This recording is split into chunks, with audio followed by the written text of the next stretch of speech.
to do their jobs, ma'am. Do you believe that agents should be permitted to express their support for individuals who stormed the Capitol on January 6th? Yes or no? It's a simple question. No, you're supposed to be apolitical, ma'am, and do your job So as that an is a FBI no? person. You're supposed to be apolitical and do your job. I'm asking for a simple yes or no. Can you please Not a rephrase the difficult question. Do you believe that FBI agents should be permitted to express support for individuals who stormed the Capitol on January 6th? You should not be voicing support for criminal conduct. You have Okay, to do thank your you. job apolitically, ma'am. Thank you. Mr. Allen, have you ever used Twitter? Yes or no? I have utilized Twitter, yes, ma'am. Okay, and is your account at Marcus A970-50645? That is absolutely not my account. Okay, that's not your account. Well, on December 5th, 2022, an account under the name Marcus Allen retweeted a tweet that said, That quote, is not my account, ma'am. you haven't let me finish the question, Might have been sir. the football player. You haven't let me finish the question. And the time is mine. On December 5th, 2022, an account under the name of Marcus Allen retweeted a tweet that said, quote, Nancy Pelosi staged January 6th, retweet if you agree, end quote. Do you agree with that statement? Yes or no? That is, I don't, no, ma'am. That's not my account at all. I have I'm no asking idea. whether you agree with that statement, yes or no? Can you please rephrase the Yeah. statement? Do you think The that gentlelady Nancy has Pelosi expired. staged January 6th? I just want him to answer He'll answer. this He'll last answer. question. Yeah, he'll answer. I'm just telling you your time's up. Do you believe that Nancy Pelosi, do you agree with the statement that this person tweeted that Nancy Pelosi staged January 6th? Yes or no? No. Thank you. I yield back. Chair recognizes gentlelady from New York, Ms. Stefanik. I yield to the chair. Excuse me, I Mr. think- Chair, I think you were going to indulge the Congresswoman from Florida and her point of inquiry. The gentlelady from Florida is recognized. Thank you. Thank you, Mr. Chairman. It's my understanding that... What are you making a point of order? No, I'm asking you a question. Okay. A point of inquiry. Okay. It's my understanding that the minority in this committee under the rules is entitled to the same testimony, information, documents that the majority is entitled to. So, I mean, I'm not aware that you're able to withhold information from the minority that we would need to use to prepare for a... When it comes to whistleblowers, you're not. And I would just remind the committee, remind everyone. Look, when it comes to whistleblowers, you are not. That's not right. It's shocking that the That is gentleman. not right. It's shocking And in that fact, the gentleman. you talk so much about the Mr. Chairman, whistleblower and the impeachment. It's shocking that the We gentleman gave you from New York all of would the state information that we had. when you were part Yes, of an we gave you investigation all with an of the anonymous information you whistleblower. had. We Mr. had. Chairman, these Mr. individuals Chairman, I haven't been can't declared hear whistleblowers. 5 people at once. I Could know. we have regular Okay, order? Mr. Chairman, Chair recognizes it's. I'm inquiring, and I was not... And I've finished told you inquiring.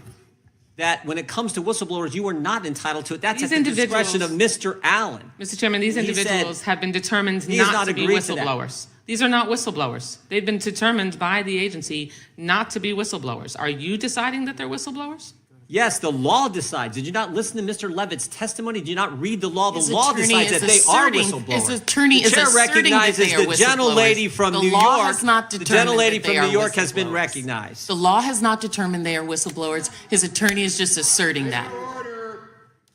Gentlelady from New York. Thank you, Mr. Chairman. I have lost my voice. I'm yielding to Mr. Gates.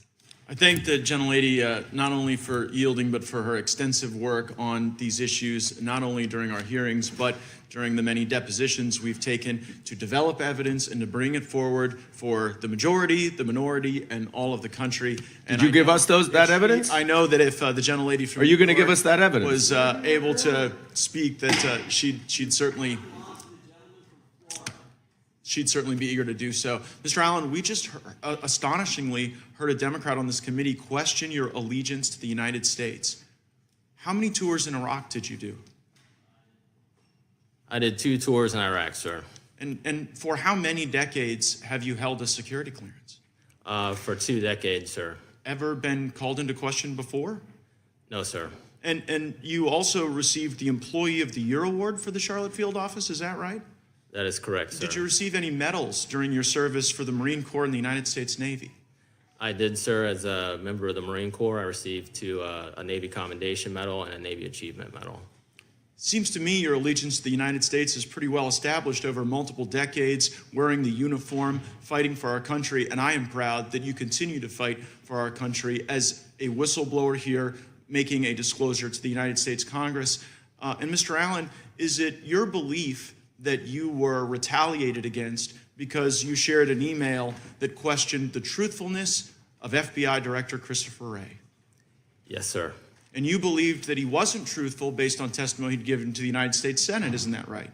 Yes, sir. And in that testimony to the Senate, you believed that Christopher Wray indicated that there were no confidential informants and no FBI assets that were present at the Capitol on January 6th that were part of the violent riot. Isn't that right? Yes, sir. Please play the video. We're now going to hear from George Hill, who worked at the Boston field office.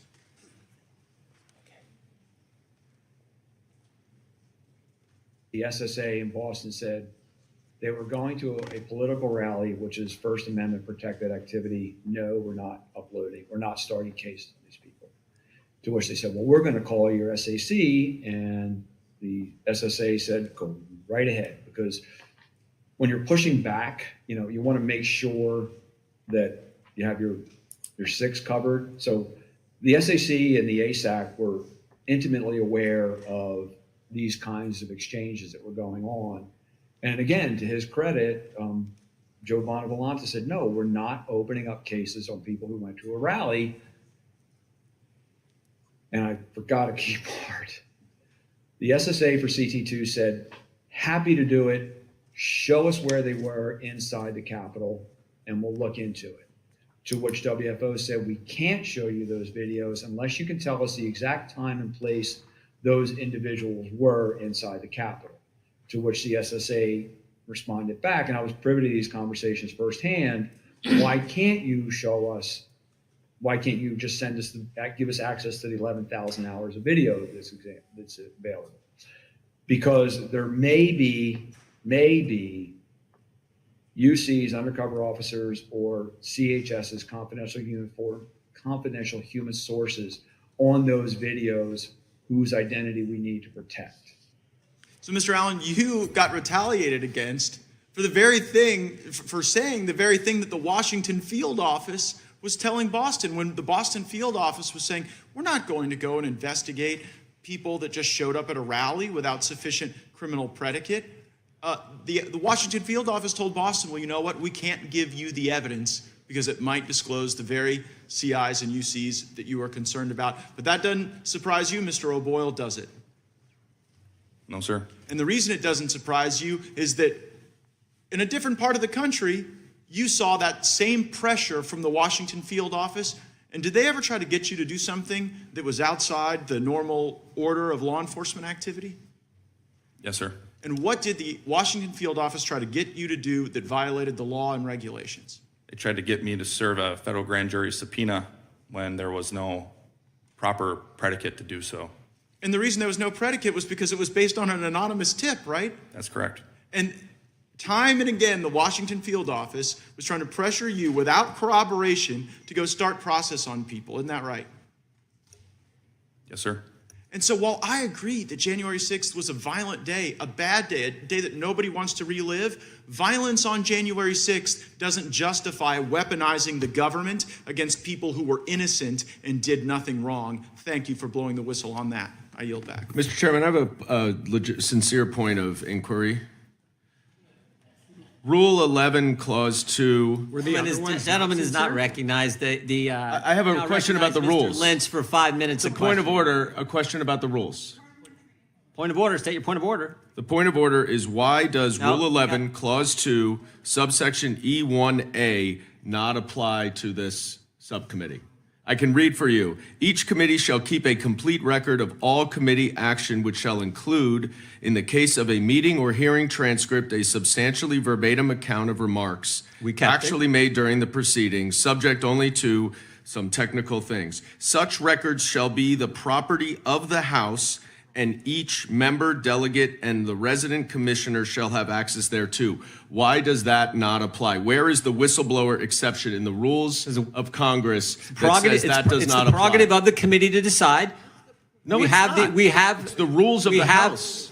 We have the whistleblower testimony. The whistleblower does not wish that to be made available to the Democrats at this The time. whistleblower doesn't make committee Mr. rules, Lynch, sir. Mr. Lynch is recognized for 5 minutes of questioning. Mr. Chairman, is the ruling of the chair always unquestioned, or do we have a vote on how some of these issues are decided? If you state a proper point of order and there's some kind I of... just did state a point of order. The gentleman from Massachusetts is recognized for 5 minutes of question. Mr. Friend, I want to ask some questions about surrounding the circumstances of the removal of your clearance by the FBI.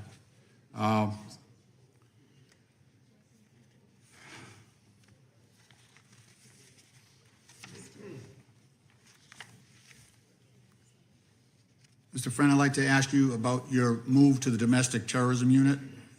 You originally transferred to Daytona from the FBI's Omaha field office, Sioux City Residence Agency in June 2021, is that correct? Yes. And you were assigned to the Joint Terrorism Task Force at the end of September 2021, correct? Yes, I was reassigned. Okay. And you had been exclusively working on child sex abuse material known as CSAM cases, is that correct? Prior to that point, yes. And that was before you moved to the JTTF, isn't that right? Yes. Did you stop working on child abuse cases after October 1st, 2021? No, I did not. Well,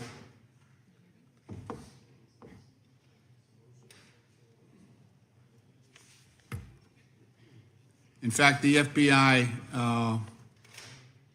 planned to find a replacement for you when you moved from one position to the other, is that correct? Which office are you referring to? So, when you were moved from the child sexual abuse cases and moved to the JTTF, you were informed that the FBI would find a replacement for your other position. Was that correct? No, that's not correct at all. I was told that those cases were going to be considered a local matter going forward. They would not be resourced, and that I was going to be reassigned to work on domestic terrorism cases. At the time, my supervisor retired, and his interim told me there was not enough work to do. So until a full-time replacement could come in to continue to work on the child pornography investigations and make myself available for domestic terrorism cases. And then when my new supervisor arrived early in 2022, I explained that arrangement to him, and he agreed that that was the best use of my time, even though I was told to, on my timesheet, account for my actions as being solely devoted to domestic terrorism.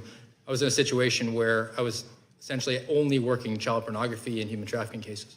I just want to point out that in your interview with the committee, you stated that you were told you could balance both until the permanent replacement arrived.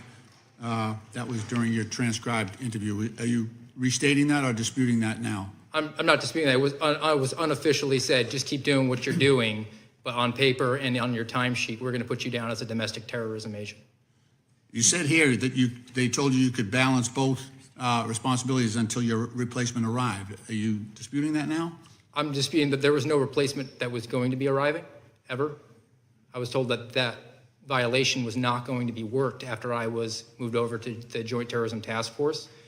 And subsequently, But here you're saying that you were allowed to do both jobs until your replacement arrived. So your assumption then was not that the replacement was not going to arrive, right?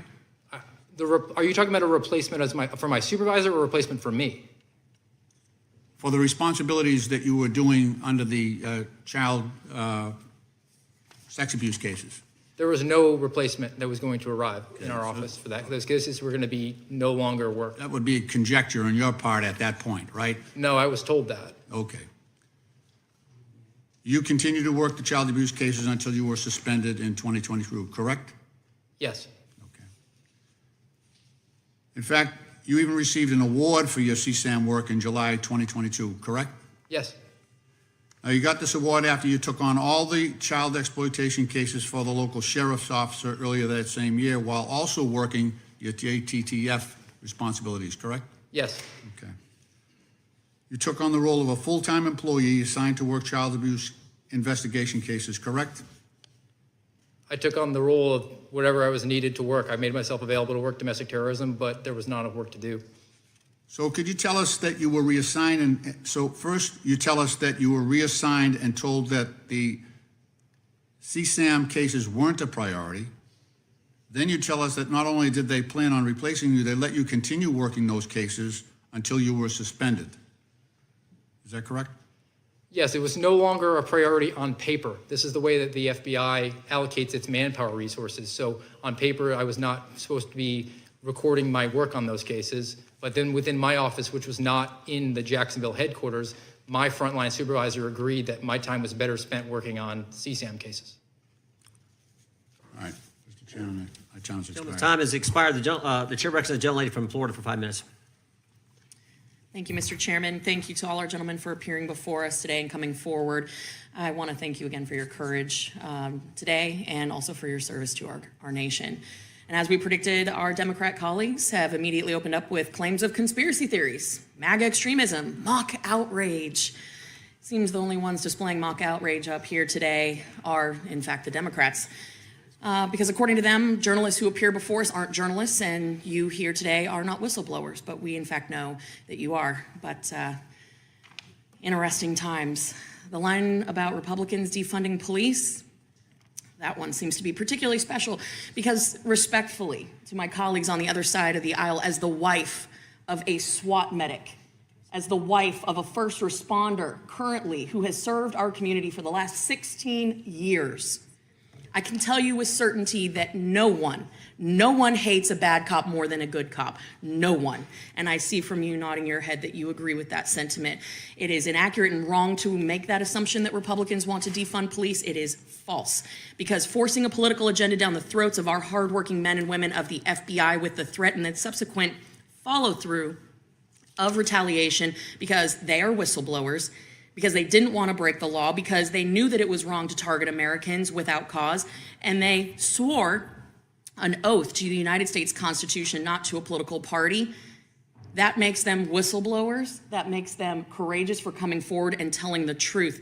Gentlemen, I'm going to ask you all to please turn on your microphones because we're going to go really fast, okay? Mr. Friend, during your service with the FBI, you served on the FBI SWAT team, correct? Yes. As you heard, my husband is a SWAT medic and has been part of joint operations with the FBI. So I would like to know, what is the threshold for these call-outs? And can you briefly detail the type of crimes warranted for an FBI SWAT team call-out? There's a threat matrix, the SWAT matrix, in order to utilize a tactical team, but it could be as easy as somebody being in possession of a firearm or a request from a local agency just to use the FBI SWAT team. Okay, so Mr. Friend, your security clearance was suspended by the FBI after raising concerns for the use of excessive force with regard to the use of FBI SWAT teams to your direct supervisor, correct? Yes. Would you consider this retaliation? Yes. Thank you. Mr. O'Boyle, you were suspended without pay from the FBI on September 23rd, correct? I was initially suspended on the 26th. The suspension of pay came a little bit later. Thank you for that clarification. You had raised concerns to your chain of command when no action was taken, that you reported these concerns then to Congress, correct? Correct. Once you contacted Congress, you were then suspended. Your top secret security clearance was then suspended for those protected disclosures to Congress, correct? Correct. That seems like retaliation, no? That's to me. Okay. Mr. Allen, you were suspended from the FBI without pay on January 10th, correct? That is correct. You were suspended because you sent links to your squad to provide situational awareness about the FBI investigation on January 6th, correct? Yes. Yes or no? Wasn't open source searches and sharing of information part of the duties of your job? Yes. And subsequently, after doing your job and your supervisors not liking the tone of the open source articles you provided because it didn't fit the FBI's narrative, your security clearance was revoked, correct? To all our whistleblowers, yes or no, do you believe that the retaliation pattern has a cooling effect on other agents from coming forward or speaking up? Yes or no, Mr. Yes. O'Boyle? Absolutely. Yes. Yes. Do you believe that the FBI is purposefully hostile to you for that reason, to keep agents from speaking up? Yes. Yes, without question. Yes. So I think it's clear we have a pattern here. If you speak up about the abuses you are seen as an agent or are sharing information that may not fall in line with the FBI's political narrative, You will be suspended without pay, have your security clearance revoked, and your life will be turned upside down. It's pretty clear that the MO is if you don't comply, they will retaliate. If you don't agree with the political agenda, you get suspended. And they do it in such a way to deter others from speaking up and speaking out. That, ladies and gentlemen, is the weaponization of government. That is the weaponization of government, and that is why we are here today. Not because we have a political agenda, not because we are here to go over events of the past. We want to fix it. We have to expose it, stop it, and prevent it from happening again. That is why we are here. These men are whistleblowers. The gentlemen who came before us in previous hearings, they were journalists. And just because you don't address them as such does not mean that they are not who they say they are. They have been retaliated against. And regardless of your party affiliation, this behavior is unacceptable, and we need to stop it. Republicans, Democrats, independents alike, this is a concern we should all share. This is the weaponization of government, and it is our job, our constitutional duty to stop it. With that, I yield back. Gentlelady yields back. The chair recognizes. Oh, I'm so sorry. Wasserman Schultz. The gentlelady from Florida is recognized. Ms. Wasserman Schultz. Thank you, Mr. Chairman. Mr. Chairman, I ask unanimous consent to enter into the record this document that clearly indicates the questions of allegiance to the United States on the part of Mr. Allen, and that were specifically the reasons for the revocation of his security clearance, in spite of the gentlelady from Florida's assertions to the contrary. Thank you. Mr. Friend, I find some humor in the irony of Republicans inviting you here the same week Congress is focused on honoring law enforcement. You've repeatedly made calls to undermine our law enforcement agencies. Since being rightly suspended, you've led Republican calls to defund law enforcement, recently describing the FBI as a feckless garbage institution. Since joining Twitter in November, no less than 40 times you called for our brave law enforcement personnel to be defunded. You even urged local police to sabotage criminal investigations by urging citizens to, and I quote, pressure your sheriffs to refuse to cooperate with FBI investigations. That is not only reckless advice, it's a recipe for allowing more criminals to run loose in our neighborhoods. Perhaps Chairman Jordan can explain why Republicans are promoting defunding law enforcement and increased crime before our subcommittee today. But Mr. Friend, your motivations appear to be today crystal clear. For months, you've pressured Republicans to call you to a hearing. In fact, in December, you said Chairman Jordan and Republicans took your complaint of alleged FBI wrongdoing and, quote, used it for campaign rocket fuel and 4-minute appearances on Fox News. And I'll admit, you're right. Republicans are using you, but it goes both ways. You're engaging in the self-promotion of your new book that's about to be released. And what great timing to be on TV and in Congress right before your book tour starts. It's quite coincidental. But let's try to move past your financial exploitations and talk about your objection to the use of a SWAT team to arrest a January 6th suspect in August of 2022. You repeatedly stated that you objected to the use of a SWAT team for the arrest of Tyler Quinton Bench, a man who was involved in the January 6th attack on the Capitol. Mr. Friend, you did not participate in any decisions about the use of the SWAT team, nor were you a member of that SWAT team, correct? Just yes or no, please. I was not a member of that SWAT team. And you didn't participate in any decisions about the use of that SWAT team, correct? Correct. Thank you. You also testified that being a gun owner is a reason why a SWAT team could be used to arrest a suspect, according to the SWAT team official protocols. Mr. Friend, I'd like to ask you to take a look at the screen. On the screen are 2 images of the only member of the 3 percenters arrested in your area that day. For those who don't know, the Anti-Defamation League describes the 3 percenters as a militia movement with, quote, a track record of criminal activity ranging from weapons violations to terrorist plots and attacks. As you can see in the pictures of Mr. Bench at the Capitol on January 6th, he's in full tactical gear, wearing chemical irritant canisters on his tactical vest and a black radio and antenna on his left, with a GoPro-style camera mounted on his right shoulder. The FBI knew Mr. Bench to be both armed and dangerous. The good men and women within federal, state, and local law enforcement know that making the right decision on bringing qualified backup to dangerous situations has life or death consequences. It's a decision that has particularly resonance for law enforcement in my own community. A little over a year before Mr. Bench was arrested, 2 FBI agents in my district in Sunrise, Florida, were shot and killed on the front doorstep while trying to serve an arrest warrant on child pornographers. They were just trying to do their jobs, protecting the American people, when the suspect opened fire and started shooting from inside. In fact, these brave agents who work for what you call a feckless and garbage institution lost their life doing the very work you claim it neglects, chasing down people who exploit children. So yes or no, Mr. Friend, knowing what you know now about Mr. Bench, that he was known to be heavily armed and a member of a terrorist group, was it appropriate for the FBI to use a SWAT team as a precaution to protect FBI personnel and other law enforcement officers that day? Yes or no? I can't answer that with a yes or no. I can give you a little bit of context. I'd like to know whether you still think it was inappropriate. I've arrested over 150 violent criminals in my career, never had to use a SWAT team to do it. Okay. The reason for that is because On individuals that day, were cooperative yes or no, with us. reclaiming my time, can you give me a yes or no answer, or even indicate whether you have changed your mind that using a SWAT team to arrest that gentleman was inappropriate? My opinion remains to be anybody who's been cooperative and pledged to surrender in the case of law enforcement and criminal charges. So the answer is no. You You also team is claim, not necessary for that. reclaiming my time, you also claim that your top secret security clearance was improperly revoked, yet an independent investigation concluded that you demonstrated a number of security concerns, which included that you refused to execute a court-ordered arrest warrant and when you downloaded documents from intelligence systems to an unauthorized removable flash drive. The cherry on top could be your unauthorized recording of executive management, which I'm sure you know violates Florida law, along with your unsanctioned interviews with Sputnik News, established by the Russian government in 2014 and fully owned by the Kremlin and Putin's cronies. Time of the I think gentleman it's expired. clear who is weaponizing government. The gentleman from Florida is recognized for 5 minutes.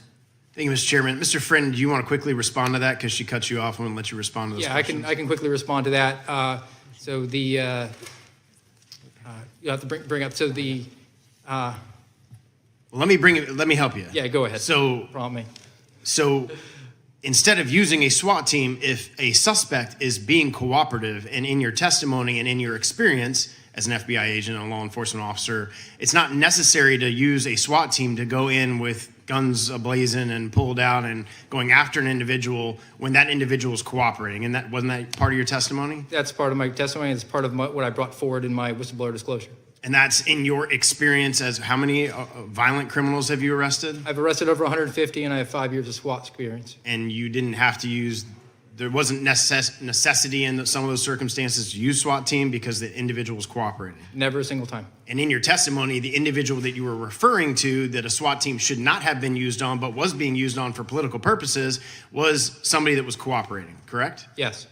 Based on your testimony, everybody else's testimony, which, by the way, I want to thank you guys for being here. I know it takes a lot of courage to do it. I want to thank you for your service as a military veteran myself who served, I was probably in Iraq when some of you guys were there. I want to thank you for that. I want to thank you for standing up for the Constitution, for America, because I know that this is difficult to go through, what your families are going through, being barricaded out of having your personal belongings, not being able to get pay, the FBI taking away your security clearances so you can't get a job. I commend you for standing up for American values and commend you for standing up for what you believe are huge misgrievances that are going on at the FBI. And based on y'all's testimony, the report that we have seen, the FBI has turned into the enforcement arm of the Democratic Party, going after pro-life individuals, going after individuals who were not in restricted areas on January 6th, who were not violent on January 6th, using SWAT teams to go after them to try to intimidate them. And then when officers like yourself, who have served our country, who have served the FBI, who have served in law enforcement, suddenly want to raise concerns and use the whistleblower status to be able to, hey, you know, this isn't right. This isn't the way that we should be treating these individuals. This isn't fair. Suddenly, the FBI is shutting you out, taking away your clearances, taking away your pay, shutting you down so that your families can't even survive financially. So I want to thank you for your testimony here today, and I hope the American people will gloss over the lies that have been perpetrated on you today for the truth that is underneath every single one of your statements. Egregious abuse, misallocation of law enforcement resources, misconduct in leadership ranks of the FBI. And I've been here 5 years, and during that period of time, Director Wray and AG Garland have both sat in desks just like that, under oath, and testified that they would not retaliate against whistleblowers. And it's my understanding, Mr. Friend, that you went through all of the required regulations at the FBI in order to raise your concerns to your supervisors. Is that correct? Yes. So you followed inside protocol for the FBI, utilizing whistleblower statute protection, information, regulations through the FBI to make your complaints and information be known. Yes. And you did that to your supervisors. 3 levels of supervisors. 3 levels of supervisors, and the response to that was losing your security clearance, shutting you out, losing your job, taking away your pay. That's correct. I'm so frustrated and angry, and I don't have, only a minute and a half left to try to display the level of corruption, weaponization, politicization that has occurred at the highest levels of the FBI and the DOJ. And both Director Wray and Merrick Garland have sat there and testified that there's no retribution for whistleblowers. No, we don't retaliate against whistleblowers, but we have testimony, and I'm a lawyer too, and testimony is a fact in evidence that exactly is what is going on in the FBI and the DOJ. Just quickly talk about how the inflation, Mr. Friend, of the domestic violence or the statistics as it relates to January 6th, how they were inflating those statistics to make it look like there was a bunch more cases than there really was. Well, typically, you would investigate January 6th as one case with lots of subjects, but instead the decision was made to open up a separate case for every single individual there, and instead of on paper investigating them from the Washington field office, spreading and disseminating those to the field offices around the country, and if the individual lived in that area. So it, in effect, made it look like there was domestic terrorism cases and activities that were going on around the 56 field offices, when in fact the cases were really all from Washington, D.C., and Washington field office had a task force that was responsible for calling the shots in all those cases. Thank you guys for being here. My time's expired. Gentleman yields back. We have votes on the floor to our witnesses, so we will take a break now. We will stand in recess until... Will come to order. I want to welcome everyone here today. Without objection, the chair may declare a recess at any time. The committee welcomes the public to this very important meeting. While you are here, I want to point out to the members and the audience today that House Rule 11 provides that the chairman of the committee may punish breaches of order and decorum, including exclusion from the hearing. All participants will be required to avoid unruly behavior and inappropriate language. Expressions of support or opposition are not in order, and that includes holding up signs. I expect all parties to these proceedings to conduct themselves in a manner that reflects properly on the U.S. House of Representatives. I now recognize myself for the purpose of making an opening statement. Under Article 1 of the Constitution, Congress has jurisdiction over the nation's capital, and the House rules charge this committee with a duty to oversee the municipal affairs of the District of Columbia. We want our nation's capital to be safe and prosperous, a city for its residents and visitors alike. But our nation's capital is declining by several metrics. Crime has gone through the roof. Education levels are on the floor. According to the D.C. Metropolitan Police Department, motor vehicle thefts in the district have increased by over 100% compared to this time last year. 57% of these carjackings are committed by juveniles. Total property crime is up 30%. Homicides are on track for the highest rate since 2003. This year alone, we have already seen over 1,500 violent crimes committed, with a total crime up 27% from last year. Washington, D.C. clearly has a crime crisis. At this committee's March 29th hearing, members of the D.C. Council refused to acknowledge this reality. D.C. Council Chairman Phil Mendelson went as far as saying there is not a crime crisis in Washington, D.C., but the numbers speak for themselves. The residents of D.C. and Americans who come to visit their nation's capital deserve to be safe. I'm concerned about a lack of resources and funding for the Metropolitan Police Department, as well as officer retention and recruitment challenges. And I am concerned that the U.S. Attorney's Office for the District of Columbia, which prosecutes local crimes in D.C., declined to prosecute 67% of cases last year. The D.C. Council's continued attempts to push soft-on-crime legislation and policies are emboldening criminals. Mayor Bowser thankfully opposed many of D.C. Council's reckless actions and rhetoric. This Republican-led House has passed 2 joint resolutions to halt these soft-on-crime proposals from the Council. Both of these joint resolutions passed with bipartisan support. However, many of my Democratic colleagues on this committee have actively cheered on the Council's reckless actions and criticized congressional action to restore order. I hope this committee will come together for substantive discussions on how to address our capital city's most pressing issues, especially crime. Today's hearing will also address the crucial role that the mayor plays in ensuring the best possible education for the district's children. Pandemic policies and prolonged closures have led to huge drops in math and language scores for students across all grades. These policies have also resulted in record-level truancy. In 2022, 48% of DC students qualified as chronically absent from school. 48%. Something needs to be done to turn this situation around. I look forward to hearing some solutions today. Finally, maximum federal telework has created huge financial strains on the district. Downtown DC has become a shadow of its former self. Mayor Bowser has been vocal about the need for federal employees to return to office, yet bustling streets and full office buildings have been replaced by maximum telework, leading to businesses leaving the district and a substantial loss of revenue. It's time in the post-pandemic world to have our federal government workers return to their offices, especially DC offices, to continue to serve the American people.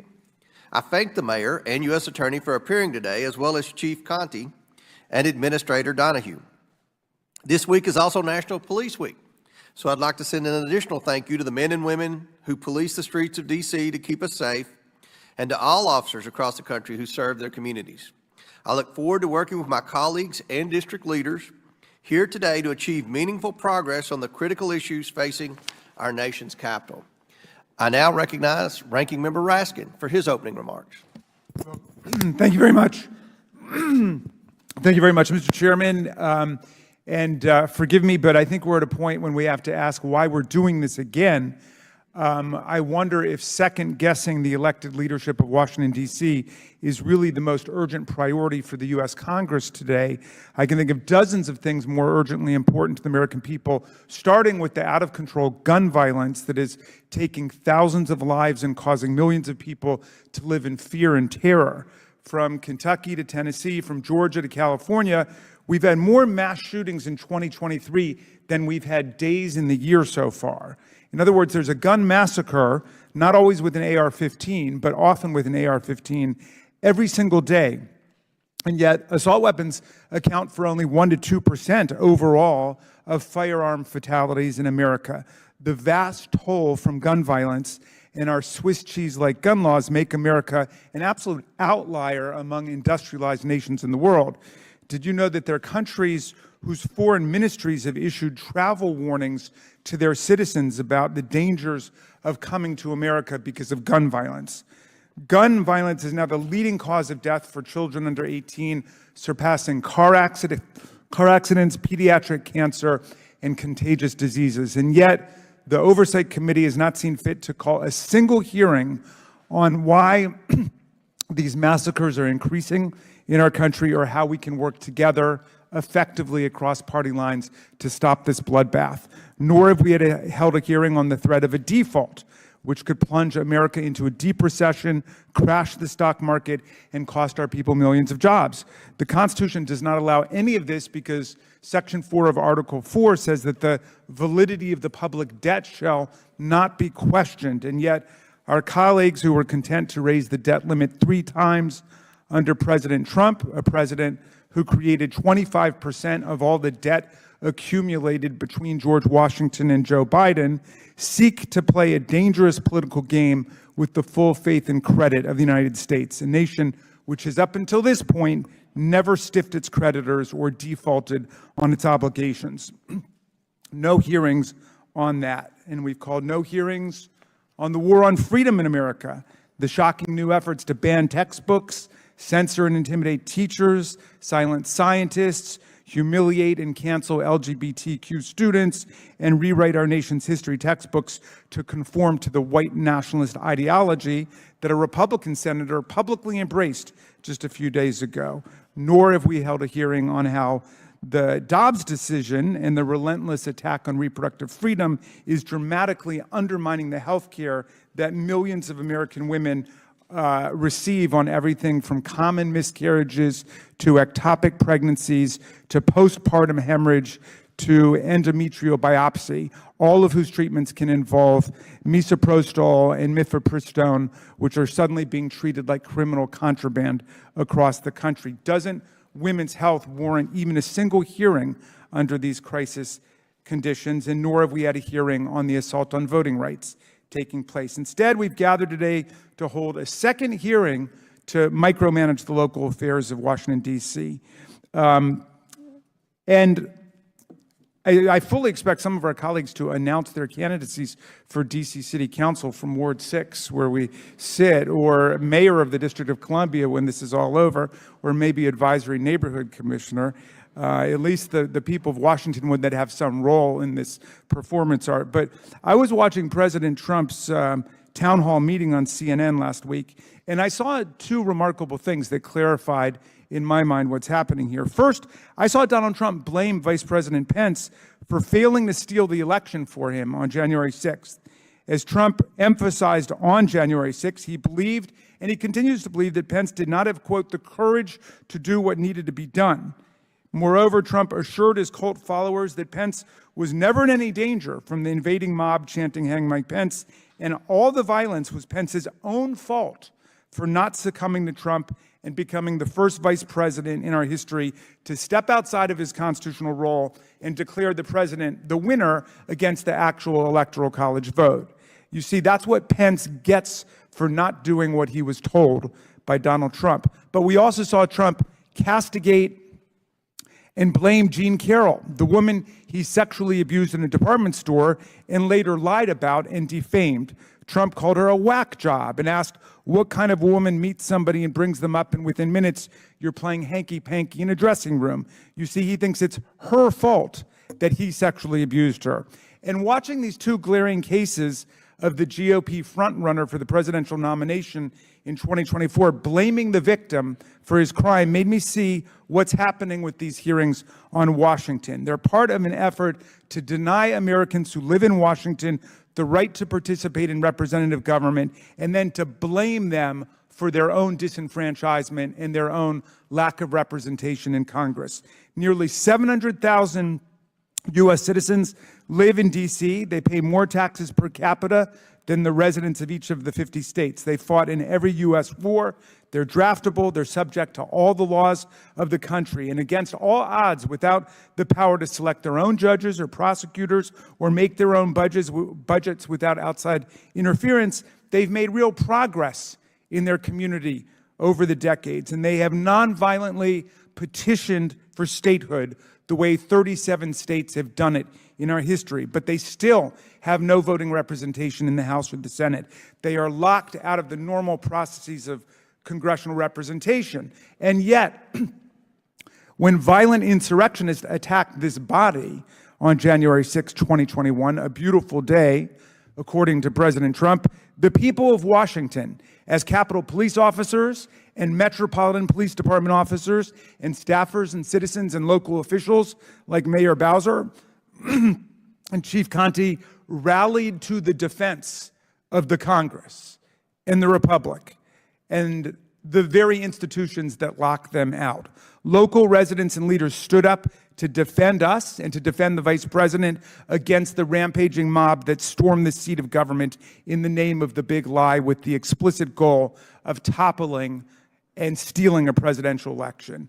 Now, for their service and their sacrifice for the country, Washingtonians must endure lectures about their unfitness for democracy from other people's representatives who confuse the act of seditious conspiracy with tourism and call the convicted assailants of American police officers political prisoners. If our colleagues choose to ignore the statehood petition of the people of Washington, there's not much we can do about that kind of moral indifference and contempt for other Americans' rights. But at least spare everyone, the Trumpian spectacle of blaming the victims for their own disenfranchisement and lack of fully comprehensive government. It's an insult to Washington, it's an embarrassment to Congress, and it's a shocking waste of time. I want to thank the mayor and the U.S. attorney for appearing here today, and I want to thank the people of Washington for not violently attacking Congress, even though you have a legitimate political grievance as opposed to an imaginary one. You've exercised your rights under the First Amendment and the Ninth Amendment to petition for statehood admission, and we salute your patriotic defense of the Constitution and this body and your embrace of nonviolent change. Thank you, Mr. Chairman. I yield back. The gentleman yields back. I must admit, when you kept referencing the election interference, I thought you were going to refer to the Durham report, but you never did. I'm pleased to introduce our witnesses today. First, we have Mayor Muriel Bowser, who has been mayor of Washington, D.C. since 2015 and was reelected last year to serve a third term in office.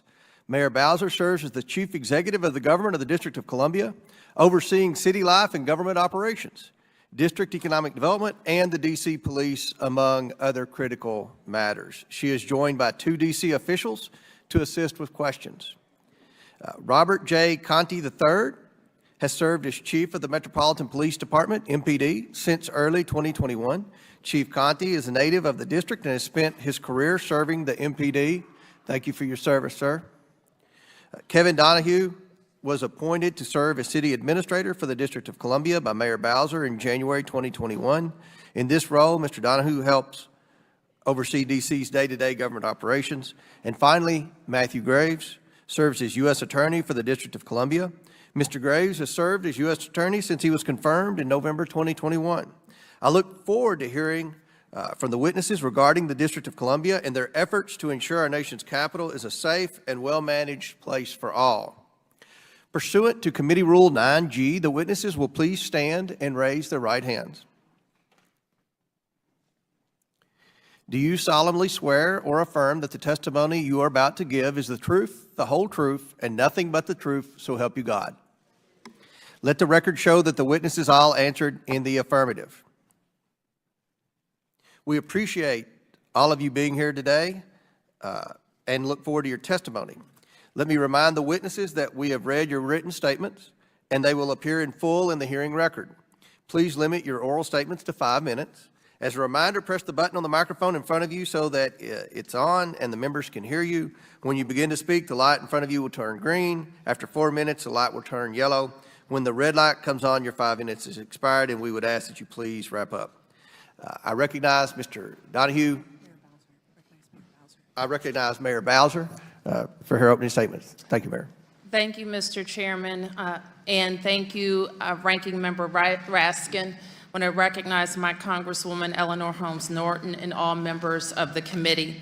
I'm Muriel Bowser, Mayor of Washington, D.C. I'm joined today by the Chief of Police, Robert Conti, and the City Administrator, Kevin Donahue. A lot has been said about Washington, D.C. over the past weeks and months. And as someone who was born and raised here and served in elected office since 2005, I dare say I know more than most. So I would like to start by sharing a little bit of my story and also setting the record straight. I am older than D.C. Home Rule by 1 year. The D.C. I was born into didn't have an elected mayor or an elected council. The residents of D.C. had no elected representation except for a school board. The D.C. my parents were born into, they could not even vote for president. Despite my father serving more than 20 years in the U.S. Army Reserves, committed to protecting America's democracy. My father is just one example of the indignities that D.C. residents have suffered, but he is not alone. When I was just 1 year old, in 1973, Congress passed the D.C. Home Rule Act, creating a local government while retaining Congress's power to overrule local legislation. Today, we have a mayor, an elected mayor, 13-member council, and attorney general, but we still lack any voting representation in Congress. But you have the power to fix this through D.C. statehood. Since achieving home rule, we have made significant strides in moving D.C. forward. I am proud to say with confidence that the state of our finances are strong and the state of the district is strong. We are currently in the process of passing our 28th balanced budget. I sent the DC Council a budget with no new taxes or fees, and one that reflects the sober reality of our time. Declining revenue due to increases in remote work and increased cost due to inflation. Still, we are a donor state and give more to the federal government than we get back, and our finances continue to be the envy of jurisdictions around our nation. We got here through a long history of balanced budgets and clean audits. In fact, in January 2020, we achieved 60 days cash on hand. In just over 20 years, DC went from junk bond status to having a AAA bond rating. We did all this with one hand tied behind our back, a congresswoman with no vote in the House and no representation in the Senate at all. You see, we are not actually a city, not quite a state. We're not a colony or a territory. We are 700,000 disenfranchised Americans living in the shadow of the Capitol with all the responsibilities of citizenship. And like every big city mayor in America, I tackle big city challenges all day, every day. I use every tool in our toolbox to address the most vexing among social problems troubling America, American cities and towns alike, gun violence being top among them. No one can be satisfied with increasing crime trends in any category. I certainly am not. In DC, like what is happening around our country, we've experienced some concerning increases in crime.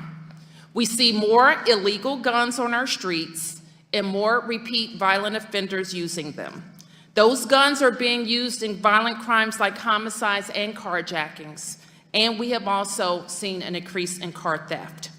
For me, these trends are unacceptable, and we do not accept this as a new normal. To understand our response, you also have to understand our criminal justice system, which is unique. MPD makes arrests. Most adult cases are prosecuted by the U.S. Attorney for D.C., who is, of course, part of U.S. DOJ. Our youth offenders are prosecuted by our locally elected Attorney General and committed to our local youth and rehabilitation services. But our youth and adult offenders are supervised by the court and federal agencies. DC jail is local, but a majority of our residents who are serving time are at federal facilities across the country. Our judges are also appointed by the president and confirmed by the Senate. So I won't be making any excuses here. I'm the mayor, and I'm responsible for making this very complicated, unique system work for my residents, businesses, and all Americans.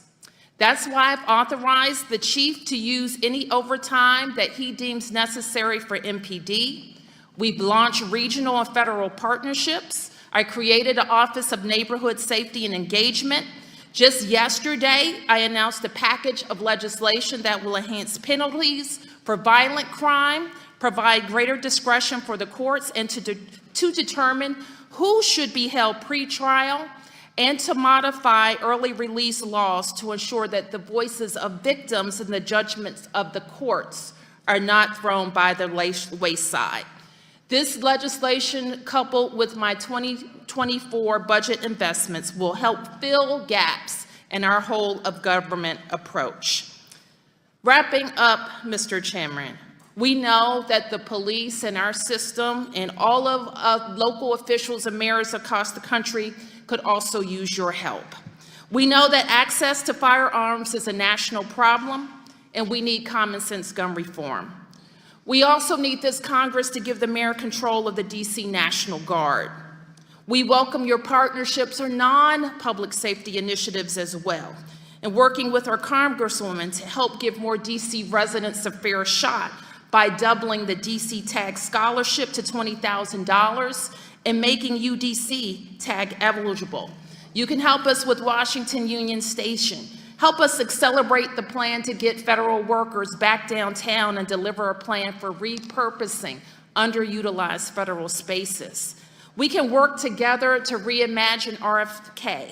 The RFK campus can help us shape a future for both sport and a mix of uses, including housing and jobs. So let me end by saying this. I know that all of us here today won't see eye to eye on every issue, but we can all agree on the promise of America, that our government should be for the people, by the people. And I can assure you that there was no one here that cares more about public safety than we do. My family is 5 generations DC, and the next one is growing. Today is my daughter's birthday, and I'm raising her to be a lifelong Washingtonian too.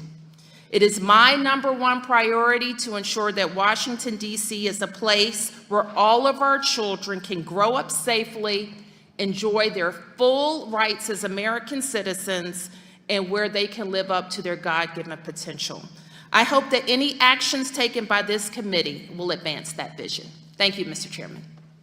Thank you very much, Mayor. And let me make this point. There will be 2 opening statements. All 4 witnesses will be available to answer questions. But now, Chair recognizes the Honorable Mr. Graves. Thank you, and good morning, Mr. Chairman, Ranking Member Raskin, my representative, Congresswoman Norton, and the rest of the members of the committee.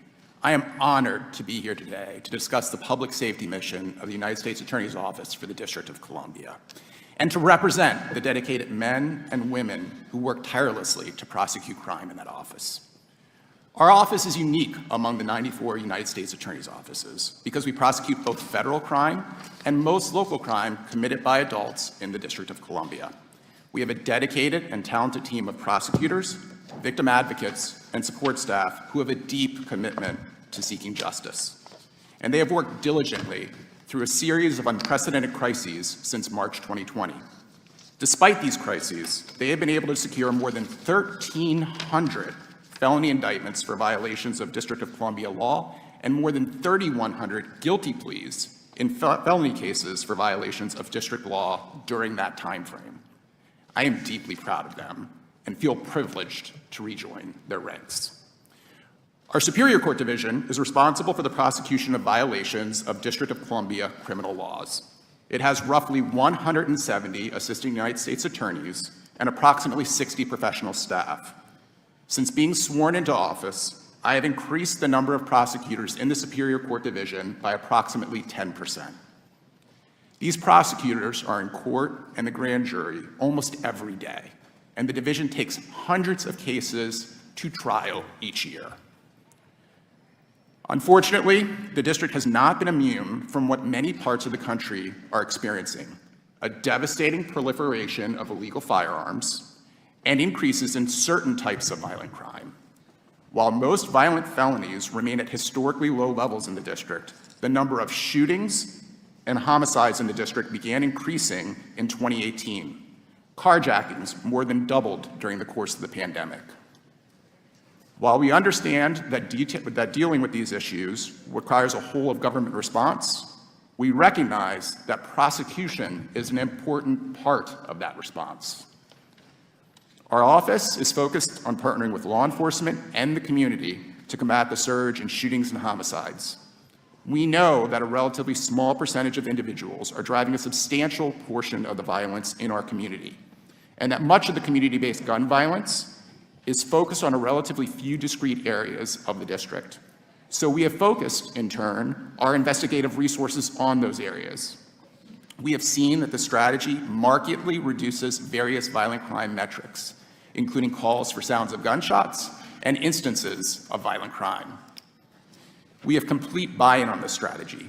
MPD, our federal law enforcement partners, and our office have all dedicated officers, agents, and prosecutors in support of these efforts.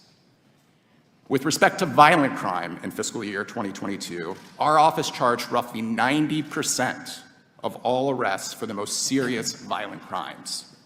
These numbers reflect that we will aggressively prosecute every violent crime that we believe we can prove beyond a reasonable doubt at trial.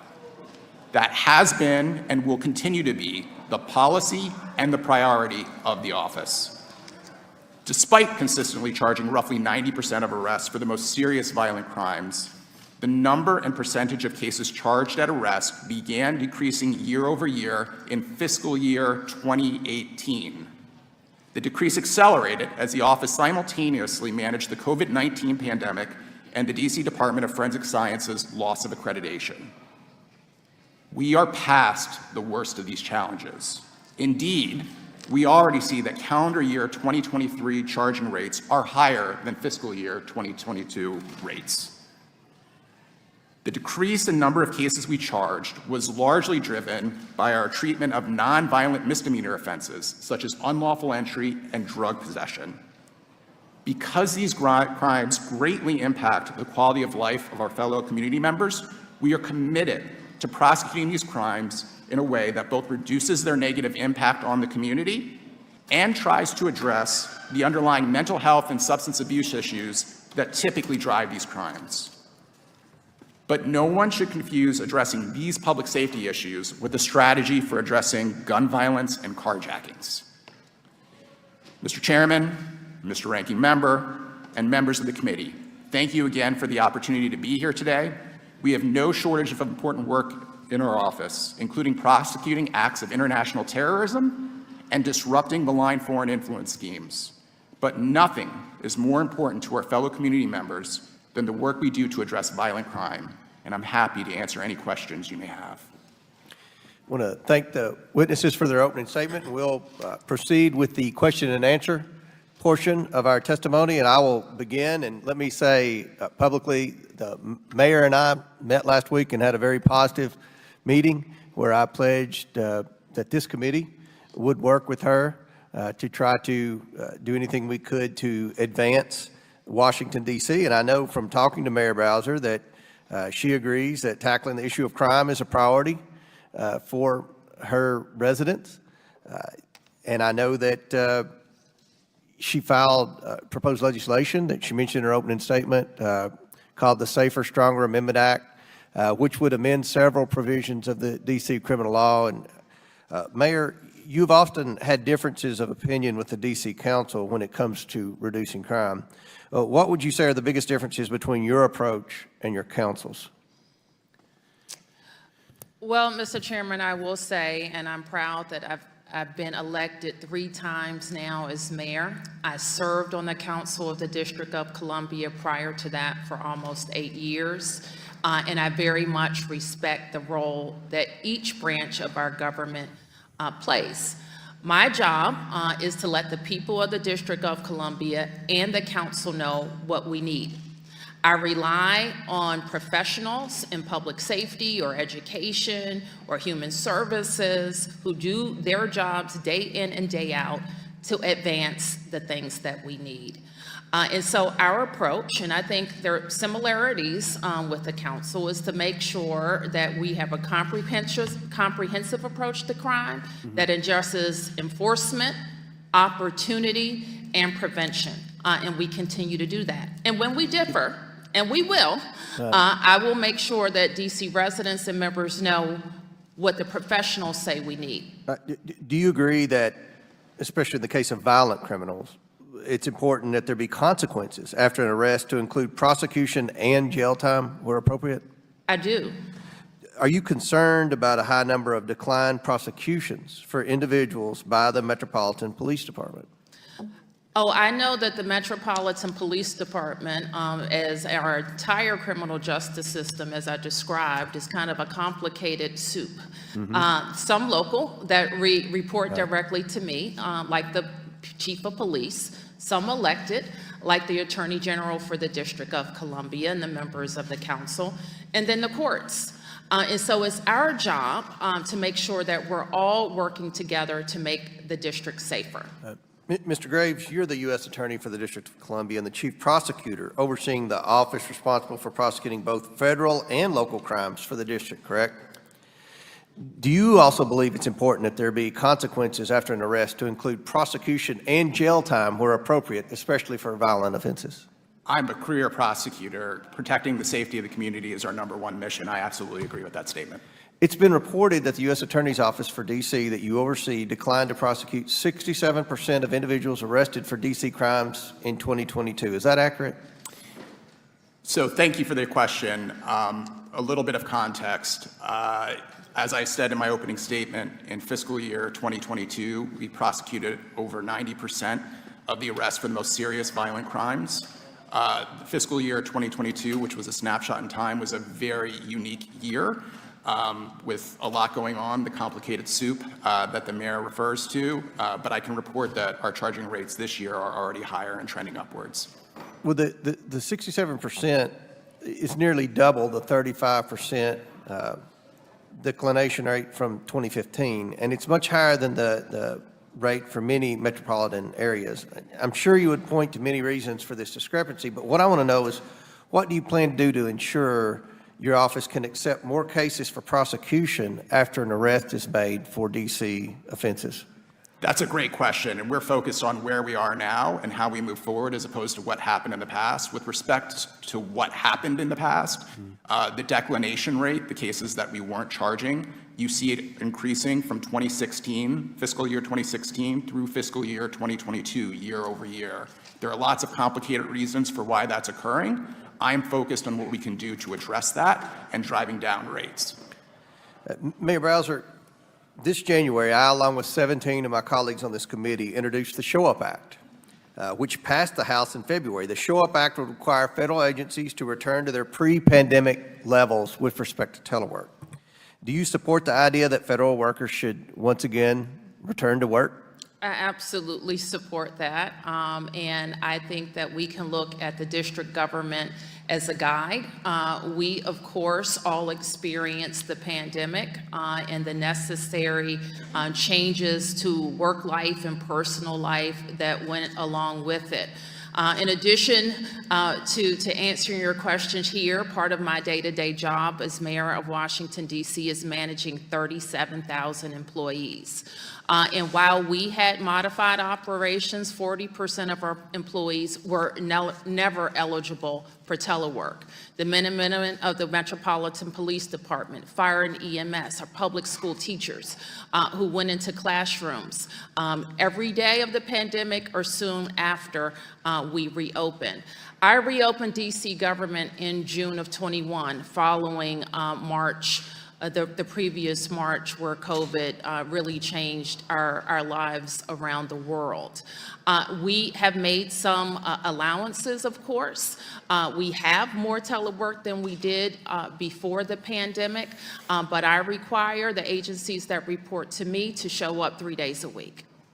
Thank you, Mayor. Hopefully that bill will get a vote in the Senate.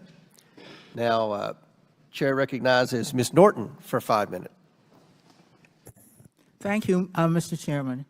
37 states have been admitted to the Union since the adoption of the Constitution. All have been admitted by simple legislation. None were admitted by constitutional amendment.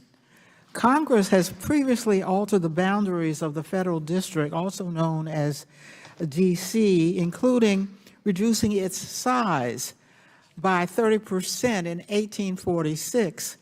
When Democrats last controlled the House of Representatives, the House twice passed the D.C. Statehood bill, which would have admitted the state of Washington Douglas Commonwealth and reduced the size of the federal district.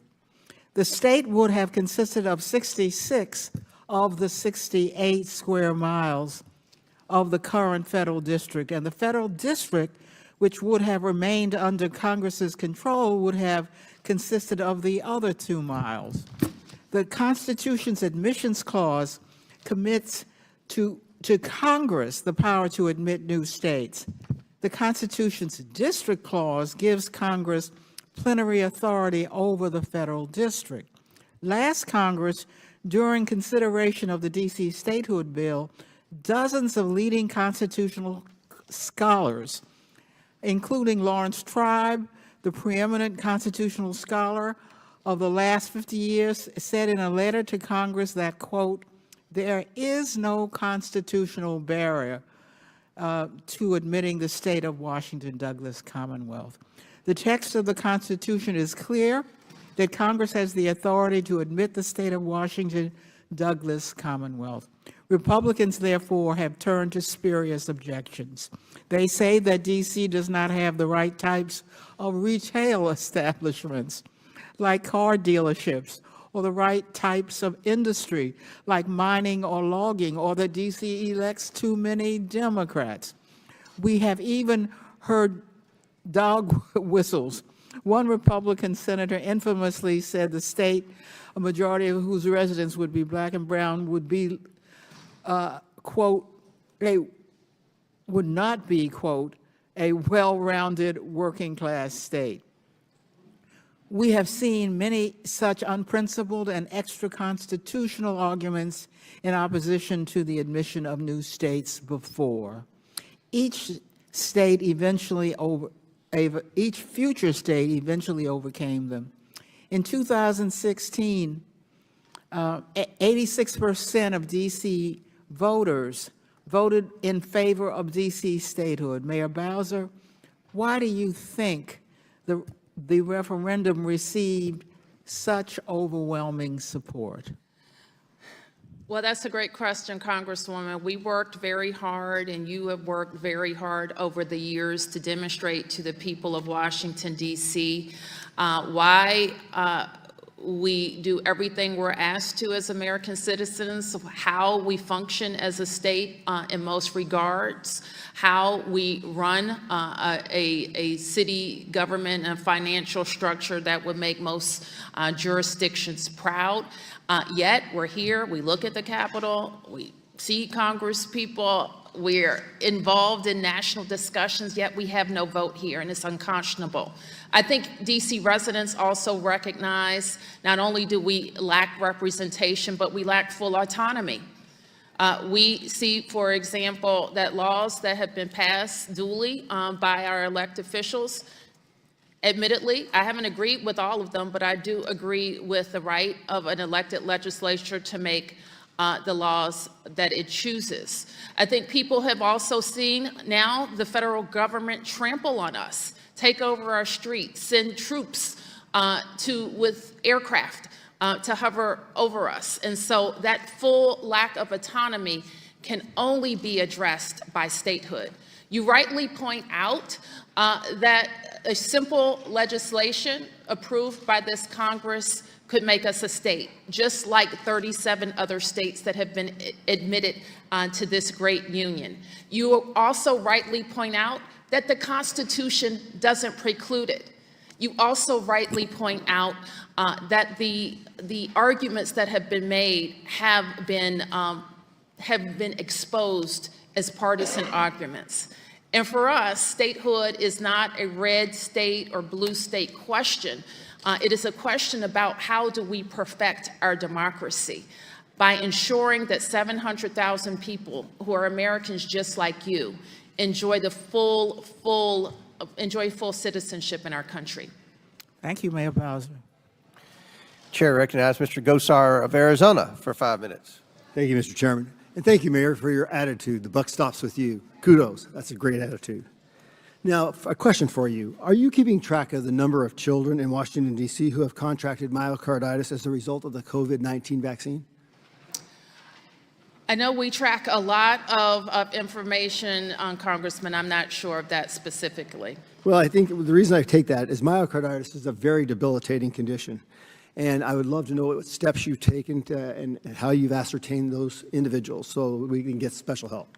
Sure. We have a very sophisticated system of reporting to DC Health.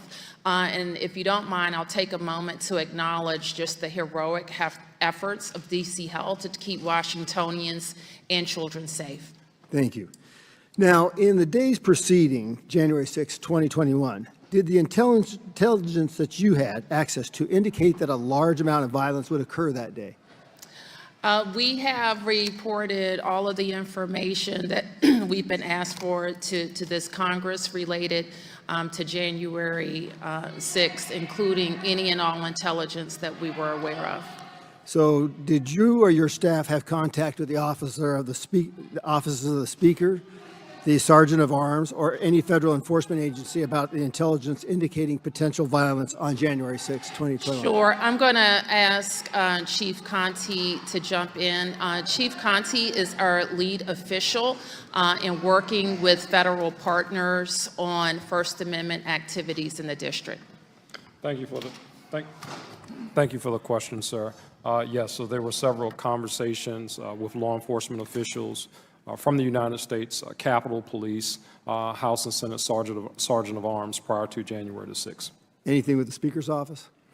I had no personal conversations with the Speaker's office. I do know that and I believe the architect of the Capitol was also involved in those conversations, but I don't recall specifically the Speaker's office being part of that conversation, sir. Thank you, Chief. Mr. Graves, over 1,000 people from January 6, 2021 have been charged with federal crimes. Attorney Graves has said publicly he wants to charge 1,200 more. Attorney Graves, how many rioters from the summer of 2020 are you investigating and prosecuting for criminal offenses? Thank you for the question. So our office prosecutes all acts of violence, regardless of political motivation. The same, we are prosecuting a number of individuals in connections with the incidents of the summer of 2020. Well, let's go through that. So going back to Mayor to your Chief Conte, how many total people were arrested during the riots of 2020 in Washington, D.C., Chief Conte? What are you, I'm sorry. What are you referring to?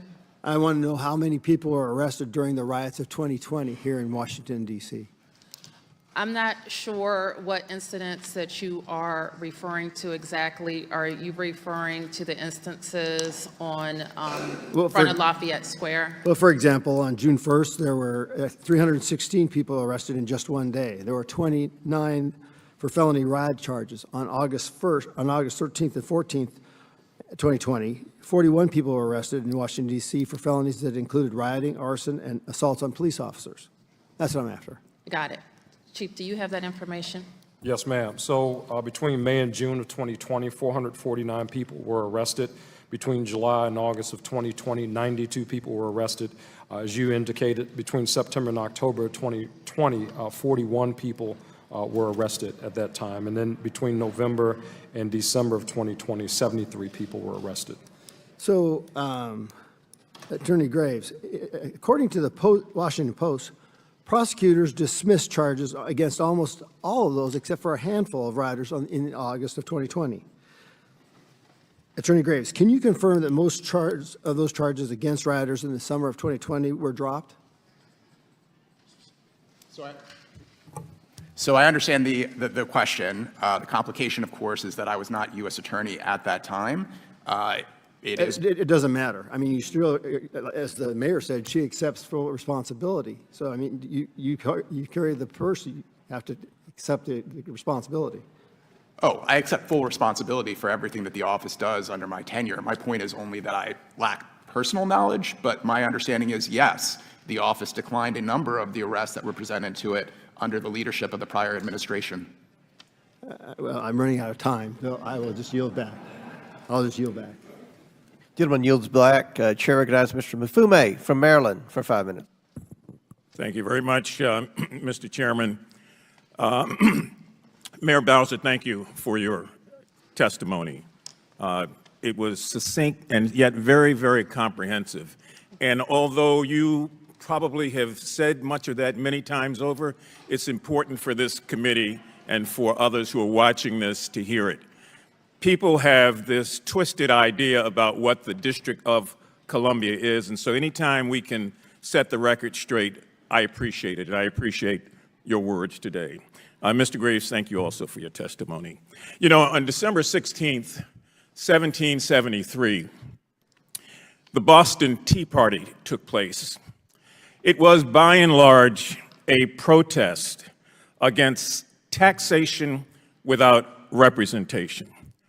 250 years ago, based on a concept and a principle that I think many people still believe in and hopefully will follow in the day and the age that we live in. It was not a Democratic protest or response. It was not a Republican protest or response. It was an American response to an injustice.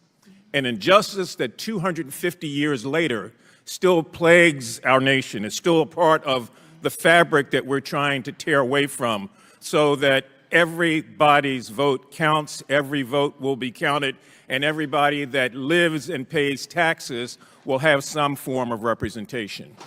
The gentlewoman here from the District of Columbia, Ms. Norton, has carried that torch and waved that banner for many, many years and continues to do so because an injustice then obviously is still one now. I think, in fact, I know that I'm the only member of this committee that voted for D.C. statehood in 1993 and 28 years later, having been returned to Congress, voted for again in 2021. It was because we believed in it. Congressman Fauntroy, who was serving many, many years ago, led these protests that so many of us participated in. So it pains my heart, Madam Mayor, that here we go again, as we did a month or so ago, trying to, as best we can, make people understand the essence of your testimony and the essence of why taxation without representation is absolutely wrong. Now, in a 2016 referendum, 86% of the residents of Washington, D.C. voted in favor of D.C. statehood.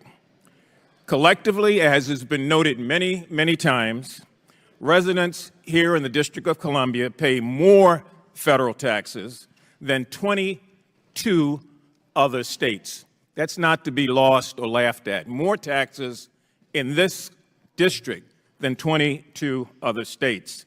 The District of Columbia, as a matter of fact, is financially healthy, more than we can say about some other cities throughout our nation. 3/4 of the revenue generated here is generated locally, and the district has maintained 24 years of consecutive clean audits, which I would challenge anybody to find me cities all over the country that are doing that and doing it repeatedly. The leadership here, as evidenced by the mayor and others, is competent. People elect who they want. That's how we all got here, mystically.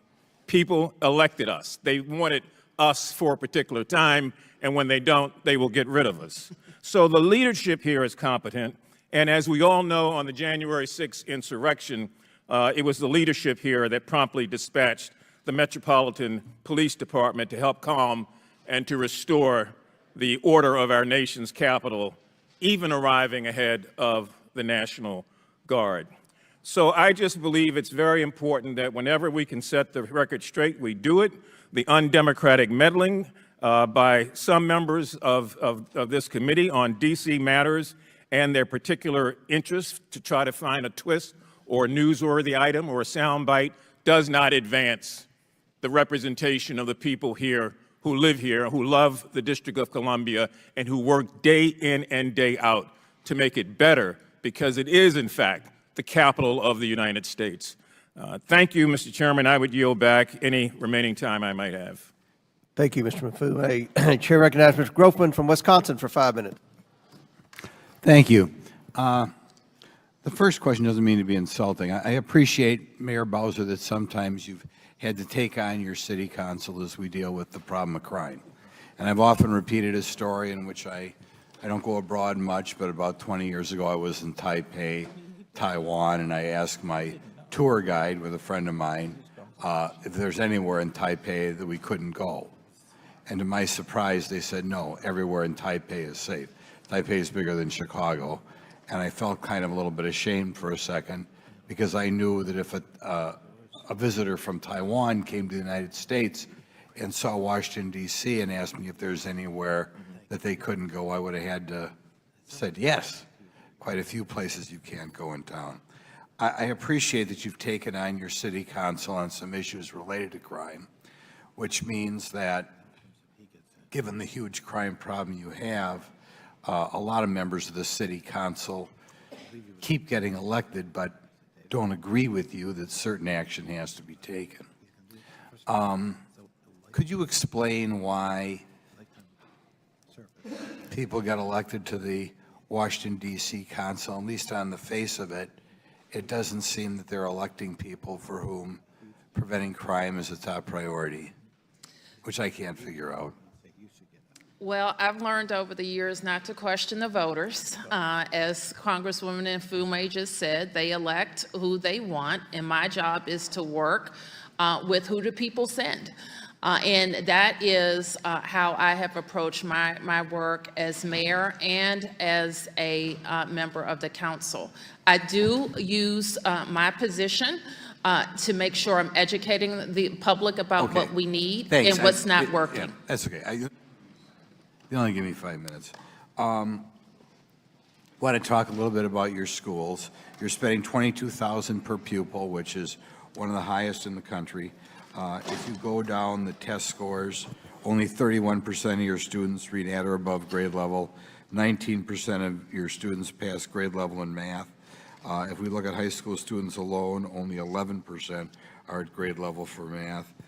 By the way, Mr. Chairman, I'd like to submit for the record this Washington Post article entitled, DC Math Reading and Test Scores Fall to Lowest Level in More Than 5 Years. Without objection, so ordered. Now, I understand COVID played a role here, but all that is past. Our focus has to be going forward. Mayor Bowser, do you believe the DC Public Schools is properly focused on ensuring kids reach grade level achievement? I couldn't be prouder of the progress that we've made in DC public schools. In my submitted testimony, I include the more than 15-year investment we've made in transforming public schools. And we continue. Given the test scores, are you really satisfied with that?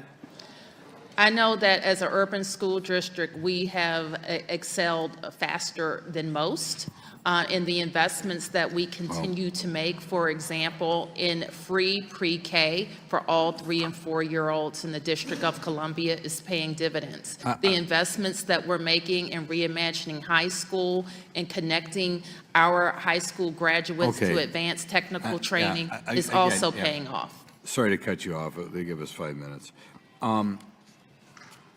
I guess my concern when I see record lows in math and reading, it concerns me. Nevertheless, under new standards, we see your second graders will analyze the history of same-sex relationships and gender fluidity in civilizations. In third grade, students will be taught the importance of affirming spaces. In sixth grade, they're going to be dealing with racism. All this type of thing at a time when reading and math seems to be a big problem. I have a copy of the curriculum here, by the way. I'd like to submit it for the record. Without objection, so ordered. Thanks. Ms. Bowser, Mayor Bowser, does having third grade students learn about the importance of affirming spaces improve the ability to read at grade level? What I know as a DC public school parent is that I want my child to grow up as an informed world citizen. Of course, knowing how to read and write, knowing how to enjoy all the people of the world and the cultures of the world, and being able to actively participate in our government. So I'm very confident in You feel that focusing on these, what most people call peripheral issues, is good at a time we can't read or do math? I think our system of public education, where we have a elected state board of education that advises on policy and curriculum, and a public education team that has been innovative, and that is why we've seen the results that we have seen. Growing, and certainly none of us across the country were happy to see our kids fall back across the country during the COVID years, but we know how stressful they are. But with very significant investments from the American Rescue Plan, we've been able to focus on high-dose tutoring, improvement strategies that will improve our test scores. Okay,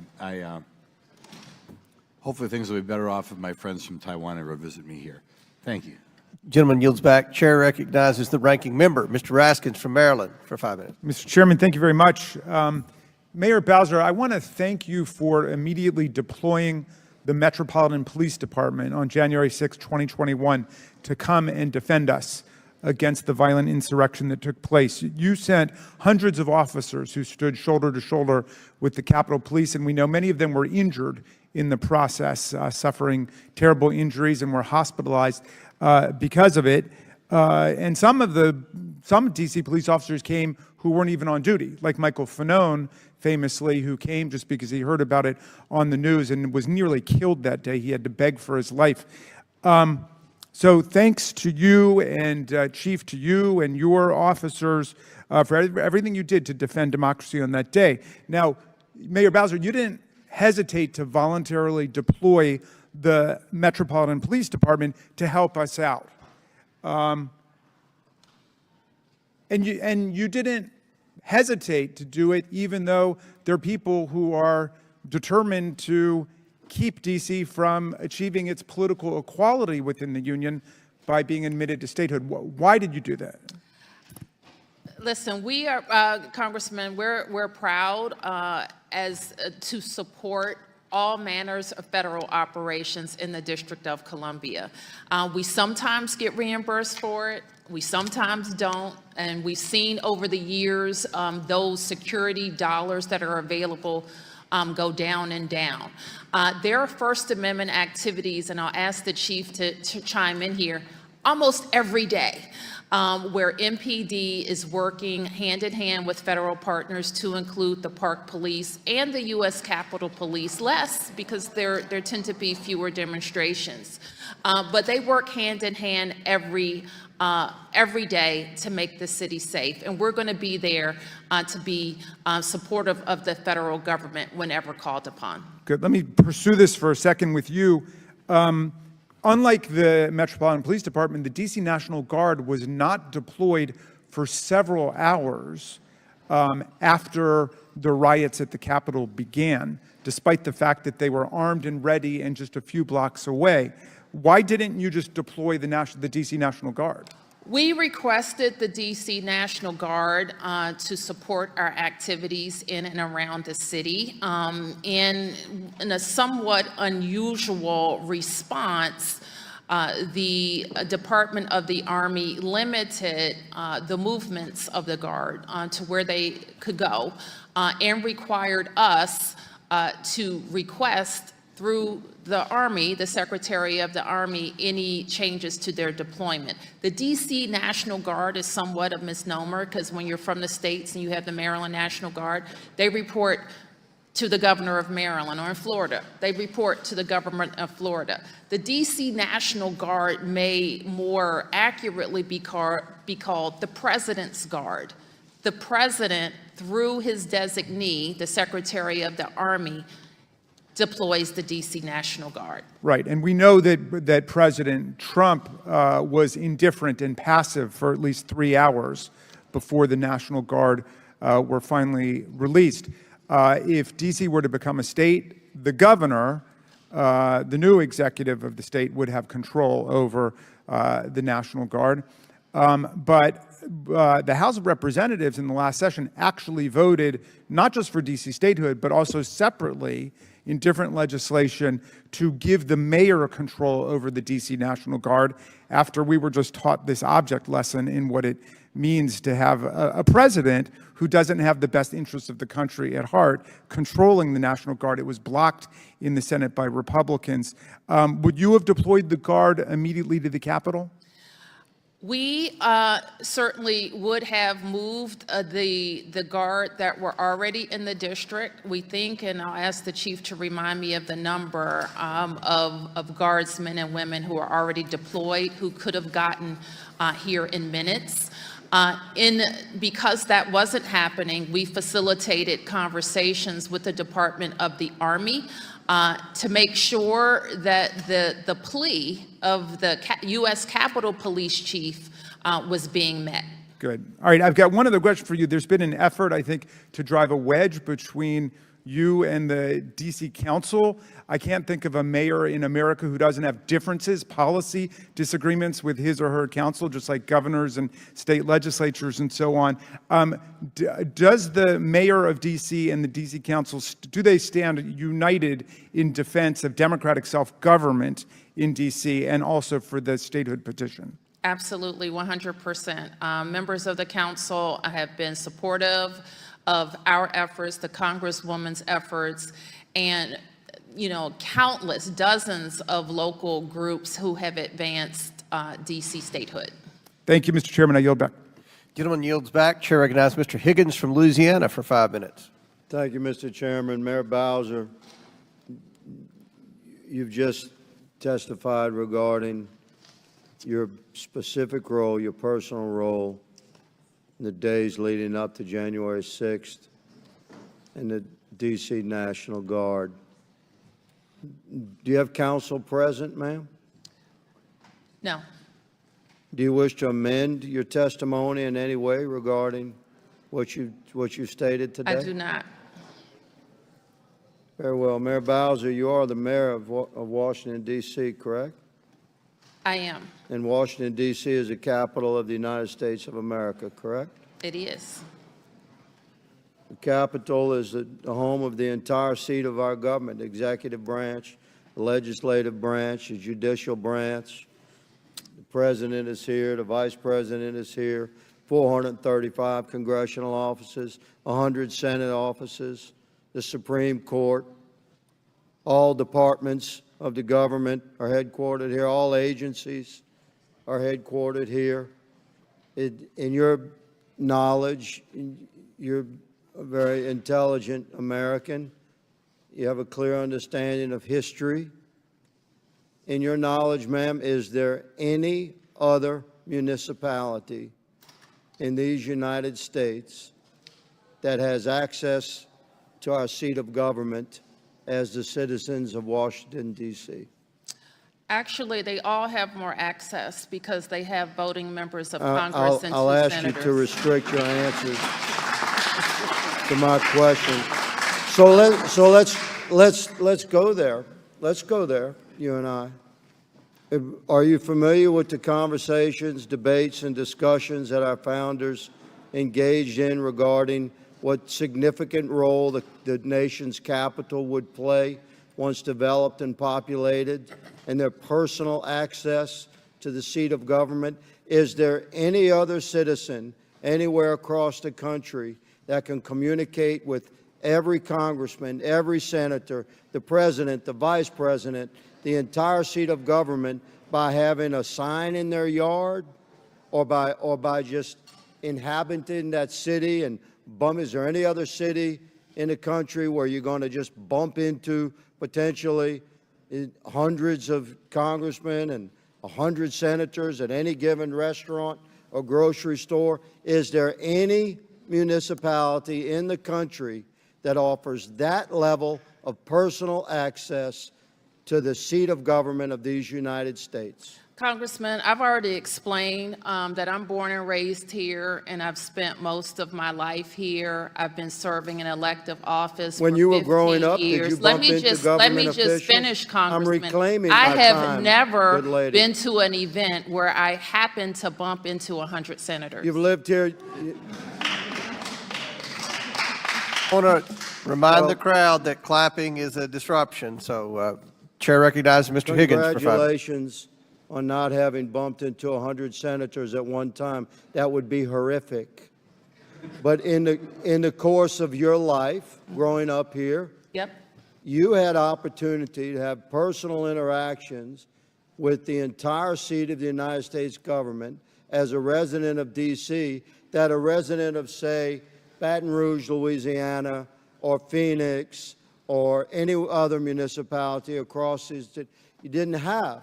Now, the founders did discuss this heavily, and I ask you very respectfully, are you familiar with those discussions and the significance with which the founders placed the status of our nation's capital? I know that the founders were very concerned about being surrounded by jurisdictions that might overtake the seat of the government. Do you share that And concern? Absolutely not, because what we've seen is the federal government grow in size and scope that threatens to overtake us.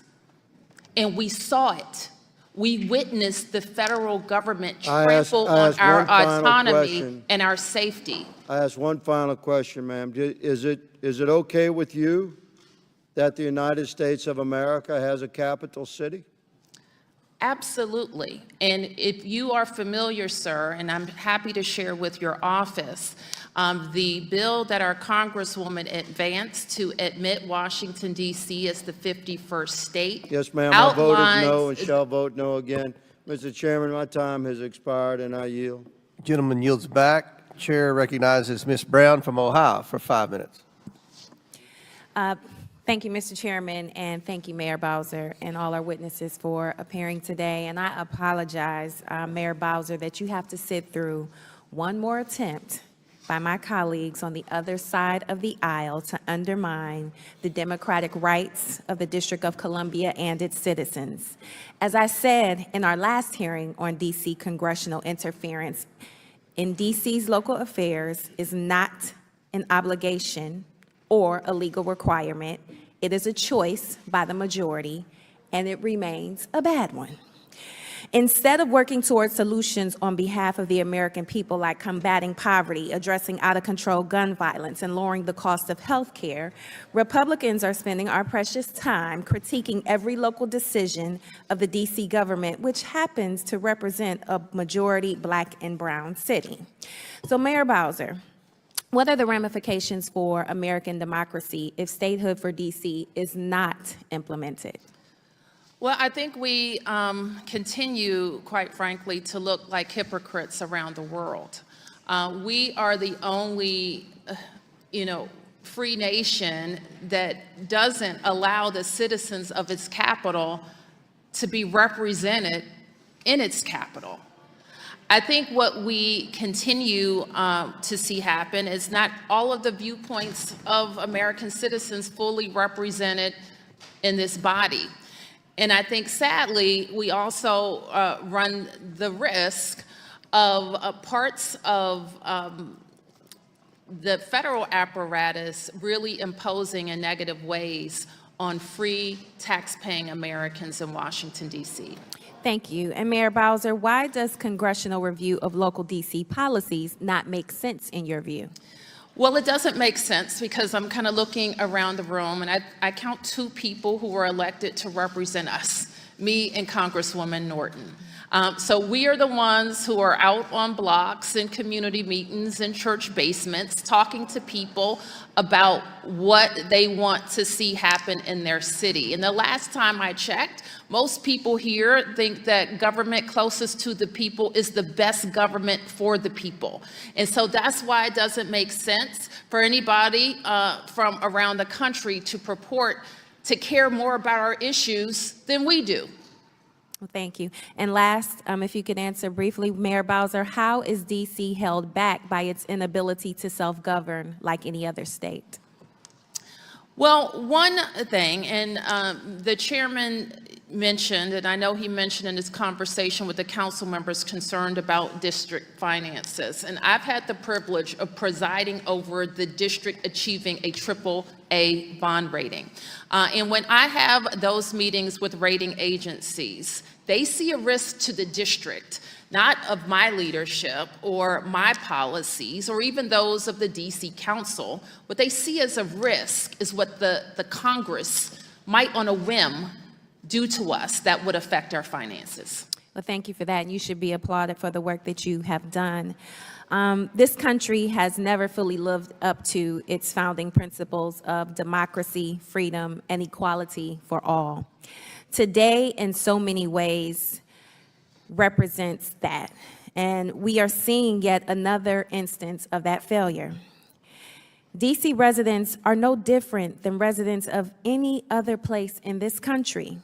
They pay taxes, they go to school, and they work. And yet, unlike those living outside the district lines, this pocket of over 700,000 people, a plurality of whom are Black, are not given full democratic rights under the law. They do not have one person, one vote. They do not have a full say in their own future or the choices and policy of their government. In 2023, that is not just a shame, it is a total disgrace. In 2023, it is not just a shame, it is a total disgrace. The United States is the only democracy, as stated by Mayor Bowser, that denies the residents of its capital voting representation in the national legislature. We in Congress have the obligation to finally extend statehood to the residents of D.C., not the obligation to question every decision of the local D.C. government. And with that, Mr. Chairman, I yield back. Generally yield. Chair recognizes Mr. Biggs from Arizona for 5 minutes. Thank you, Mr. Chairman. I thank you for holding the hearing, and I thank our witnesses for being here today. And Mayor Bowser, you and I may disagree on a lot of things, but I agree with you at least on one thing that you said so eloquently. When you said that you've watched the federal government grow and just threaten to take over you. As a resident of Arizona, I feel the same way. As I've watched the federal government grow, I feel it encroaches on almost every aspect of every American's life. And so with that, I got to tell you, I agree with that sentiment entirely. And I also agree that the closest government closest to the people is the best government. And I also would tell you that I think that the founders intended for the federal government to be very small. And that's why they enumerated the powers and said, this is your powers. You're limited to this. This is all you can do. And everything else is supposed to go back to the states. I did want to ask you this, though. It seems to me, I think on August 4th and August 11th of last year, you requested that the National Guard help with the migrant crisis in Washington, D.C., and that the Pentagon denied those requests, saying that that would diminish readiness or something to that effect. Is that accurate? I mean, that's what I remember reading, and I just wondered if that was accurate. We were not granted use of the National Guard to assist us with logistics related to buses being sent from Arizona and from Texas to Washington, D.C. You will know that we are not a border city, so we don't have an infrastructure to support those types of movements. It does, however, raise the question of how, if we had control of our own National Guard, we can ensure the readiness of those Guard troops, both in facilities, in training, and recruitment. So I just want to make clear, you did make the request, and it was denied. That's correct. Okay, thank you so much. And now I want to go to you, Mr. Graves, and we've talked about this, that your office has declined to prosecute 67% of arrests last year, and you've given us the rationale in some respect. The Washington Post reported that you have one of the highest, if not the highest, declination rates in the country, that rate last year was double the declination rate of the same office in 2015. And in that article, you intimated that it was two things that you focused on, as the crime lab had remained unaccredited, and I understand that. And then you said the police, well, ostensibly, I don't know, they don't have a direct quote, but they said that the police body camera footage was subjecting arrests to more scrutiny, which implies that somehow the police are responsible for mishandling evidence or something like that, which was one of the rationales for your declinations. Do you stand by that?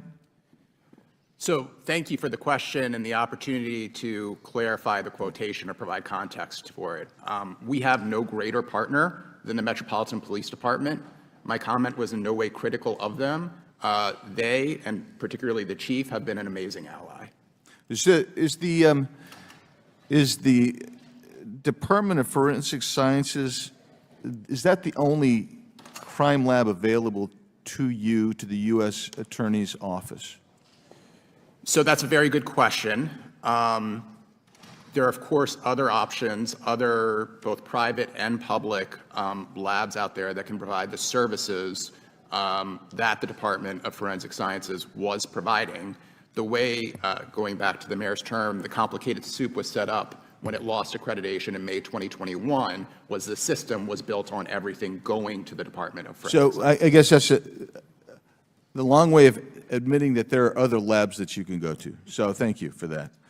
I want to ask about a specific January 6th defendant, a guy named Thomas Caldwell, decorated disabled Navy veteran, no criminal history, 70 years old, not charged with any violent crime on January 6th. In fact, he never entered the Capitol building, but you added a seditious conspiracy charge to his case after you took office, enhancing the charges that had already been filed against him. He was convicted ultimately of one obstruction count and one with tampering with evidence. He's 70 years old. You're seeking 14 years in prison. I guess my question is, doesn't that seem like a death sentence to Mr. Caldwell, who did not commit a crime of violence that day? So I understand the desire to know more about the case. That's obviously an active, ongoing investigation, and my ethical rules and department guidance preclude. He was convicted. You're getting ready for sentencing. You can answer the question with regard to why you want him to go to sentencing. It's not investigation. It's not ongoing. He's been convicted of 2 crimes. I need to know. So why. I understand your desire to know. As you said in the predicate to your question, he is pending sentencing. It would be wholly inappropriate for me in a public forum to weigh in on why I think that's an appropriate sentence. My time's expired. Thanks. Chair recognizes Mr. Frost from Florida for 5 minutes.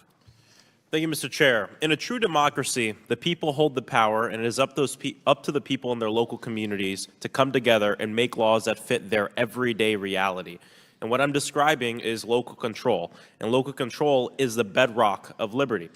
And naturally, when I see outright attacks on local governments for implementing policies that their constituents want, need, and voted for, I see that as an attack not just on the elected officials, but on the constituents of that area. And so there are Republican lawmakers in this chamber, on this committee, that are determined to undermine local government when the policies don't serve them. This is very true and something that I recognize all the time in my district of Central Florida that is constantly under attack by the Florida State Legislature and Governor Ron DeSantis. And so I know all about Republican lawmakers that have this same agenda, using fear, intimidation, and ultimately trying to use their action to stifle local government and to stifle democracy. Republican lawmakers want to talk about public safety with a straight face while refusing to do anything about gun violence in this country. Republicans want to talk with a straight face about protecting students in schools without doing anything to change the fact that the leading cause of death in this country for a kid is to be shot to death.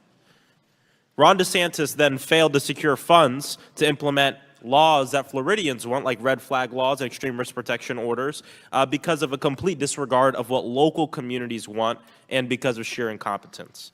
The intent of the D.C. Home Rule Act was to, quote, grant the inhabitants of the District of Columbia powers of self-government. Not only that, but D.C. has an elected chief executive, the mayor, and an elected legislature, the D.C. City Council. And if D.C. residents do not like how their elected representatives govern, guess what? They can vote them out of office. Mayor Bowser, you have served on both the D.C. Council and as mayor. How many times were you elected to the council, and how many times have you been elected as mayor? I was elected 3 times. I served almost 8 years as a council member, and I'm starting my 9th year as mayor, 3 times. The United States Congress has 535 voting members. D.C. residents cannot vote for a single one of those voting members out of office. In 1995, then Republican Speaker Newt Gingrich said the following about D.C. We should not interfere directly with home rule. Those of us who visit and who come here only for the purpose of representing our communities do not have the knowledge and do not have the right to micromanage the daily lives of the people of this city. It is interesting and wild how times can change for a party. Mayor Bowser, do congressional Republicans have more knowledge about D.C. than you and the members of the D.C. City Council? No. Mayor Bowser, have any Republicans on this committee gone out and knocked doors with you in the community to learn about Washington, D.C.? No. Are you aware of any Republicans on this committee that have gone to knock doors with any members of the City Council to learn more about Washington, D.C.? I'm not aware. Are you aware of any Republicans on this committee that have gone to any town halls with you or any roundtables to learn about the District of Columbia? No. The fact that they pretend that they know how to govern D.C. better than y'all is patronizing. And as I've said before, I don't agree with every local policy out there, but I respect certain decisions made under home rule. And there are Republicans here so preoccupied with trying to govern D.C., it makes you wonder who they're really trying to represent. I urge my colleagues to support statehood for the nearly 700,000 D.C. residents. I thank you all for your time, and I apologize that you have to waste your time at a hearing like this, especially on your daughter's birthday. We say happy birthday to your daughter, and I yield back. Well, would you yield to me, Mr. Frost? Yes, I yield to Mr. I Conlon. thank my friend. You know, I've been in office 29 years. I've won 15 elections, and I have always run on D.C. voting rights. Thank you. And now D.C. statehood.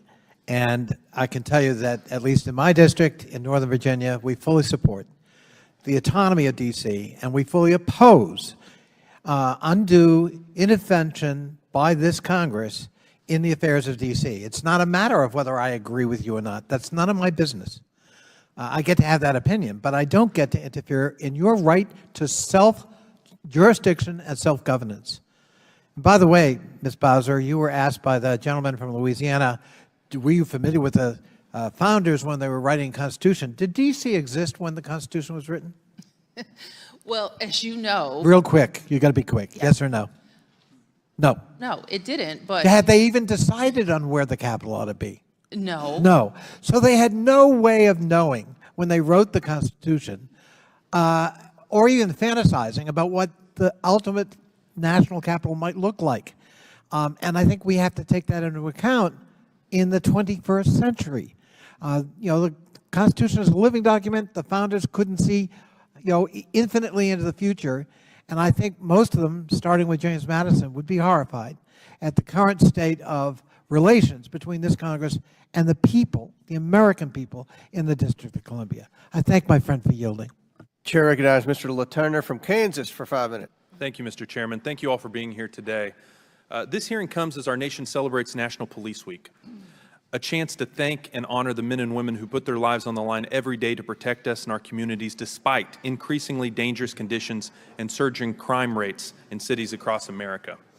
According to FBI crime statistics, amongst the 20 cities with the highest incident rates of violent crime per capita, 17 are led by Democrat mayors. My colleagues may not like it, but Democrat policies regarding law and order inevitably lead to lawlessness and social discord. I said this at our last hearing on our Capitol, but it's worth repeating. Maintaining public order and safety are a fundamental responsibility of government.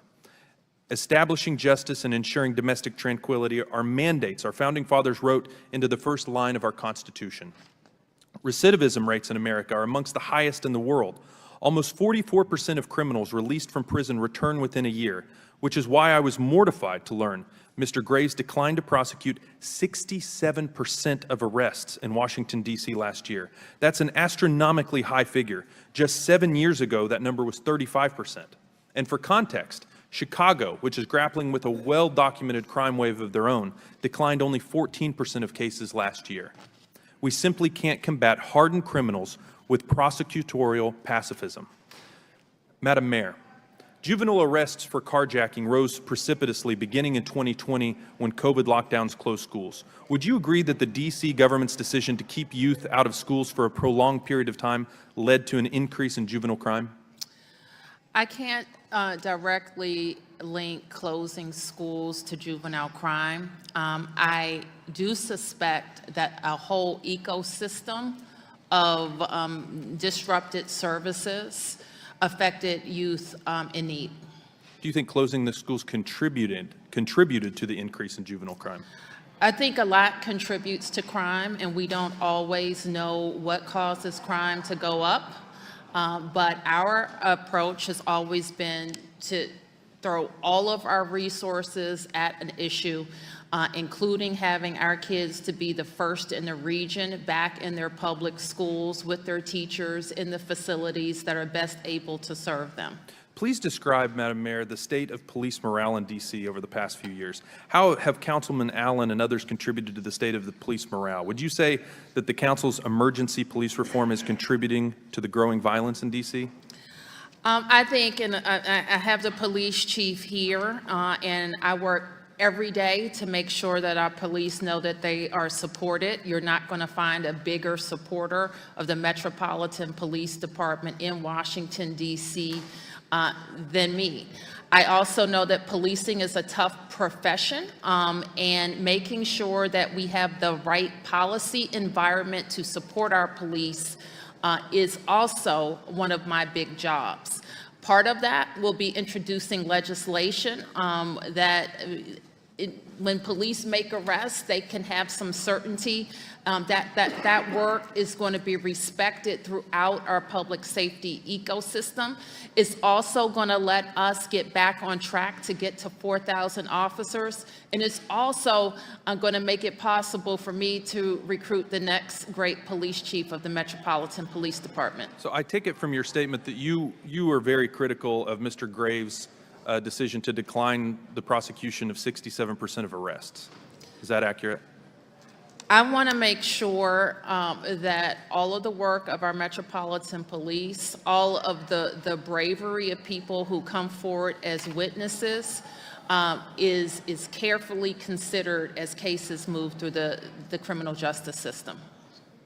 Mr. Graves, you heard it. That sounds like very carefully worded criticism, but criticism nonetheless. For you, Mr. Graves, Chief Conte postulates that the average homicide suspect has been arrested 11 times prior to committing homicide. We're 136 days into 2023, and there's already been 80 homicides in D.C. this year. That's 5 more than all of 2022, and on pace for approximately 215 homicides in 2023. Mr. Graves, your policies are directly endangering the public. In how many instances have you declined to prosecute someone who was eventually charged with homicide? So, thank you for the question. As a career prosecutor, nothing is of greater concern to me than community safety. No, hold on, Mr. Graves, I appreciate that, and I appreciate you thanking me for the question. I would love to thank you for a direct answer. How many have ended in homicide that you did not prosecute? So the statistic you cite of 67% is a snapshot in time of what the office looked like when I came into the role. From day one, actually before day one, I sat down with Chief Conte. Don't quibble, Mr. Graves. Don't quibble with that statistic. Just answer this direct question. In how many instances have you declined to prosecute someone who was eventually charged with homicide? So I would have to check with my team to get back to you, but sitting here today, I'm not aware of an instance. You don't know that for a fact? That's not something that you would... Of the 15,000 arrests that occurred last year, I would like to check before confirming on the record. Well, I'm talking about those that commit homicide. I would assume that you would keep some sort of record of what their interaction with the police have been and what your interaction with your office has been with those individuals. So what I can tell you is we are tracking the recidivism rates of individuals that we charge versus individuals that we didn't charge in 2022, and what we've actually seen is that the recidivism rate is actually slightly higher for the individuals we charged than the individuals we didn't charge. I'm out of time. I yield back, Mr. Chair. Chair recognizes Ms. Ballot from Vermont for 5 minutes. Thank you. Thank you, Mr. Chair. Thank you all for being here. Before I get started with my line of questioning, I just want to say a lot has been made about the drop in achievement of DC students. And I just want to tether us back to some context and reality, which is the pandemic and the ongoing trauma from the pandemic caused scores to drop for every single racial, economic, and demographic student subgroup across the nation. This is not particular to the District of Columbia. Now, Madam Mayor, thank you for being here. I'm sorry you have to be here, but I appreciate your time. Now, congressional interference in DC's local affairs and the denial of statehood have very real consequences for DC residents. Already this year, as you know, Congress has exercised its ability to overrule laws enacted by the DC Council, which is democratically elected by DC's over 700,000 residents. Now, DC's lack of statehood has real financial consequences as well. In the early days of the coronavirus pandemic, when Congress passed the CARES Act and gave each state a minimum of $1.25 billion in fiscal relief, DC received only $495 million, even though it pays full federal taxes and has a larger population than 2 states, including the state that I'm proud to represent, Vermont. It took a full year for D.C. to finally receive its fair share, and that only occurred after Democrats took control of Congress and retroactively secured the $755 million for D.C. in the American Rescue Plan. Obviously, completely and totally unfair, and tied your hands behind your back in terms of giving your residents the support that they needed. Now, as part of congressional Republicans' efforts to enact a nationwide abortion ban, Congress has long prohibited D.C. from spending funds raised from D.C. taxpayers on abortion. The prohibition was lifted in 2009, but the day the ban was reimposed in 2011, at least 28 women on Medicaid who were scheduled to have abortions were told their health insurance no longer covered the procedure. To this day, women in D.C. who are covered by Medicare are denied coverage for abortion. Mayor Bowser, 90% of the D.C. residents enrolled in Medicaid are people of color. What impact does this have on the women of D.C.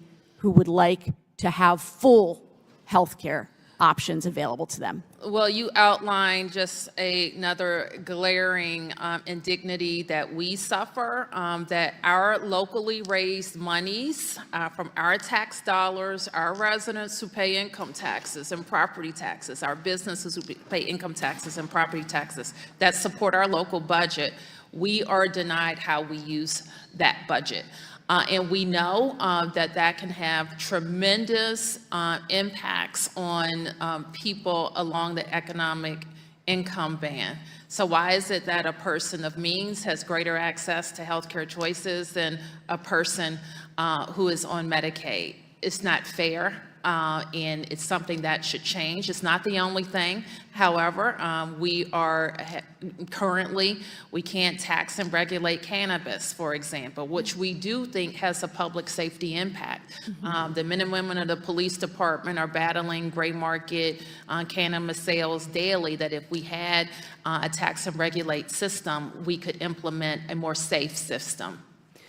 And Mayor Bowser, what do you think would happen if Republicans continue to push their national abortion ban and continue to push their interference in the District of Columbia? What do you think that will do on rights of your citizens that you represent here in terms of them getting the health care they need and deserve? Well, I hope what it will do is wake up women around our country, especially women in the suburbs. I think we've already seen evidence of this in suburbs around American cities who may be conservative, but they do not like the idea of their daughter having less rights than they have. And so they're going to elect people that respect the bodily autonomy of American women. And I actually think this is the link to DC residents. When that happens, we will advance the cause of statehood. I agree. Congress has no business getting in between women and their doctors, and no business wasting your time. Thank you for being here. I yield back. Chair recognizes Mr. Timmons from South Carolina for 5 minutes. Thank you, Mr. Chairman. I went to undergrad at GW. I lived at 15th and I, McPherson Square, 2003 to 2007. I lived in Chinatown from 2010 to 2011. And I have been in D.C., mostly the Navy Yard, Capitol Hill area, since 2018. This is the least safe it has ever been. Law enforcement seems to have the lowest morale, judging by a number of factors. And I want to help solve this problem. I want this city to be the beacon that it should be for the world. I want people to come here and be impressed and think that the best days are ahead for the United States. I do not feel that they feel that way when they come here now. And when my constituents come to D.C., I warn them of things that they should and should not do, and that should not be the case. So we need to do something, and I want to help. After our last hearing that we had, Councilman Allen was kind enough to come and sit with me and Congressman Armstrong in my office just last week. We had a great conversation. I've identified 4 areas that I think that we need to address as a group. Congress has 2 of them. D.C. has 2 of them. I'm going to address the D.C. components, and Congressman Armstrong is going to follow up later with the structural reforms and the financial support that Congress can offer. So the 2 D.C. components are, 1, criminal code and bail reform, and 2, anti-vagrancy laws. So let's start with anti-vagrancy laws. There's 5,000 people that are currently homeless in DC, experiencing homelessness, and we need to help them. We need to help them get back on their feet. We need to find a way to get them food, shelter, mental health services, job opportunities, so they are not living under 395. They're not living in Georgetown under the White Horse Freeway. I mean, I realize that steps have been taken, but they have been insufficient in my view, and we need to make sure that there are no homeless people in DC and that they transition to opportunities as quickly as possible. So that's one issue that and I'm going to send this to the mayor shortly. The next thing is the criminal code and bail reform. We need to send a message to the people that live and visit Washington, D.C., that the criminal code is fair, but if you are a repeat offender, it is harsh, because we need to have a deterrent threat. And bail reform, we cannot have repeat offenders that continue to commit crimes, get out, and then commit worse crimes. And I'm not going to go through all the different things. I think that there needs to be a tiered structure that would allow fairness. If somebody does something, makes a mistake, we need to help them get back on their feet. But there are bad people in the world, and we need to separate them from society. So I think that the criminal code and bail reform is a part of this. So I guess let's start with the homelessness issue. Mayor Bowser, do you agree that we can do more? And if Congress comes to the table to help change some structural issues and give some financial support, can we address this in a more meaningful way? Well, thank you for your concern about our residents who are experiencing homelessness. Some of them are native to Washington, D.C. Some of them come to Washington, D.C. Because we are the capital and the seat of government. I've been proud over my 8 years as mayor to have a comprehensive approach to doing that. You'll see that we've driven down family homelessness by more than 70%. Do you agree that we have a major, major problem in Washington, D.C. as it relates to homelessness? We have 221 people as of today's count who are living on the street. Those are the people that you were referring to. Councilman Allen gave me the 5,000 number. He sent me a report that was There are not produced by your... 5,000 people living on the street, sir. Those may be people There's that 221 people living under 395. We can go right now. It's 300 yards away. What are you talking about? I'm talking about facts, and there are not 300 people under 295 or 395. We have outreach teams that are out and across all 8 wards, and we actually know. Let's move on to the criminal code. Do you think that those are the facts. Your own councilman sent me a report saying 5,000 people were homeless in D.C. Okay, look, we're going to move on. Criminal code, bail reform. If Congress comes to the table and gives you all additional accountability with your and additional jurisdiction, and as well as additional resources, whether it's a new prison, whether it's homeless rehabilitation center, increased funding for law enforcement, prosecutors, whatever you need to fix this problem, can council come to the table and in a more serious manner address the criminal code and bail to make sure that the people feel that they cannot commit crimes and get off and not be prosecuted? Well, we understand that the Council's Committee on Public Safety and the Judiciary will take up the criminal code revision in the coming months, and we stand ready to assist them with that work. You may have heard I'm running out of time. I'm sorry. He's going to follow. Congressman Armstrong's going to follow up, but we're here to help. We're willing to provide additional jurisdiction, accountability, structural reforms, perhaps some financial support to address some of your challenges. I just hope that we can find a way to make this place the city that we all know it should be. Thank you, Mr. We would Chairman. I yield take you back. up on your offer to assist. While we have a plan to replace our DC jail, we expect our capital dollars to be more constrained in the coming years, and we would happily work with you on an appropriation. Chair recognizes Ms. Lee from Pennsylvania for 5 minutes. Thank you, Mr. Chairman. Our country's founders believed that taxation without representation was tyrannical. It's been stated. The United States is the only democratic country that denies voting representation on the national level to the residents of the Capitol. I'm sure it's no coincidence that those residents that our colleagues on the other side of the aisle are seeking to oversee without representation are over 45% Black.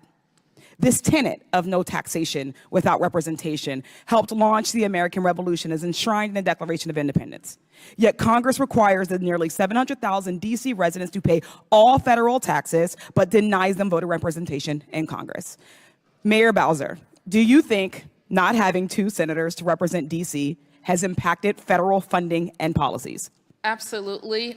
Your colleague just mentioned one very specific thing that happened during our response to COVID, where we were inexplainably grouped in as a territory for the purposes of the CARES Act, which none of us know how that happened or if it has ever happened previously. So that's one such way. I also think not having 2 senators for the district impacts this region. Maryland, D.C., and Virginia, over 4 million people making up this DMV region with 2 senators when we should have 6 senators. And we know how important that will be in discussions, regional discussions, for example, like how we're going to fund Washington Union Station. It's going to be a spectacular renovation, cost $8 billion. How we deal with the fiscal cliff that we know is coming towards our transit authority, which serves the district, Maryland, and Virginia. And by the way, other transit authorities around the country are going to be coming to the Congress too. That's almost $1 billion. So we know, in having 6 senators represent this more than 4 million person region, is representative democracy. Absolutely. Thank you so much for those examples. DC pays more federal taxes per capita than any state, and overall, DC pays more federal taxes than 19 states. The last 2 states to enter the union, Alaska and Hawaii, combined pay half the federal taxes DC pays. Alabama, Kansas, and North Dakota, which are all represented by Republicans on this committee, each pays less in federal taxes than DC. On a per capita basis, DC pays 5 times the federal taxes of Chairman Comer's home state of Kentucky. Mayor Bowser, as a 5th-generation Washingtonian yourself and the elected mayor of the nearly 700,000 D.C. residents, what do you hear from your constituents about being taxed without voting representation in Congress? Well, I will tell you, Congressman, it's changing. I mean, we've always been proud to pay our fair share. You just outlined how we actually pay more. We give more to the federal government than we get back, and frequently some people think we're agency of the federal government. Some people think that everything that we have has been paid by federal tax dollars, and that couldn't be worse than the truth. People have started to say to me, Mayor, why are we paying taxes? Why don't we withhold our taxes and see what happens? And so I think that we're proud Americans. We're proud to host the federal government and to pay our fair share. But enough's enough. Our congresswoman should be able to vote for us. Just look at all of the things that she's been able to accomplish for the district. Taking advantage of federal lands, creating jobs, turning underutilized park space into active spaces. And we know that we could do so much more with the votes that our American citizenship should guarantee. Thank you. DC residents have been petitioning for voting representation in Congress for over 200 years. But instead of acting on that, this Republican-led Congress has taken every chance to strike down the will of the people and encroach on their ability to self-govern. The people and the residents of DC don't want to be able to sightsee Congress people and senators in restaurants and bars, and they don't want to see y'all driving by and blocking traffic in your Black Suburbans. They want their own representation. Taxation without representation is as wrong today as it was in 1776. Yet this shameful practice is alive and well in our nation's capital. Since day one, the heart of this issue has been impeding Black political power. Let's just say it. When DC becomes a state, it will have the highest proportion of Black residents of any state.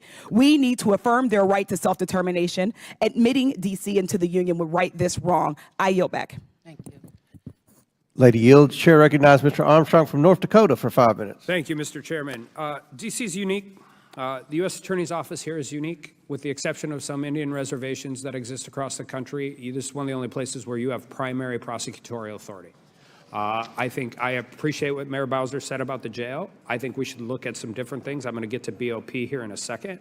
But just for Mr. Graves, what structural disadvantages do you have in dealing with the primary prosecutorial aspect of the U.S. Attorney's Office that we can work on? This is a really important This is a really important point, and I appreciate the question, and I think the mayor very eloquently laid out the complicated soup that she referenced. I mean, some of the services provided in the criminal justice ecosystem come from the federal government, some come from the state side, and we have to interact together and make it work, because we have no choice but to make it work, because that's the current system. And I mean, to be fair, I mean, if it's a resource issue, if we need more prosecutors, I mean, we need those types of issues set up. We're willing to do that. I'll go to the BOP for a second, because I think it's unique and I think it's important. Anybody who gets sentenced to a year in DC goes into the Bureau of Prisons. Mayor Bowser, in your opening statement, you said you're seeing a rise in repeat offenders. One of the things we've learned, it doesn't matter if it's a conservative state like North Dakota, a Democratic state like New Jersey, starting to develop. I'm the co-chair of the Second Chance Task Force. It's very unique when you get out of prison and you get out of the Bureau of Prisons, because once you go into the Bureau of Prisons, you're sent anywhere. Where we have learned locally, we have learned how to do this in other places. The last 6 months of your sentence, it could be a 7-year sentence, could be an 18-month sentence, could be a 10-year sentence.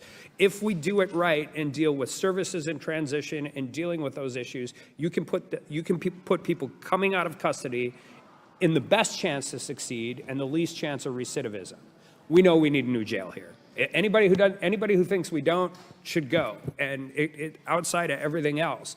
But I think we should also take this opportunity to start looking at some things that, quite honestly, states do better than the federal government. And I don't care where somebody is sent after they get. I think people are, particularly for nonviolent felony offenses, the data will show the closer you are to your family and your community, the better chance you have of not having recidivism, and I think we should address some of those things. But I do think we should start having conversations if we're going to resource the jail, if we're going to rebuild it. We should also start talking about potentially putting in a program where wherever they're at, they could be at the work farm in Duluth, but if they're getting back out, the current model of BOP prisons where you just put them on a bus and send them loose isn't fair to the victims if it's a victim crime, isn't fair to the community where they're coming back from, and it's set up for failure instead of success. So I think we have opportunities here to do some things in a different way, and I'm thinking, just outside of all the differences and disconnects that we have between Democrats and Republicans, we have maybe even sitting on this table, that we have an opportunity to do some things because we know what works. We know what works. And we know for a fact, I mean, this is very different than a historical drug conspiracy where you're getting 17 years in the federal penitentiary. You guys are in charge of primary enforcement. And if it's sourcing the crime lab, although I would argue the crime lab, you recognize a little bit what a lot of states all over the country go through. There's a reason we're trying to get historical rape tests tested again all across the country and those things. But I think we instead of demonizing all of this stuff all the time, we have an opportunity to do this. And I agree with Mr. Timmons in that if it's a resource issue, we're willing to look at the resource issue, but I also think it's an issue of how we deliver these services, whether it's coming in or coming out. If you need more prosecutors to deal with first-time offenders, we need to know that. If you need more ability to communicate with the local police department, so you guys are, the enforcement and the prosecutorial missions are more copacetic, we need to do that. But I do think we have an ability to do some of this, and there's some smart things we can do here as we're moving through it, because we're willing to spend the money if the money's spent appropriately and if we're doing it. Mayor Bowser, you look like you want to say something. I do want to say something because that wasn't supposed to be a 4-minute Okay. rant, but I get All fired right. up on this stuff. we do need more prosecutors. We do. They don't work for me, they work for the U.S. Attorney, but we need more prosecutors. I've heard the U.S. Attorney say they're not prosecuting a lot of misdemeanors, but this is my way of thinking, and this is how my police officers think. If they are arresting people, they've been saying for years that we're going to arrest them, then they're going to be right back out, because they know that they're not going to be prosecuted even if it's a misdemeanor. But misdemeanors indicate, in my view, a sense of lawlessness. And that sense of lawlessness grows. So if they're making, and I know they have to be efficient with their resources, and we can appreciate that, but let's make sure they have enough prosecutors, and the U.S. Attorney can tell you what he thinks, to prosecute our homicides, but also to prosecute our gun offenses, because a felon in possession of a gun should be prosecuted. I agree completely, and we're 20 seconds over line. I will say it's unique in that this is the one space where U.S. Attorney's Office actually deals with misdemeanors as a primary offense. But I will also say globally across the entire, one of the biggest mistakes that has been made is catch and release on misdemeanors. Because if you're doing catch and release on misdemeanors and it's a 19-year-old offender, by 22 they're going to be a felon. That's just the reality.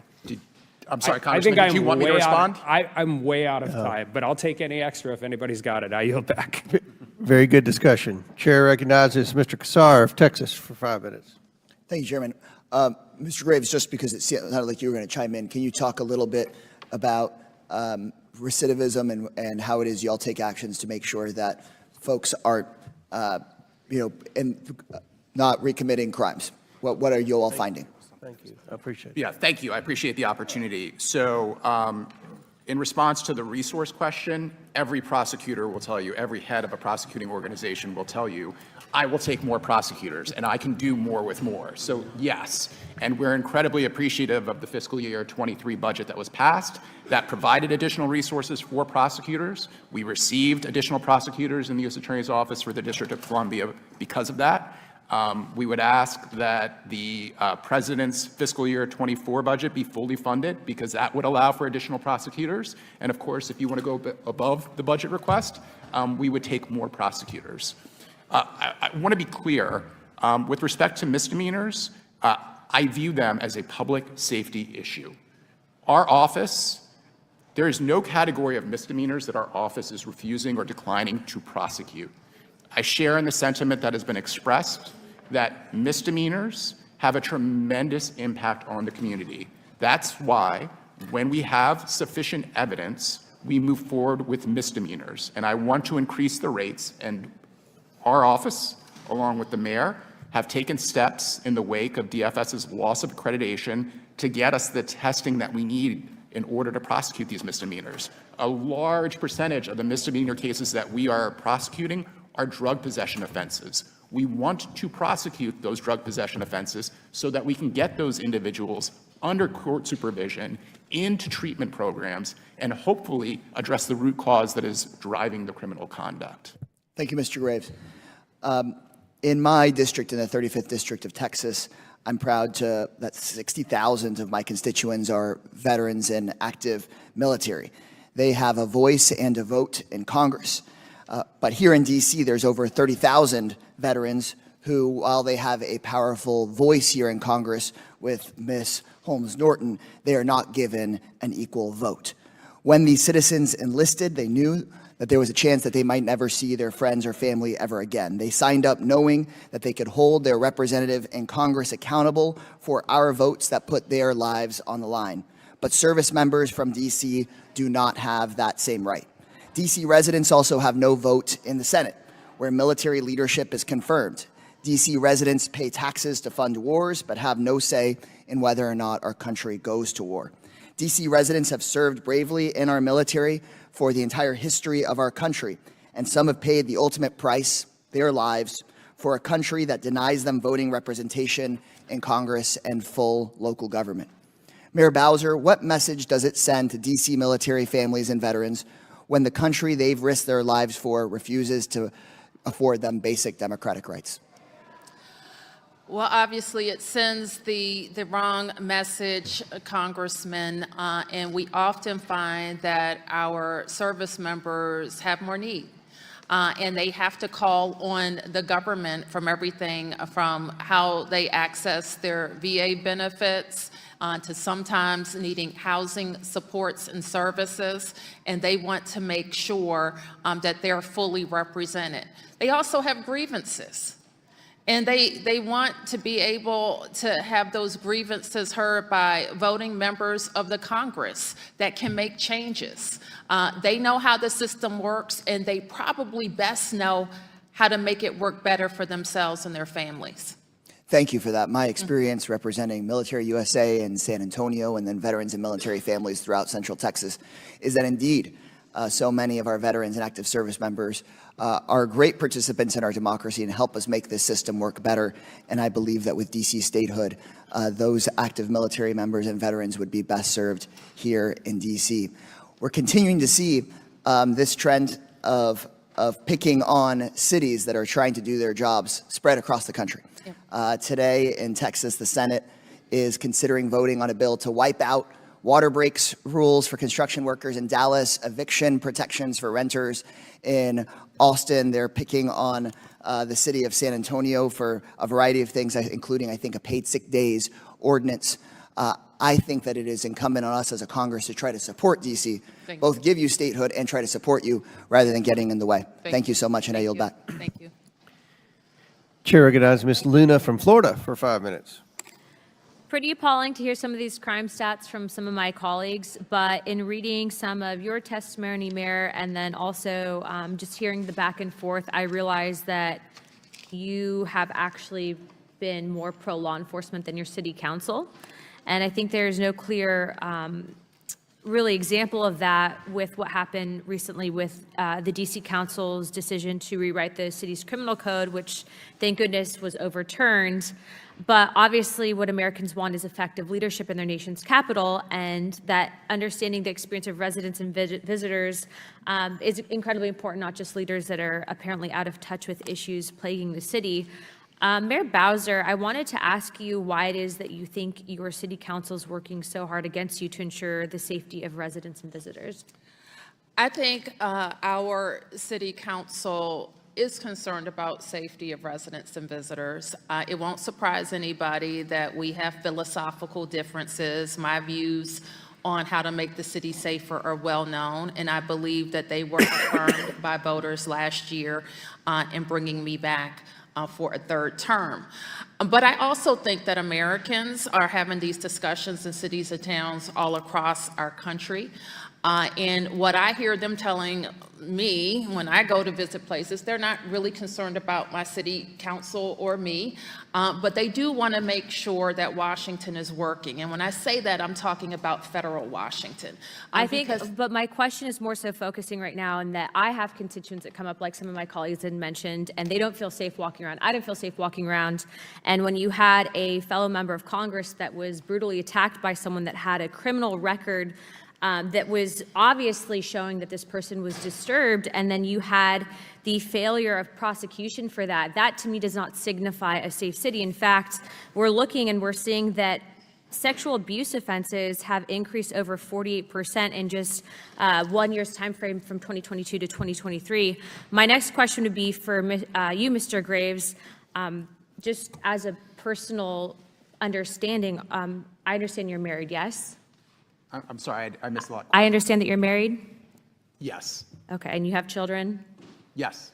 So I would assume that you are against violence against women. Yes, of course. So my question for you is, there's been many concerns brought up by my colleagues that you have actively chosen to ignore certain cases.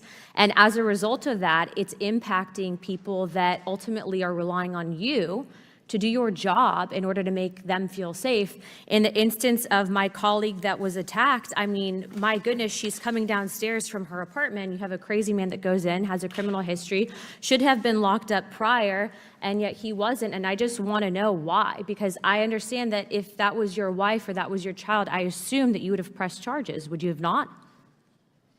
So I understand the concern for the community and keeping all of our fellow community members safe. We are prosecuting the individual you're referencing. But he had a track record, and he was allowed back on the streets, and those actions that were taken against him were clearly not done in a way that caused him to understand that he can no longer do that. This person was a disturbed individual. He should have been given a more harsher sentence. My question is would you have allowed that to happen if that was your wife or your child? Yes or no? So Is it yes or no? So it's not a yes or no question? It is a yes or no, because you have people that are directly being impacted and hurt by these people, and you're failing to do your job. Just like Representative Bigg had asked you for your perspective on a case where someone was obviously being charged with a more harsher sentence than they deserved, and yet you're sitting here trying to argue that when people clearly don't feel safe. People are arguing about statehood. Statehood, fine, if a city can actually manage cases, but the city can't even prosecute adolescents cases. And that is your responsibility. So I'm not trying to be a jerk here, but what I am asking is for you to do your job and make people feel safe, especially those that are depending on you to do it when you see cases of, 48% increase in sexual assault cases. My goodness. So That's it. I've heard enough. Chairman, I yield my time. Congresswoman, Thank you. Congresswoman, may I address your question about sexual abuse? I know the Sure. chief wants to talk about it. We only have 26 seconds left, but We do have a lot to say about that, and when time allows. I will contact your office. Thank you. Lady yields back. Chair recognizes Ms. Crockett from Texas for 5 minutes. Thank you. I don't know that I can get through all that I need to say in 5 minutes, but I'm going to do my best. We're going to start off with sexual abuse. I am so excited that my colleagues across the aisle care about sexual abuse, considering that the front runner right now for presidency is kind of just been found liable of sexual abuse. So I'm excited because this may mean that finally some folk will back off from supporting him because we don't support sexual abusers in this chamber. So I'm happy about this. But let's talk about facts versus fiction. My Republican colleagues want to talk about being tough on crime and keeping criminals off the streets. And so we've talked about, let's talk about what is criminal. We've got members of Congress elected in other states, other cities, trying to subvert democracy and the will of the people of D.C. by dictating that the city act in a way the Republicans want because they think they know what's best. Republicans want to subvert the people's power, and it's not just for D.C., it's all over. We see this in states like Texas and North Carolina with gerrymandering. In fact, we still have members here who still think that Trump won in 2020. Republicans want to talk about crime and violence, but they don't want to admit their role in this crisis. The fact is that they still allow assault weapons in the hands of radical right extremists, which have forced families visiting a mall in my state of Texas to leave a mall with nothing more than trauma, hurt, and despair as a neo-Nazi terrorized them. And yet, what did they have in their hand? Another AR-15, but we don't want to have a conversation about that. So if we're going to talk about crime and the reasons for the increase in them, we've got to talk about these root causes. Number one, the fact that we have elected legislators that won't do their job and protect people by keeping these weapons off the streets. That's number one. Number two, we are still reeling from a financial crisis, and guess what? They don't want to make it better. I'm sure they all campaigned and said, oh, we're going to help out the economy post-COVID. But right now, we are on a cliff over the debt ceiling. The debt ceiling that was raised 3 times under Trump, and 25% of this credit card bill that they don't want to pay was accrued under Trump, and he only had 1 term. And hopefully he won't have no more. Nevertheless, I digress. Let me move on.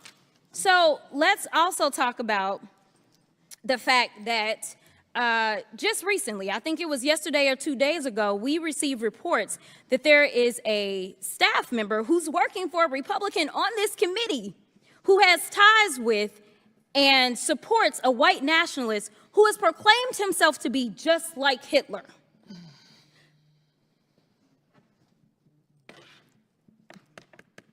I don't really know what to say, except for the fact that this is a farce, all right? Because the fact is, we've got an increase in crime all over.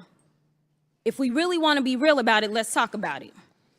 We're talking about D.C. right now, but the murder rates in red states like Louisiana, Mississippi, Alabama have statistically exceeded those in blue states like Illinois, New Mexico, and Michigan every year since 2000. But since my colleagues feel the need to meddle in local affairs of D.C., then let's look at where there might be issues. To be clear, D.C. doesn't control most of its own post-arrest criminal justice system. Instead, the federal government administers most of it. So I have a few questions, yes or no, for you, Mayor Bowser. The federal government, not D.C., has the authority to prosecute nearly all crimes committed by adults under D.C. law. That's correct. The federal government appoints judges to the local D.C. courts. That's correct. The federal government has jurisdiction over community supervision and adults charged or convicted of D.C. crimes. That's correct. The federal government has jurisdiction over the incarceration of adults convicted of felonies under D.C. law. Correct. Lastly, Mayor Bowser, Isn't the federal government responsible for parole and supervised release of people convicted of felonies under DC law? Yes. Thank you. The fact is, my Republican colleagues want to talk about keeping DC streets crime-free. They can't even keep the halls of Congress crime-free, because we gonna talk about this, because I got 24 seconds. My freshman colleague has just been indicted on 13 counts, 13 felony counts, right? But have they exhibited any courage to say, you know what, we will disallow this in our body. We will make sure that we expel this individual. They have not. So what I don't want to hear is that they care about crime, because if they did, they would start by cleaning up our own house and mind our own business instead of coming after DC. So thank you so much for your time. Thank you, Congresswoman. Chair recognizes Ms. McLean from Michigan for 5 minutes. Thank you, Mr. Chair. And thank you all for being here today. I appreciate it. I'm going to turn the focus a little bit over to the law-abiding citizens. I'm going to try and make it a nonpartisan and make it more about the law-abiding citizens, because I think, you know, we just got done with Mother's Day, and I think I have one of the best moms that's ever walked the face of the earth, so happy Mother's Day again, Mom. But I look back to all the lessons that my mom taught me. Was for every action, there's a reaction. And if you do an action and that's a bad action, you got to pay the consequences, Lisa. So you can make your own decisions, but when your decisions or when your actions hurt someone else, then you have to pay the consequences. And there are some things Mom can help you with and some things but she can't. But you have to be responsible and more importantly, accountable for your actions. And I hear her on my shoulder, chirping in my ear constantly. So I think Mom's done her job. But let me just start. In May, as of May 9th of this year, total crime, I know you've heard the stats, but I think they bear repeating. Total crime up 27% in DC from the same time last year. Motor vehicle theft up 110%. Homicides up 12%. Sexual abuse is up 53%. And property crime is up 30%. That's not a good position for the law-abiding citizens to be in. And I think we need to really take a good long look at why. And I think it goes back, and I hear my mom in my back, on my shoulder, consequence to the action. What is the consequence to your action? Because if my curfew was at 10 o'clock and I came home at 10:05, there was a consequence to my action. And sometimes it was a little harsher than I thought, but I responded to that consequence. And the next time I came home at 9:50, I wasn't late. But despite a sharp increase in crime, the U.S. Attorney's Office for the District of Columbia declined to prosecute 67% of individuals arrested in D.C. in 2022. 67% of the people that committed an action didn't have a consequence to their action. I wonder what behavior that led to. I wonder if anyone can connect those dots. According to Police Chief Robert Conti, the average homicide suspect had been arrested 11 times prior to them committing the homicide. I wonder if we would have had a consequence to that action a little bit sooner if we would have had the same result. Right? My mom has zero time in law enforcement, but I think her concepts really make sense. So Mayor Bowser, do you think violent and repeat offenders should be kept in jail? I believe in consequences as well. Thank you. Congresswoman. But I also believe that it's complicated.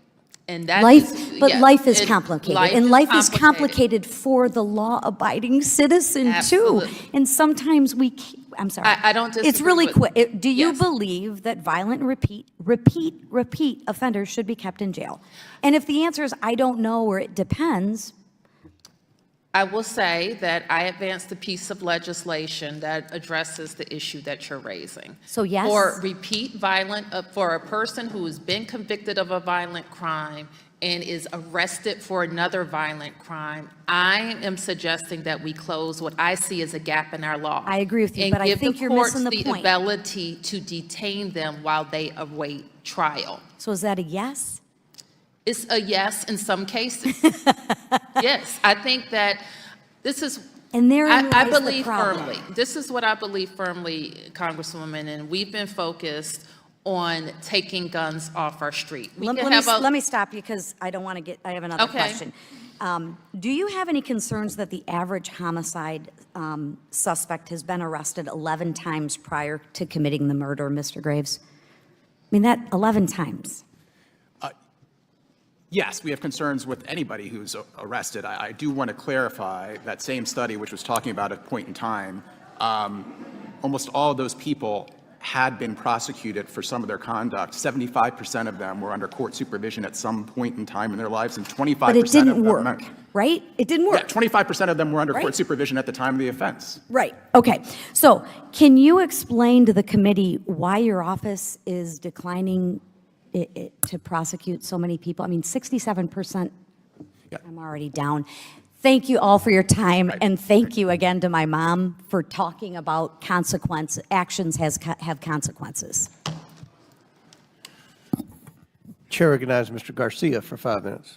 Thank you, Mr. Chairman. I want to thank Mayor Bowser and Mr. Graves for being here today.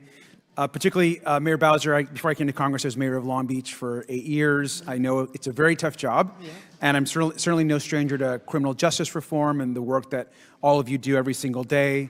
Just to your entire team, and from the police leadership to everyone else, just thank you for your work. I've also always said that we need to get more mayors and local officials elected to Congress, but certainly today and some of the questions we've heard is not exactly what I had in mind. This is already our second committee hearing on this topic, and I feel oftentimes like I'm back at my city council meetings. If members of this committee wanted to focus on crime, they should run for office in D.C. Clearly, they're very interested in what you all do as it relates to crime here at the local jurisdiction, yet they're not as interested in discussing crime and gun violence in their own districts and states. Instead of having a meaningful discussion about public safety, which we can always have, we continue to show as a committee, unfortunately through the majority, our contempt for the people of Washington, D.C. D.C. residents are Americans who deserve the same rights to federal representation that each of our constituents have across the country. Republicans are hauling in our district's duly elected leaders, our appointed officials, before this committee for the high crime of supporting measures to support and change our criminal justice system. Obviously, this is personally, I believe, embarrassing to this committee. This is not the format. We should not be bringing you in to discuss these issues. Instead, we should be uplifting and supporting statehood for all of you. It's also telling that Republicans are choosing to target Washington, D.C., even though many places across the country are dealing with much higher crimes than the district and crime rates. In fact, I think, we've said this before at the last hearing, it's been said multiple times, I've read this personally as well, violent crime in Washington, D.C. has actually dropped in the last year overall. And yes, there are serious challenges around crime and public safety in all big cities. We know this to be true. But crime overall in Washington, D.C. has dropped 45% in the last 10 years. And if you look at the last few decades, D.C. is actually a safer place, and we should not forget that. Yes, there are still challenges, but the progress is going in the right direction. And if we want to talk about violent crime, we should be talking about issues around guns. The rate of gun deaths in Mississippi is over 30% higher than it is in D.C. Rates are also higher in Louisiana, in Missouri, in Alabama, in Alaska, in Arkansas, and South Carolina, all higher than the rates here in D.C. Yet we're not bringing in the governors of these other states in front of our committee and not asking them and probing them questions. I'm not really sure why. But it's clear that my Republican colleagues really don't care about the violence that are facing American communities. They want to make political points. I've only been here for 5 months, but I've seen House Democrats sponsor numerous gun reform and gun violence legislation, whether it's been trying to ban assault weapons, high-capacity magazines, bump stocks, universal background checks, all things that could actually help reduce violent crime. And if Republicans really wanted to reduce violent crime, they could reach across the aisle and bring forward some of this legislation.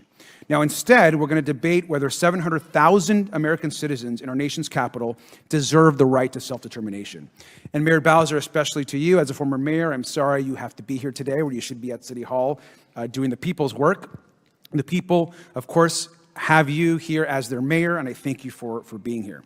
But since you are here and our Republicans are so interested in dropping crime, I was wondering if you have any advice for the governors of Mississippi, Louisiana, Missouri, Alabama, Alaska, Arkansas, and South Carolina, all of whom have higher rates of gun deaths and violence than the district. Do you have any advice for them about what those states could possibly do to really bring forward some criminal justice reform in those states? I'm sure my colleagues will take that information and pass it along to their governors. The advice I would give them is what I give to all of the members of the Congress as well, is we need common sense gun reform, Congressman. We need to keep kids safe in schools, Congressman. And we need to do the things that most Americans agree with. Background checks. And I have to, much has been said about disagreements I've had with our council, and we agree wholeheartedly on a piece of legislation that I know will make the district safer. It will decrease instances of domestic violence as well, and that's red flag laws. Governors and state houses all over our country should be focused on common sense reforms that will keep our kids and families safe. Thank you, Mayor, for that good advice, and I definitely encourage our governors to take that advice as well. And with that, I yield back. Chair recognizes Mr. Burchett from Tennessee for 5 minutes. Thank you, Mr. Chairman. Members, thank you, ma'am. I used to be a county mayor myself, so it's the best job I ever had. So yes, thank you for being here, ma'am. Mr. Graves, besides the juvenile crime, your office also handles all the criminal prosecutions for the District of Columbia. Is that correct? I'm sorry, I just want to make sure I understood the question. Outside of juvenile crime, we handle adult crime, but juvenile crime was handled by the D.C. Office of the Attorney General. That was my point. Yes. In 2015, the U.S. Attorney's Office for the District of Columbia declined to prosecute 35% of the cases. Is that correct? That's consistent with my recollection, roughly. And yes or no, you were sworn in as U.S. Attorney for the District of Columbia in November of 2021. Is that correct? Yes. Okay. I think you testified earlier that the percentage of criminal cases your office declined to prosecute in 2022 was 67%. Does that sound correct? That's not correct. That's fiscal year 2022. So it both predates when I was sworn in and postdates. Okay. The total crime, though, is up 27% from the same time last year. So I don't think it's a lack of criminals. Why does your office decline to prosecute so many of these cases? So thank you for the question, and I welcome the opportunity to explain. And Congresswoman McClain actually had a great chart that answered a lot of your question. The one thing not reflected on the chart is throughout the period. Congresswoman McClain tends to confuse me, so I'll just ask me and you will just. And I wish I had her chart to help me explain, but the one thing not reflected on the chart is that every year we charge roughly 90% of the most serious violent felonies. What changed, and you can see the change start in fiscal year 2017 and kind of incrementally step down each year, was our handling of misdemeanors. And there are complicated reasons. This obviously, we're talking about going across 3 administrations and 5 U.S. attorneys. We are working on some of the issues that led to these declinations with misdemeanors, and the numbers are going up. Okay. In an interview in the Washington Post, you said your office is continuing to prosecute most of the violent felonies, but we're declining less serious cases. And is that correct? Does that sound within your recollection? Yes. Okay. And in the same interview, you said the cases you declined mostly came after arrests in cases like gun possession, drug possession, and other misdemeanors. Does that sound right? So that generally sounds correct for fiscal year 2022. I would like to clarify the quote in light of a prior exchange, though. Okay. Are you aware that your predecessor, Channing Phillips, who wrote an op-ed for the Washington Post titled, "D.C. should not disregard misdemeanor crimes, but should keep focusing on rehabilitation programs"? Yes, I am aware. That was in response to an op-ed that ran in the Washington Post encouraging the U.S. Attorney's Office to stop prosecuting misdemeanor offenses at all. Right. The only people who generally read those op-eds are the ones that were written about. So are you aware that the Wayne County Prosecutor's Office, which includes Detroit, only declined to prosecute 33% of the cases in 2022? Yes, I've seen figures reported from other jurisdictions. It's important to note when you're comparing to other jurisdictions, it's often apples to oranges comparisons. Some jurisdictions, for instance, the police can automatically file charges. There are no prosecutorial reviews, and then there's subsequent dismissals by the prosecutors after charges are filed. Okay. But do you know that Chicago only declined 14% of their cases? Yes, and that's an automatic file jurisdiction. Okay. And Philadelphia, only 4%. I've seen that figure reported, yes. Okay. Mr. Conti, is that correct? How I say that name? Is it Conti? It's Conti, sir. Chief? Yes, sir. Chief Conti, okay. My name gets massacred pretty regular too, so. No worries. All right, thank you. Didn't you say that the average homicide suspect has been arrested 11 times prior to them committing a homicide? I did. And so you could see how Mr. Graves' apparent soft on crime policies could actually make residents and visitors feel less safe? I don't think it's Mr. Graves' policies necessarily. I think it's a combination of things, sir. Okay. Mr. Graves, my office gives 4 to 5 constituents tours a week for, groups. Hundreds of families from East Tennessee come to visit the Capitol every year. All the members before you come to D.C. every session every week. We all have staff living in D.C. I think your decision to decline 67% of the cases, regardless of the reasons, put our offices at risk. But most importantly, it puts my constituents and the constituents and every member here up at risk. I think it's unacceptable. And frankly, I think in some cases it's disgraceful. Thank you all for being here. Mr. Chairman, I yield back. Chair recognizes Mr. Moskowitz from Florida for 5 minutes. Thank you, Mr. Chairman. I want to thank the mayor for being here and your approach to this issue over the last several months and quite frankly the last several years.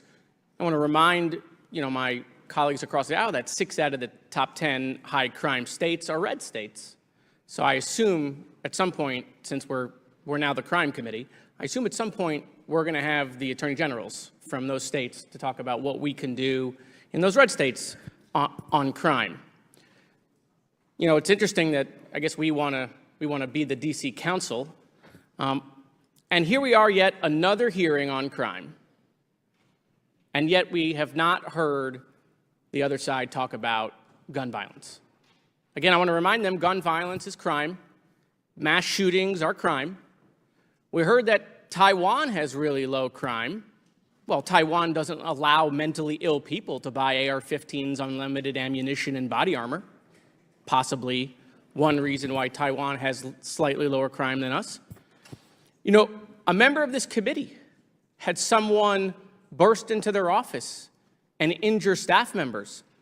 We should be thankful that that person didn't have a gun, because instead of 2 injured staff members, we'd have 2 dead staff members. And yet, we're not doing anything to stop mentally ill people from being able to buy AR-15s and unlimited ammunition in this country. Gun trafficking. Gun trafficking in D.C. is a huge issue. My friends across the aisle like to talk about illegal people all the time, but they don't want to talk about illegal guns. They don't want to talk about all the illegal guns that are being trafficked in D.C. They don't want to say the word gun at all. D.C. went from being a single-digit ghost gun area to now having 461 ghost guns recovered in 2022. In fact, semi-automatic weapons are being converted to automatic weapons. We've seen an increase in that by 340%. We don't hear that at all from the other side, even though they're so focused on crime. We heard a question about myocarditis. Serious, it's a fair question, but also not the leading cause of school-age children dying. That's guns. And so we can't continue to take these hearings serious when talking about crime if we're not going to talk about gun violence. You're not in denial. I know you know this. You just don't want to talk about it because it's politically expedient. We heard another member talking about books. Books in school. Look, I'm sure there's a couple of books that, we could take out of the classroom, but books ain't killing kids. And dead kids can't read, to remind you again. And so, we even passed a DC disapproval in Congress. I voted for it, by the way, Mr. Chairman. The president signed it, okay? And so, what I don't understand is why are we wasting this committee's time, the United States Oversight Committee's time, for the second time on just Washington, D.C., just the district, no other state, no other issue? And why, again, are we talking about crime when we're not talking about gun violence? I just came from a hearing on fentanyl, and I had to listen to parents testify and talk about how they're losing their kids to fentanyl. Serious issue. I support the chairman of that committee's bill. The data is clear on fentanyl. But you know what else? The data is clear on gun violence. The numbers don't lie. And yet, we're ignoring it. Perhaps we can maybe depoliticize the issue one day like we're doing with fentanyl, because it's important. Watching parents continue to bury their children because they sent them to school, or they sent them to a movie theater, or they went to a grocery store, or they were in a church, or they were in a synagogue, is despicable. And so, look, I know you guys are busy. I know you got stuff going on. You're trying to find, the fake informant that now has gone missing. I know you're busy with that.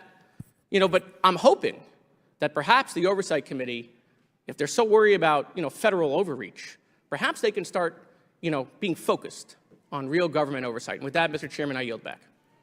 Gentleman yields back. Before I recognize Ms. Boebert. With respect to the missing informant, just so you know, just to clarify, the Grassley whistleblower is alive and well. Chair recognizes Ms. Boebert. Thank you, Mr. Chairman. Mayor Bowser, is the District of Columbia more dangerous during your tenure? Congresswoman, as you have heard, we have experienced over the last 10 years decreases in violent crime, all categories of crime. You also heard me talk about in my testimony, especially in the last 3 years, being very concerned. What about since last year, Mayor? What about it? Is it more dangerous this year than it was last year? I'm going to ask the chief to give you the I'm asking, data. Mayor, because I see that crime is up 27%. That doesn't sound like a decrease to me. Violent crime is up 13%. And in 2020 and 2021, the city recorded more than 200 homicides in consecutive years for the first time in 20 years. So is Washington, D.C. more dangerous now that you're in office? The nation is more dangerous with more guns and more violent We're crime. talking about Washington, D.C. here, and we have also seen that the police budget has been cut, $15 million in 2020, Mayor. Do you think that this contributes to an increase in crime?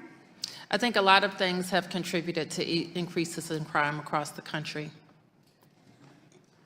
What about in Washington, D.C.? Do you think that the $15 million budget cut to MPD in 2020 caused an increase in crime here in the District of Columbia? I think that we need to have 4,000 police officers over the course of the last several years. So you want more police officers? Yes. Well, in the past, you've hired on average 300 new police officers each year, but in 2022, you hired 103. That's 200 less, and now you're advocating for more police officers after cutting their budget and hiring 200 less police officers. I've advocated for more police every day as mayor of the District of Columbia. When I became mayor, we were facing a retirement bubble, and we set a course at that time for hiring and retention. So do you believe that Washington, D.C. would be safer and more secure if you hired more police officers rather than decreasing the number of recruitment by 200? We're not decreasing recruitment, but we are facing, as cities in police departments around the country, less interest in joining police Why do you think that departments. is? Do you I think that our think that- police officers have been demonized because of the rhetoric that is flowing from this city and many other cities across our nation? I think that policing is a tough job. I would agree. It's a job that has grown tougher over the years. And I think that Particularly, when do you think it became more tough? Maybe when they were attacked for doing their jobs, protecting citizens? When they lost their funding? Congressman, if I'm allowed to speak, I'll Yes, ma'am. answer you, but I'm not going to talk over you. And so it has been my experience in the last 8 years that we have had to use more incentives, and we have investigated and researched what it's going to take to attract young people to come into policing. One thing that we have done in the district, for example, is to create a police academy that we're very proud of. Chief Conte, in fact, joined the police academy when he was 17 years old and rose through the ranks to be chief I don't need of to hear police. about childhood issues here. Well, So, this is no, how we no. get. Do you This think is how that we get defund the police. police signs around District of Columbia and advocating for this I is didn't advocate to incentivizing? defund the police.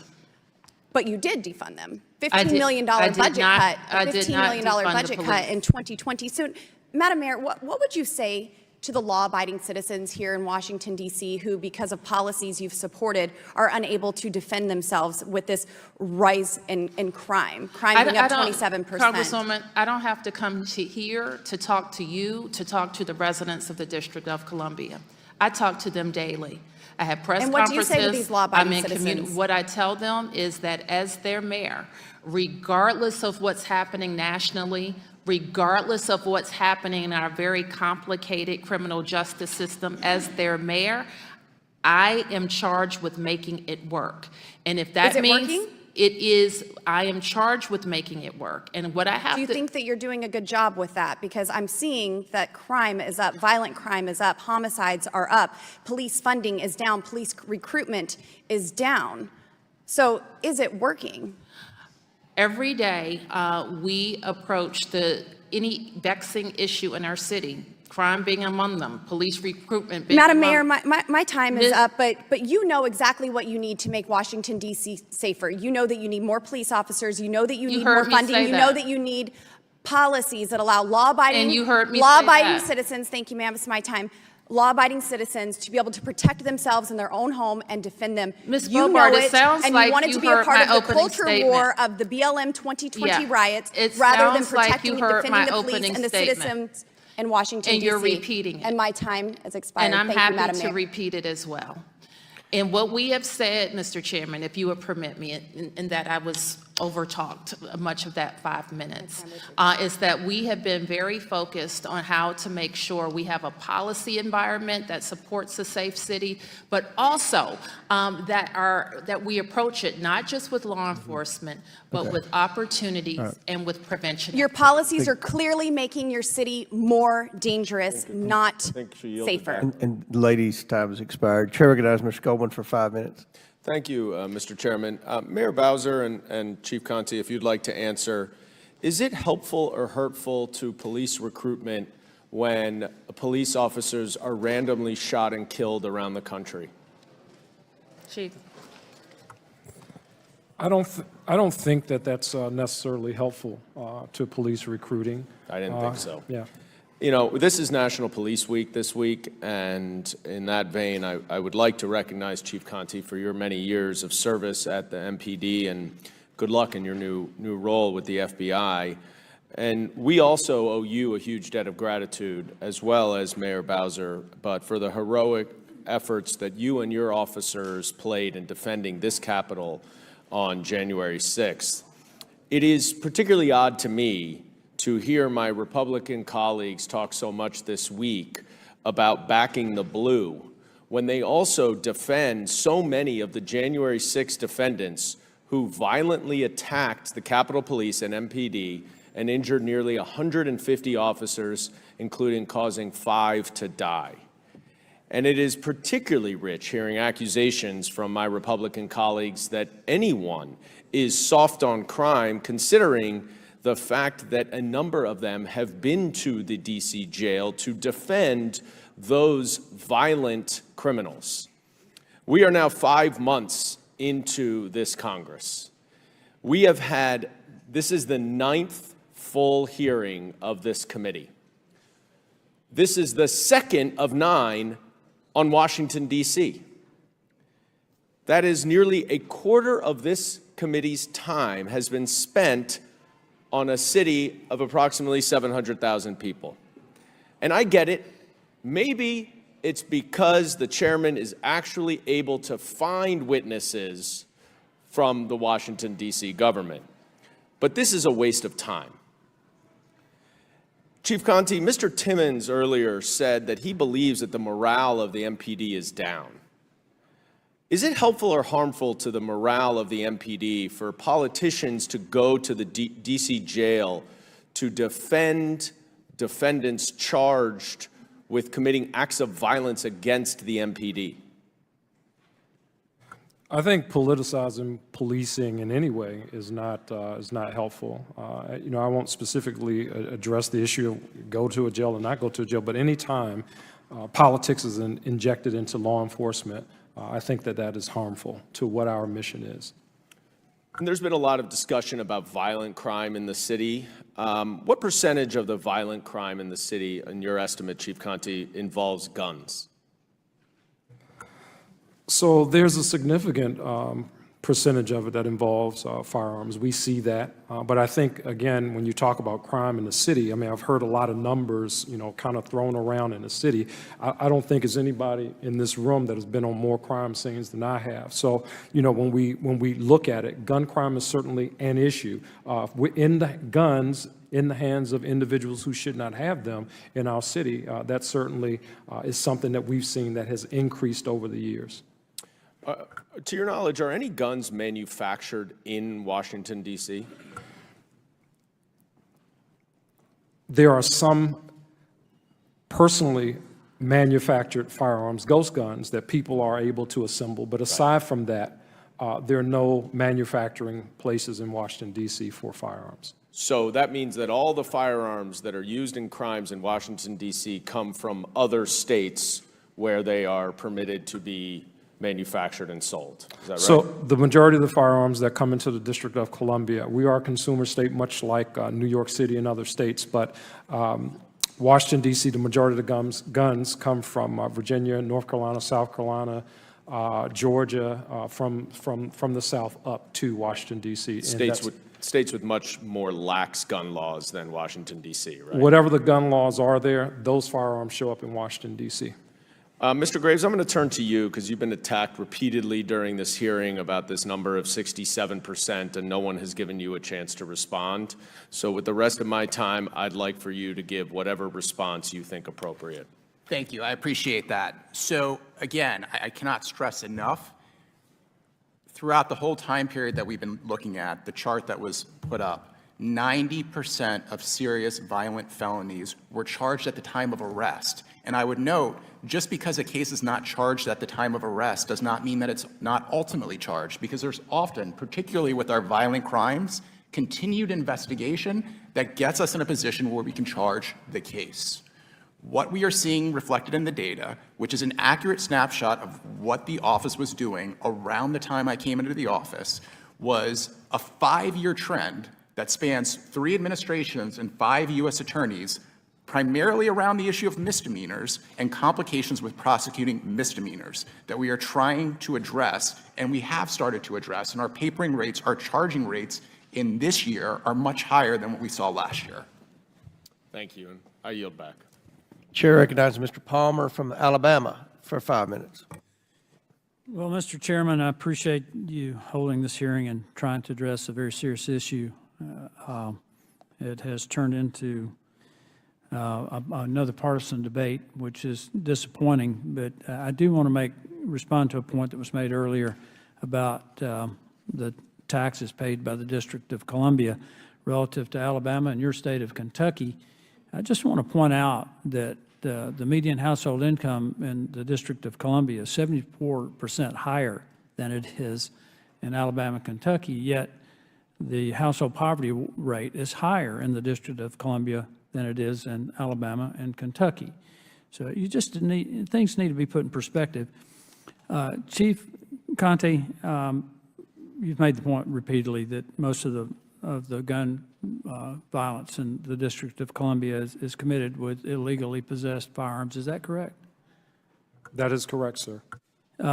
So the District of Columbia has very strict gun control laws. Is that correct? Yes, sir, that's correct.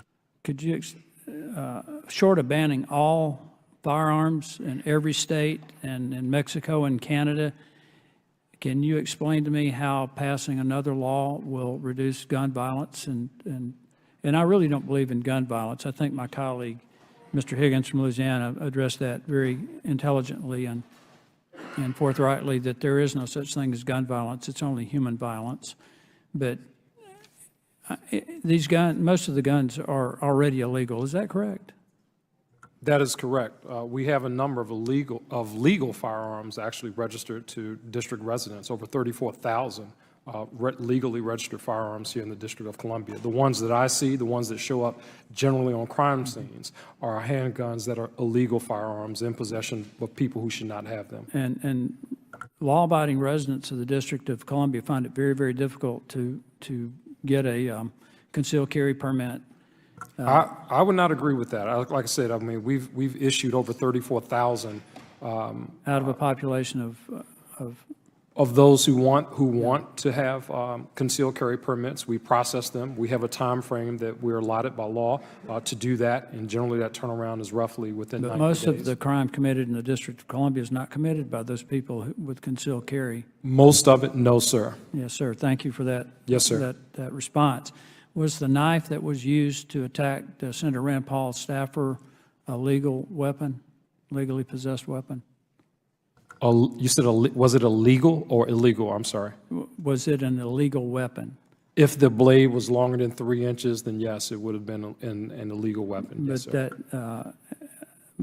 But we don't have the same concern about those type weapons. And the fact of the matter is, and I haven't looked at the FBI's homicide statistics in a while, but there's more people killed with a bladed instrument or a blunt instrument or personal weapons like hands and feet by a significant number than are killed with a rifle of any type. Are you familiar with those statistics? That's not the case in the District of Columbia, sir. With rifles or handguns? With handguns primarily, and now we're also seeing the weapons that have been converted to fully automatic. We're also seeing those show up, significant amount that are showing up on the streets. Are those handguns that are being converted to fully automatic, or some of them are? Some of them are the ghost guns, AR-15 type, but we see all different types. Primarily firearms in the District of Columbia is the leading weapon. And all of those are already illegal, is that correct? That is correct, sir. So again, Mr. Chairman, I think my earlier point is these hearings become partisan crap shows. I hate to say that. And we're not helping the District of Columbia, we're not helping our own states by having a rational discussion behind what's really driving crime in our country. And we've got to get serious about this. We make guns a political issue, we make income, I mean, we just come up with ways to really excuse ourselves from the real issue of what's driving crime in the country. I think we need to get more serious about it, and just gun control laws by themselves is not going to accomplish that. Mr. Chairman, thank you for holding the hearing. I yield back. Very good point. Agree completely. Chair recognizes Ms. Stansberry from New Mexico for 5 minutes. All right, well, thank you, Mr. Chairman. And I want to just start out by thanking Madam Mayor, Chief Conte, our others who are serving on the panel, and to just acknowledge your service on behalf of our capital city. And also, I see a lot of very proud staff sitting behind you. Thank you for serving the people of DC. Thank you for serving our nation's capital. And I want to say that, for one, I am deeply proud to be able to spend part of my time in this city. I lived here here for 7 years when I was a staffer at OMB in the Senate, and I know the work that you guys put in every single day to make sure that our city is well represented, that we're caring for its citizens. And I find it ironic, which I think many of my colleagues have already touched on, that my colleagues across the aisle feel comfortable hauling all of these amazing public servants into our nation's capital to lecture you on your jobs, but they don't feel comfortable actually supporting the citizens of DC to actually have a right in this voting body. But I also find it ironic, and I want to also echo and give snaps to my colleague, Jasmine Crockett, who pointed this out, that we're here talking about crime while one of our colleagues from across the aisle, who's been indicted on 13 criminal counts, is not only at large after being bailed out of a New York jail, he is walking around this Capitol voting, and the people of DC do not have representation in these halls. It's outrageous. It is absolutely outrageous. I also find it ironic that we've seen such a dystopian view painted of this city over the last several hours. As somebody who's lived in this city, I came here when I was a kid. Today I was walking past the Capitol steps and I saw a bunch of kids on their 8th grade trips. And I was thinking about how much this city has transformed over the last several decades. And that is because of the policies Madam Mayor and you and others who are sitting here today have put into place. The social programs, universal pre-K, investments in infrastructure. This city has literally been transformed under your leadership for good. People have come back to the city. Young people want to live in this city.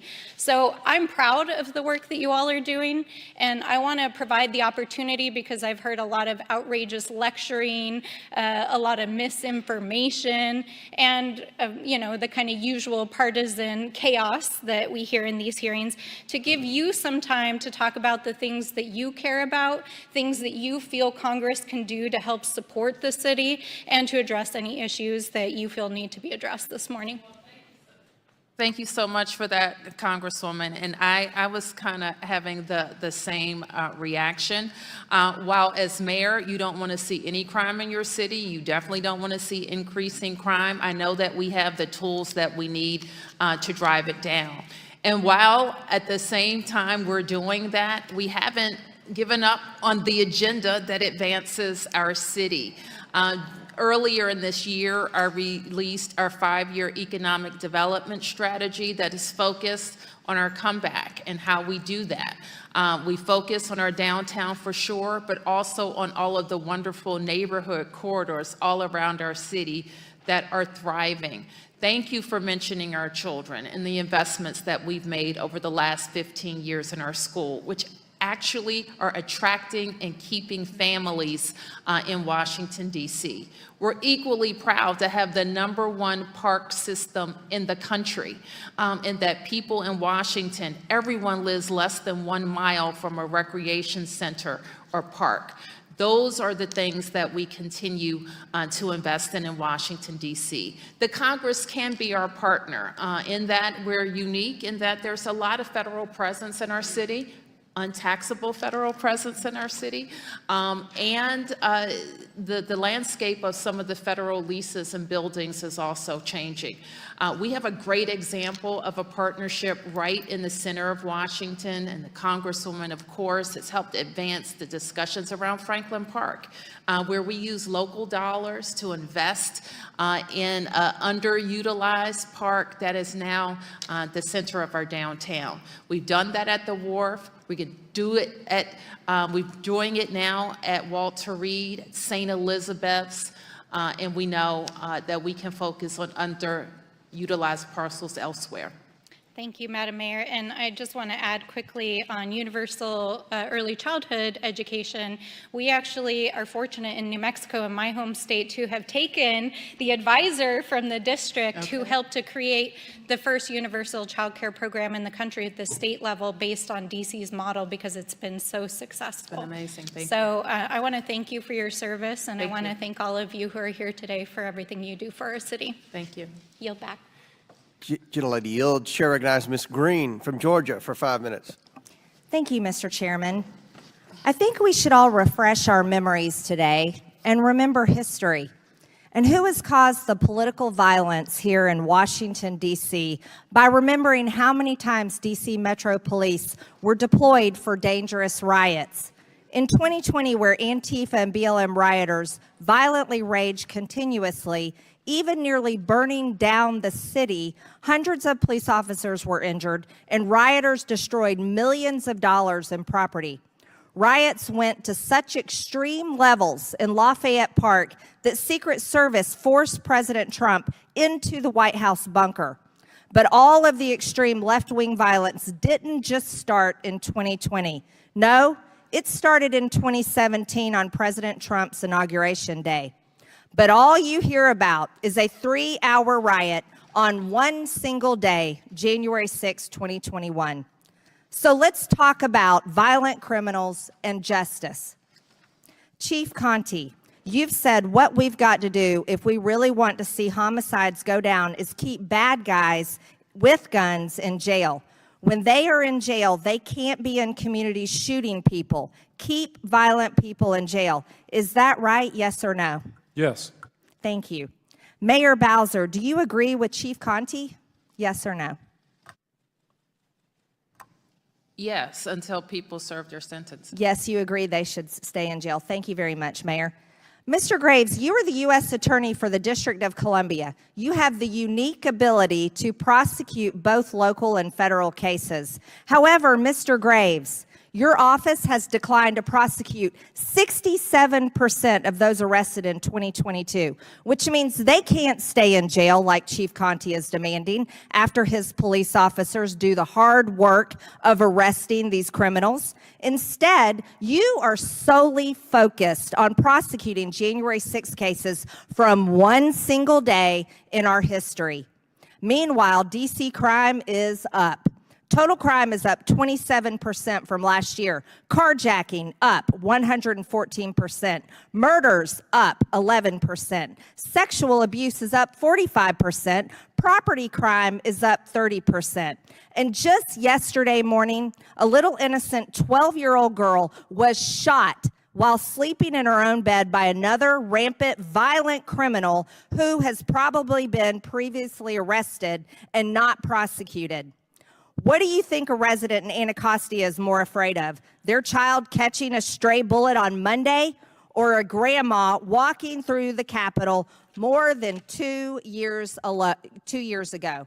Mr. Graves, your decision to not prosecute 67% of the crimes in D.C. is absolutely criminal itself. People who were charged with murder have been arrested on average 11 times before because you refuse to keep them in jail like Chief Conti is demanding. You have already abused your position by maliciously prosecuting at least 1,000 people from January 6th, but you recently announced that you're going to arrest at least 1,000 more. Let me remind everyone the manner in which you go about your January 6th prosecutions. A man named Matthew Perna, who had no criminal record, peacefully entered the Capitol through an open door on January 6th. He stayed inside roughly 20 minutes. He didn't assault anyone, not a police officer, anyone. He didn't damage any property. He fully cooperated with the FBI and eventually pled guilty to all charges. But right before his sentencing, you, Mr. Graves, asked the judge for more time to object to the pre-sentence report, by the way, while you weren't prosecuting many of the crimes in D.C. This was so that you could ask for at least a few more years in prison for the guy that walked around in the Capitol for 20 minutes, not assaulting anyone. And this is what you've done repeatedly, over and over, for those who've pled or have been convicted on January 6th. Well, 2 weeks later, Matthew Perna hung himself in his garage. Mr. Graves, he was 37 years old. On March 9th, 2022, you dropped the case against Matthew Perna because he was dead. The time for weaponizing the Department of Justice needs to come to an end. And because you refuse to prosecute real criminals that are violating all the crimes here in Washington, D.C., and you want to talk about D.C. residents, they are victims of your abuse of power. And because of that, I am introducing articles of impeachment on you, Mr. Graves, and I yield back the remainder of my time. Gentlelady yields back. Before we recognize Ms. Mace for 5 minutes, I request unanimous consent for the representative from Georgia, Mr. Clyde, to be waived onto the committee for purpose of questioning without objection to order. Chair recognizes Ms. Mace for 5 minutes. Thank you, Mr. Chairman, and I want to thank our witnesses for being with us today. And crime is rampant in our nation's capital. It's rampant and out of control, like many other cities in the United States. During COVID and now after, crime is up significantly. In D.C., I read that homicides were up by 9% since last year. In fact, there have been more homicides in the first 120 days of 2023 than in the same period of any year in the past decade. We're starting summer, so tourism's going to be up. Violent crime consistently peaks from around the country this time of year as well. And at the same time, the D.C. police force has lost a net of 450 officers over the last 3 years, or almost 15% of the workforce. Mayor Bowser, I do want to recognize what you've done to give bonuses and try to hire police officers to the force. I myself have been a victim of some crime here in D.C., not once but twice now since I've come up here. And, we see this kind of thing around the country, and it's very important that we address it. And we can only leave to the imagination the kind of impression that the rampant crime that's up here in D.C. leaves on the country, to folks who come here from around the country and around the world to see the United States Capitol. We have foreign dignitaries, we have tourists, and we want to project strength and peace and safety for folks who are out here. D.C.'s out-of-control crime must be taken seriously and must be addressed as swiftly as we can. My first question today goes to Mr. Graves, and I have a few yes or no questions. Mr. Graves, do you think the D.C. Council's crime bill that I voted to override in this chamber would have led to an increased officer retention and hiring? Yes or no? Increased officer retention or hiring is the question? Yes. Would it have led to better officer retention and hiring? Yes or no? I'm not sure it would have impacted one way or another. I don't know. Yes or no, do you think the public should be aware of the crime happening around their neighborhoods and take it seriously? So we are very much focused on community safety. Part of our community safety Do you strategy think, is yes or making no, sure the public should be aware? The question was, public should be aware of crime happening in their neighborhoods? Yes. Okay. So you agree, it's a good thing when a citizen reports something they saw, like see something, say something? Yes. Yes. Generally want law enforcement or our community members to report crime of which they're aware. Right. So a couple of days ago at the DC Safety Summit, you said just going out there and kind of fear-mongering and making broad claims that aren't born out of data is not helpful, and I think we unfortunately see that from non-traditional media sometimes. So yes or no, do you think having this hearing today is fear-mongering in DC? So I appreciate Yes the or no, opportunity. do you think that this hearing is fear-mongering in DC based on your comments from a few days ago? So it's not Yes a yes or or no. It's no? not a Is yes this or an no. I don't I know? can answer your question, Congresswoman, but it's not a yes or no question. It is. I asked it. Yes or no, do you believe it's the job of a prosecutor to represent the government and to prosecute crimes on its behalf? Yes. Interesting. So then why are you bringing only a third of the cases brought to you? Why is the DC Police Chief Conti literally calling bullshit on your excuses for not prosecuting 67% of arrests? Was he fear-mongering? So Is your chief of police fear-mongering when he calls BS on your prosecutions? of course, our chief of police is not fear-mongering, but I think you're taking quotes out of context, and if I could provide the context, I'd be happy to No, explain. I'm not interested in that. I'm using your words directly verbatim from you. I want to finish with this afternoon. DC is a lot like Charleston. It's a city that has a lot of charm. It's a city by which many Americans judge our country. We have a high rate of tourism in Charleston, South Carolina.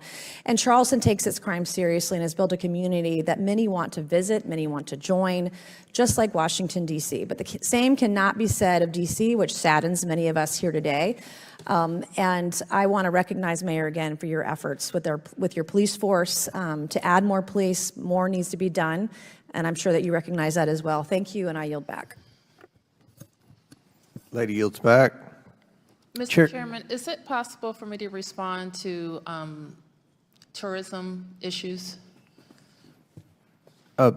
Go ahead, briefly, Yeah, please. so it's been mentioned by a few members concerned about tourists, and tourism is not about fun and games in DC. It is a real part of our bottom line. And welcoming visitors to our city allows us to make the types of investments that we're proud of.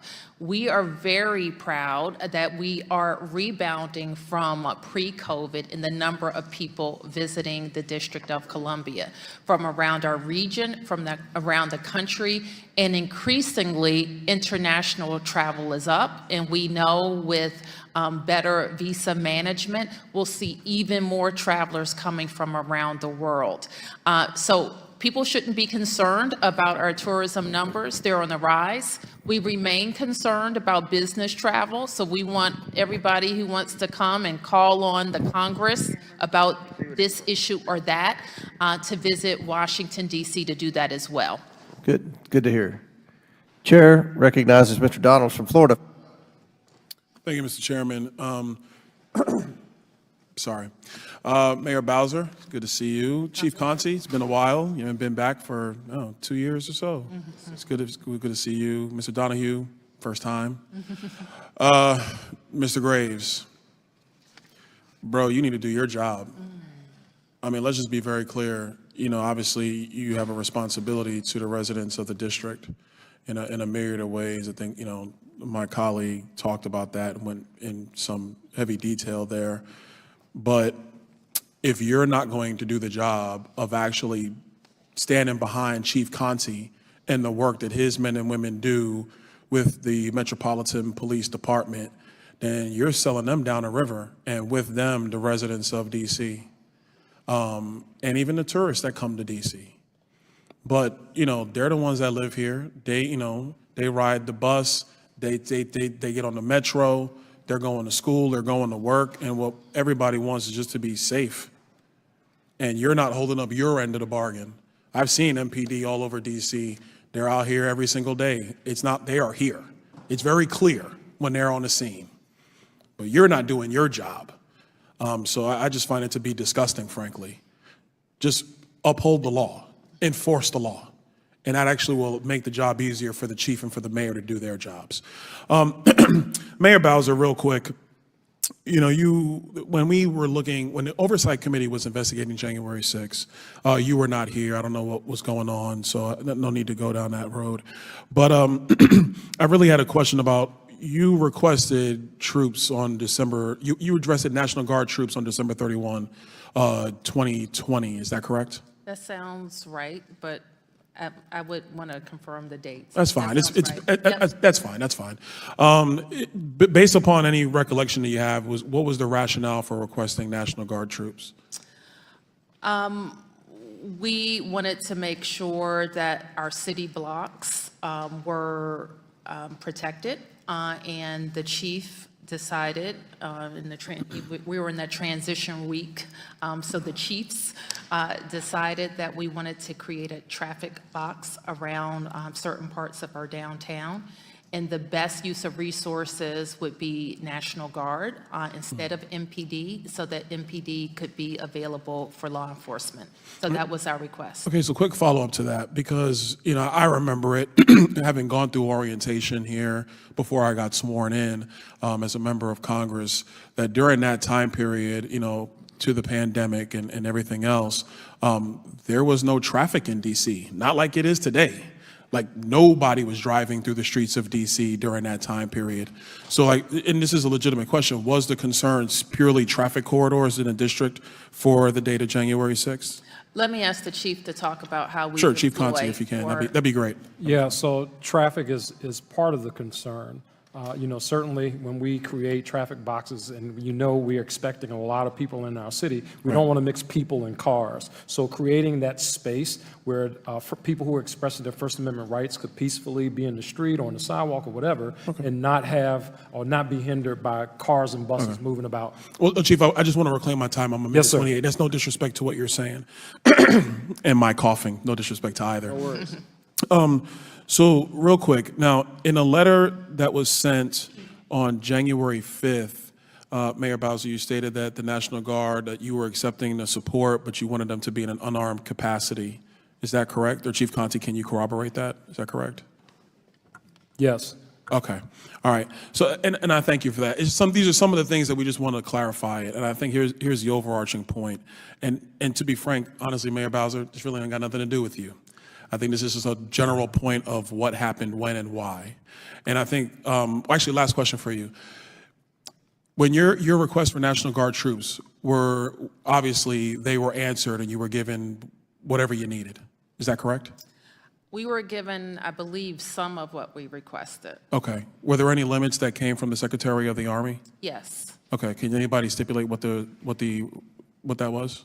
Yeah, a couple of things. So we wanted, well, first of all, the limitation was we could not change their assignments without first receiving approval from the Secretary of the Army. We could not move National Guard members anywhere east of 9th Street Northwest. We couldn't move them there. And another thing we wanted was a quick reaction force, members of the National Guard to be able to respond. I don't think we received that resource either. Okay. Yes, sir. All right. Last point I'll make, Mr. Chairman, and I know I'm slightly over my time. One thing that was clear in previous testimony in this committee, corroborated by this testimony today, is that, troops from National Guard were authorized by the president at the time, Donald Trump, on January 4. They were authorized. It was testified in this committee they were authorized. DC was able to take advantage of them in the capacity that DC wanted to save for the couple of requests that you also wanted. One thing that's important to indicate, Mr. Chairman, is that for National Guard troops to be deployed to the Capitol, it requires the Capitol Police Board to actually issue a state of emergency for troops to come on Capitol grounds. And the police board is made up of the architect of the Capitol, the head of Senate security, the head of House security, and the chief of the Capitol Police. And by my understanding, 3 of those 4 people report to the Speaker of the House. And the Speaker of the House at that time was Nancy Pelosi. So when we want to talk about National Guard being here and the timetable of them getting here, it's important to understand that there were National Guard in the District of Columbia, and their limitation of coming to the Capitol was not due to anybody else, because the president is not authorized to deploy troops to the Capitol, separation of powers. It is at the hands of the Speaker of the House. And with that, I yield, and I apologize for being 1:24 over. Gentleman yields back. Chair recognizes Mr. Session from Texas for 5 minutes. Mr. Chairman, thank you very much. And Mr. Comer, Chairman Comer, I want to thank you for your not only meeting with at least Republicans before this hearing, but expressing your confidence that you believe that we could have a thoughtful meeting today with the representatives that would be here, and that the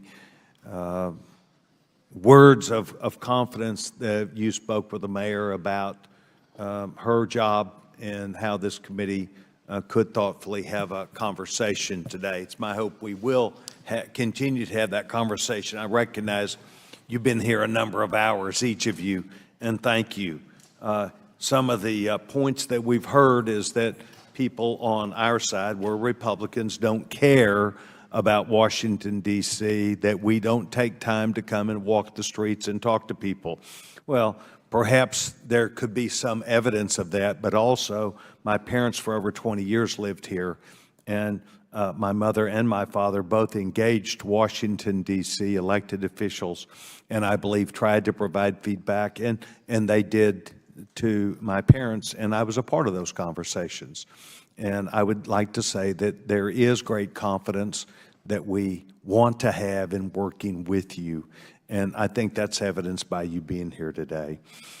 Mayor, I serve as the subcommittee chairman for government operations, and we have been in discussions and intend to have conversations with the federal government about bringing people back to work. I don't need to go through the facts of the case today, but the bottom line is the federal government is lagging, in our opinion, of getting people back to work. Back to work is, I think, not just healthy, but we have so many problems with passports and government, the IRS, and a lot of other agencies in performance of their duties that are necessary to the American people, so we will be doing that. I want to just perhaps provide some context. We have just come off being in the minority for 4 years. We had an opportunity when we were in the minority to help work and craft. Our colleagues sometimes led us and sometimes shared, sometimes did not share so well. But the agenda was definitely on the side of the Speaker, Nancy Pelosi, and those who would be chairman of the committees. Their agenda is virtually our agenda today. That is that we're trying to make sure that the city of Washington, D.C. has a relationship with us whereby we provide feedback and we try and look at the things that are done. Together, we do recognize running a city is hard. We do recognize, however, or believe that just like the bipartisan piece of legislation that we did where we disagreed with the D.C. City Council could not have come at a worse time based upon the assault on one of our members. And that created an error of lawlessness in this city. Please know this, we would like to work with you. However, we'd like for you to have an equal knowledge that marijuana in its simplest form is an addictive problem. And your members, DC members, and your people who are in your police force and others should recognize that there are things being mixed in marijuana, there are hallucinogens, there are problems that we have, and you're gonna keep having violent crime if you keep having the positions that you take on allowing marijuana to be openly smoked, because it is easily infiltrated, so to speak. It can be changed, but it all by itself is an addictive, dangerous product, and there is more than enough national information out here. It creates a psychosis. It creates a lot of real problems. Who are the losers in this? Women and children.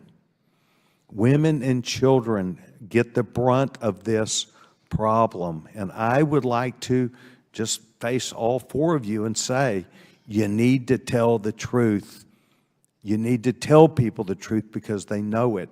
And you will keep being a drug haven, a crime haven, and a gun haven if you continue how you approach drugs in the city of Washington, D.C.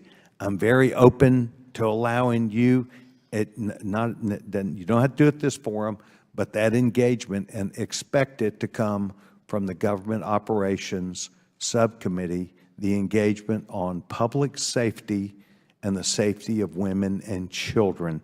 Mr. Chairman, I want to thank you for the time. I know I'm over. My special thanks to all four of you for taking time to respectfully, thoughtfully take time to articulate your ideas with a group of people who care about you. I yield back my time. Gentleman yields back. Chair recognizes Mr. Clyde for 5 minutes. Thank you, Chairman Comer, for letting me participate today. I greatly appreciate this opportunity. Mayor Bowser, you vetoed the revised Criminal Code Act passed by the D.C. City Council, correct? Correct. All right. And I assume it was because you disagreed with several of the soft on crime provisions that the D.C. Council included in the legislation. Is that correct? I outlined my objections, Okay. and I also submitted an amendment that would address my objection to the D.C. Council. Okay, thank you. As I recall, you stated that the revised Criminal Code Act, and I quote, does not make us safer. And I have to say that I agree with you. And I'm pleased that Congress passed my resolution, HJ Res 26, to nullify that misguided bill. And I'm grateful that with President Biden's signature, we prevented the radical RCCA from becoming law. Mayor Bowser, I noticed that you did not veto the Comprehensive Policing and Justice Reform Emergency Amendment Act, but you did not sign it either, correct? That's correct. All right. So, so as I understand it, the police reform, and let's call it that, legislation moved forward without your signature. That's correct. All right. So why did you not sign it or veto it? I did not sign it because I knew that we would have to revisit some of the provisions with the council. I've been mayor 8 years. I think I've vetoed 8 bills. So there may be in all of the legislation that has gone through and I have signed or not signed in those years, things that I agree with or things that I don't. I sometimes will leave my signature off if I know that I'm going to have to revisit a provision with the council. Okay, well, thank you. Well, you know, I think that maybe the folks of this city and those of us who actually do vote don't find it acceptable that you don't take a stand on what a piece of legislation says. You don't approve it, you don't disapprove it. You just let it. Let me finish. No, exactly. Let me finish. Mm-hmm. So earlier in this hearing, Mayor Bowser, you said that there is no greater supporter of the Metro Police Department than you.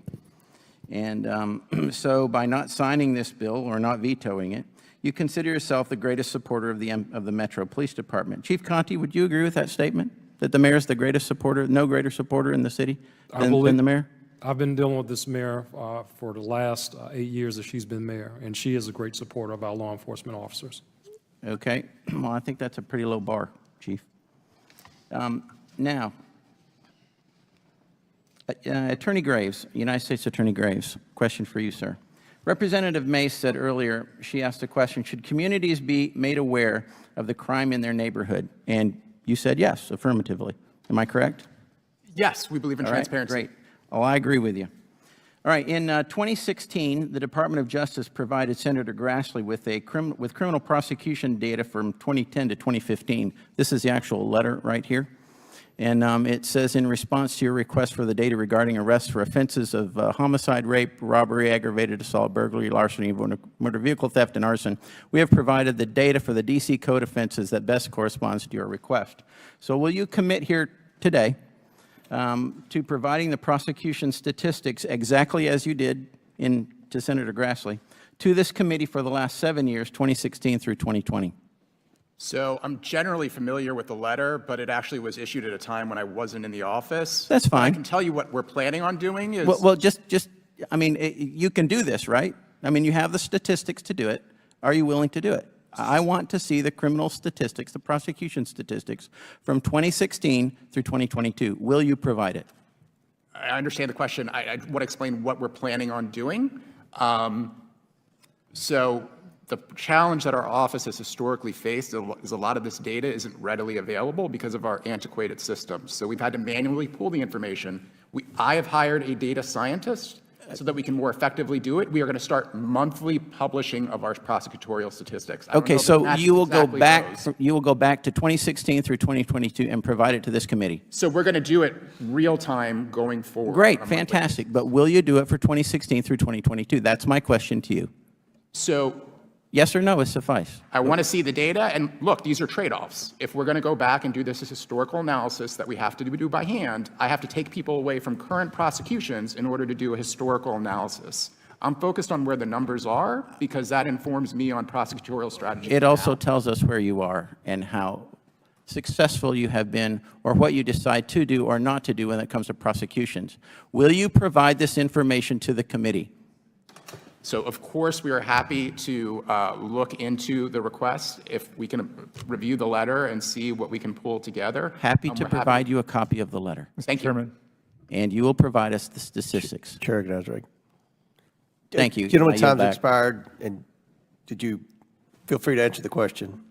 So we, of course, want to provide any information to the committee that would be helpful to it in its oversight exercises. Thank you. I yield back. That concludes our questioning portion. Now I yield to the ranking member for brief closing remarks. Thank you kindly, Mr. Chairman. Mayor Bowser, thank you. Chief Conte, U.S. Attorney Graves, Mr. Donahue, and I want to thank so many residents of Washington, D.C. who've turned out today, and thank them for their democratic patience as they await approval of their petition for statehood. And I see that one of the statehood senators for the District of Columbia is here, Paul Strauss, and I want to thank him for being here. Mr. Chairman, if this hearing was about governance, then everything that I heard from the witnesses argues for statehood, which is how we put people on a plane of equality and political self-government in America. And so statehood is an imperative of basic democratic values, but also of governmental efficiency. And we've heard a lot of criticism today of the Department of Justice and the U.S. Attorney's Office. I haven't heard much about the D.C. government. The people of Washington, D.C. don't control their own judges. They don't elect judges the way lots of people do in different states and jurisdictions. They don't elect the prosecutors who prosecute felony crimes. So much of the questioning was about that. That's going to a federal official. And, without regard to the merits of those particular complaints, they just don't relate to the people of D.C. But if D.C. became a state, as they're seeking to do, like 37 other states have done, have been admitted since the founding of the Republic, then they would be completely responsible for the crime situation, the prisons, prosecution, and so on, except for those things, that minority of crimes that are prosecuted by the U.S. Attorney. But if this was a hearing about crime, then what I've heard from multiple people is that it shouldn't just focus on one city. It should focus on all the cities and towns in all of the states of America. And that means that we have to confront gun violence, which is in fact a crime. Yes, if you want to be tough on crime, then you've got to be tough on gun violence.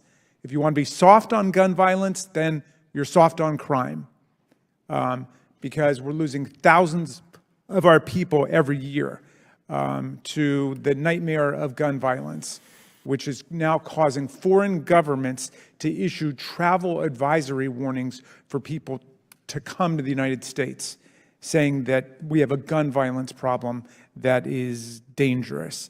The statehood petition, which Congresswoman Norton has introduced, makes all the sense in the world. It has Congress using our power under Article 1, Section 8, Clause 17, the district clause power, to modify the boundaries of the federal district. Congress did that in 1846, right before the Civil War, apparently, according to historians, at the behest of slave masters in Virginia who were nervous that slavery was going to be abolished in the District of Columbia, the slave traffic. And in fact, they were right about that. And you know who was the person pushing for the abolition of the slave traffic in the District of Columbia? It was the founder of the chairman's party, Abraham Lincoln.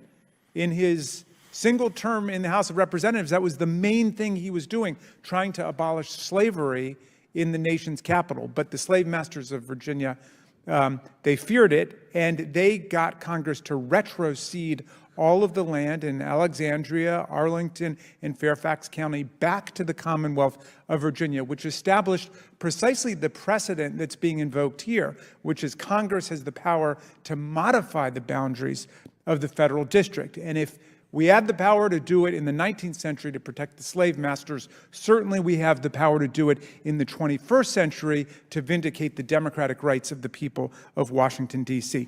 That's the real historical imperative here, and we should work on crime as a national problem. I want to thank the mayor and the chief for everything that they are doing in Washington, and the U.S. attorney for everything they're doing in D.C. There are things that the other states can learn from D.C., and certainly things that D.C. can learn from the other states. But crime should never be an opportunity to demonize and vilify a whole population of American citizens and their leadership. But I think the mayor, you have led a very distinguished team of officials here and acquitted yourself beautifully in explaining all of the great progress that's been happening in Washington, not just in terms of crime, but in terms of other public policies too. So thank you for coming, and thank you once again for rising to the defense of the Union and the Republic on January 6th. And we absolutely need to give the District of Columbia power over its National Guard. We would have been a lot safer had you been deploying the National Guard when you deployed the Metropolitan Police Department 3 hours before the President of the United States did. I yield back, Mr. Chairman. Gentleman yields back, and Again, I want to thank the witnesses for being here. I think this was a very substantive committee hearing. Mayor, as I said in our earlier meeting, I pledge to work with you. The majority on this committee wants to work with you. We want to see Washington, D.C. grow, prosper, and be one of the safest cities on the planet.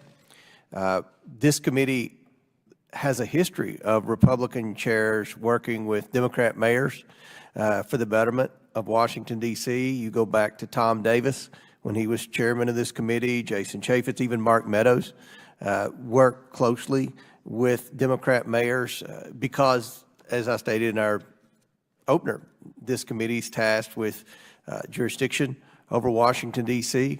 We all spend, I guess now, a majority of our time in Washington, D.C. For our jobs. So obviously we have a vested interest in seeing the Washington city grow and prosper and be safe. Chief, we want to thank you for your service. We appreciate the service of you and your colleagues, and we pledge to do whatever we can to help you be successful. And Mr. Graves, as you have heard criticism from this side of the aisle, crime is a priority for this committee. Crime is one of the issues that we campaigned on to flip the House, to take the House from Democrat majority to Republican majority. We're not satisfied with your job performance in Washington, D.C. We've seen the statistics, we've seen the data. It's just not, one of the problems with the crime in America is we have prosecutors who are behind or sympathetic or liberal or lazy or whatever, maybe even don't have the resources to effectively keep up with prosecutions. We've played the video before of the chief issuing a statement with a gaggle of reporters. Someone had been arrested over 10 times, I believe, and let out, and they're still on the street committing crimes. This is unacceptable. It's unacceptable in Washington, D.C. It's unacceptable in Louisville, Kentucky. It's unacceptable anywhere in America. So we hope that if there's something this committee can do to help increase the prosecutions in Washington, D.C., please let us know. We want to see that happen. And Mayor, just from listening to the committee, listening to your testimony, I know you said several things that caught my attention. The taxing of the marijuana, for example. I didn't know what the law was on that. We're researching that. I know that you have a lot of big issues coming forward, opportunities in Washington, D.C., a new arena. I know that would require some type of legislative assistance. That's something that we would pledge to work with you and your office on, something that I think would be beneficial to the city. Certainly legislation to help keep criminals in jail. We want to hold criminals accountable for wrongdoing. That's going to be a priority for this House majority, not just in Washington, D.C., as I said, but all over America. And lastly, the Show Up Act, which we supported. I was the primary sponsor. We had Democrat opposition to this bill, but I think, Mr. Donahue, this would help the whole city of Washington, D.C. You have a ripple effect of businesses that are suffering. I understand commercial real estate occupancy is down. It all pertains to the business model in downtown Washington and built around a bunch of federal employees showing up for work every day. We want to see those federal employees go back to work, Mayor. That's why we passed the Show Up Act and would welcome your active support with Senator Schumer in the Senate. So I think there's a great opportunity to work together, this committee and the mayor's office, the chief, the U.S. attorney, city administrator. We want to see that happen, and I look forward to that relationship moving forward. With that and without objection, all members will have 5 legislative days within which to submit materials and to submit additional written questions for the witnesses, which will be forwarded to the witnesses for their response. If there's no further business, without objection, the committee stands adjourned.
Chair recognizes the gentleman from New York, Mr. Goldman. Thank you, Mr. Chairman. I'm going to move quickly through a couple different questions.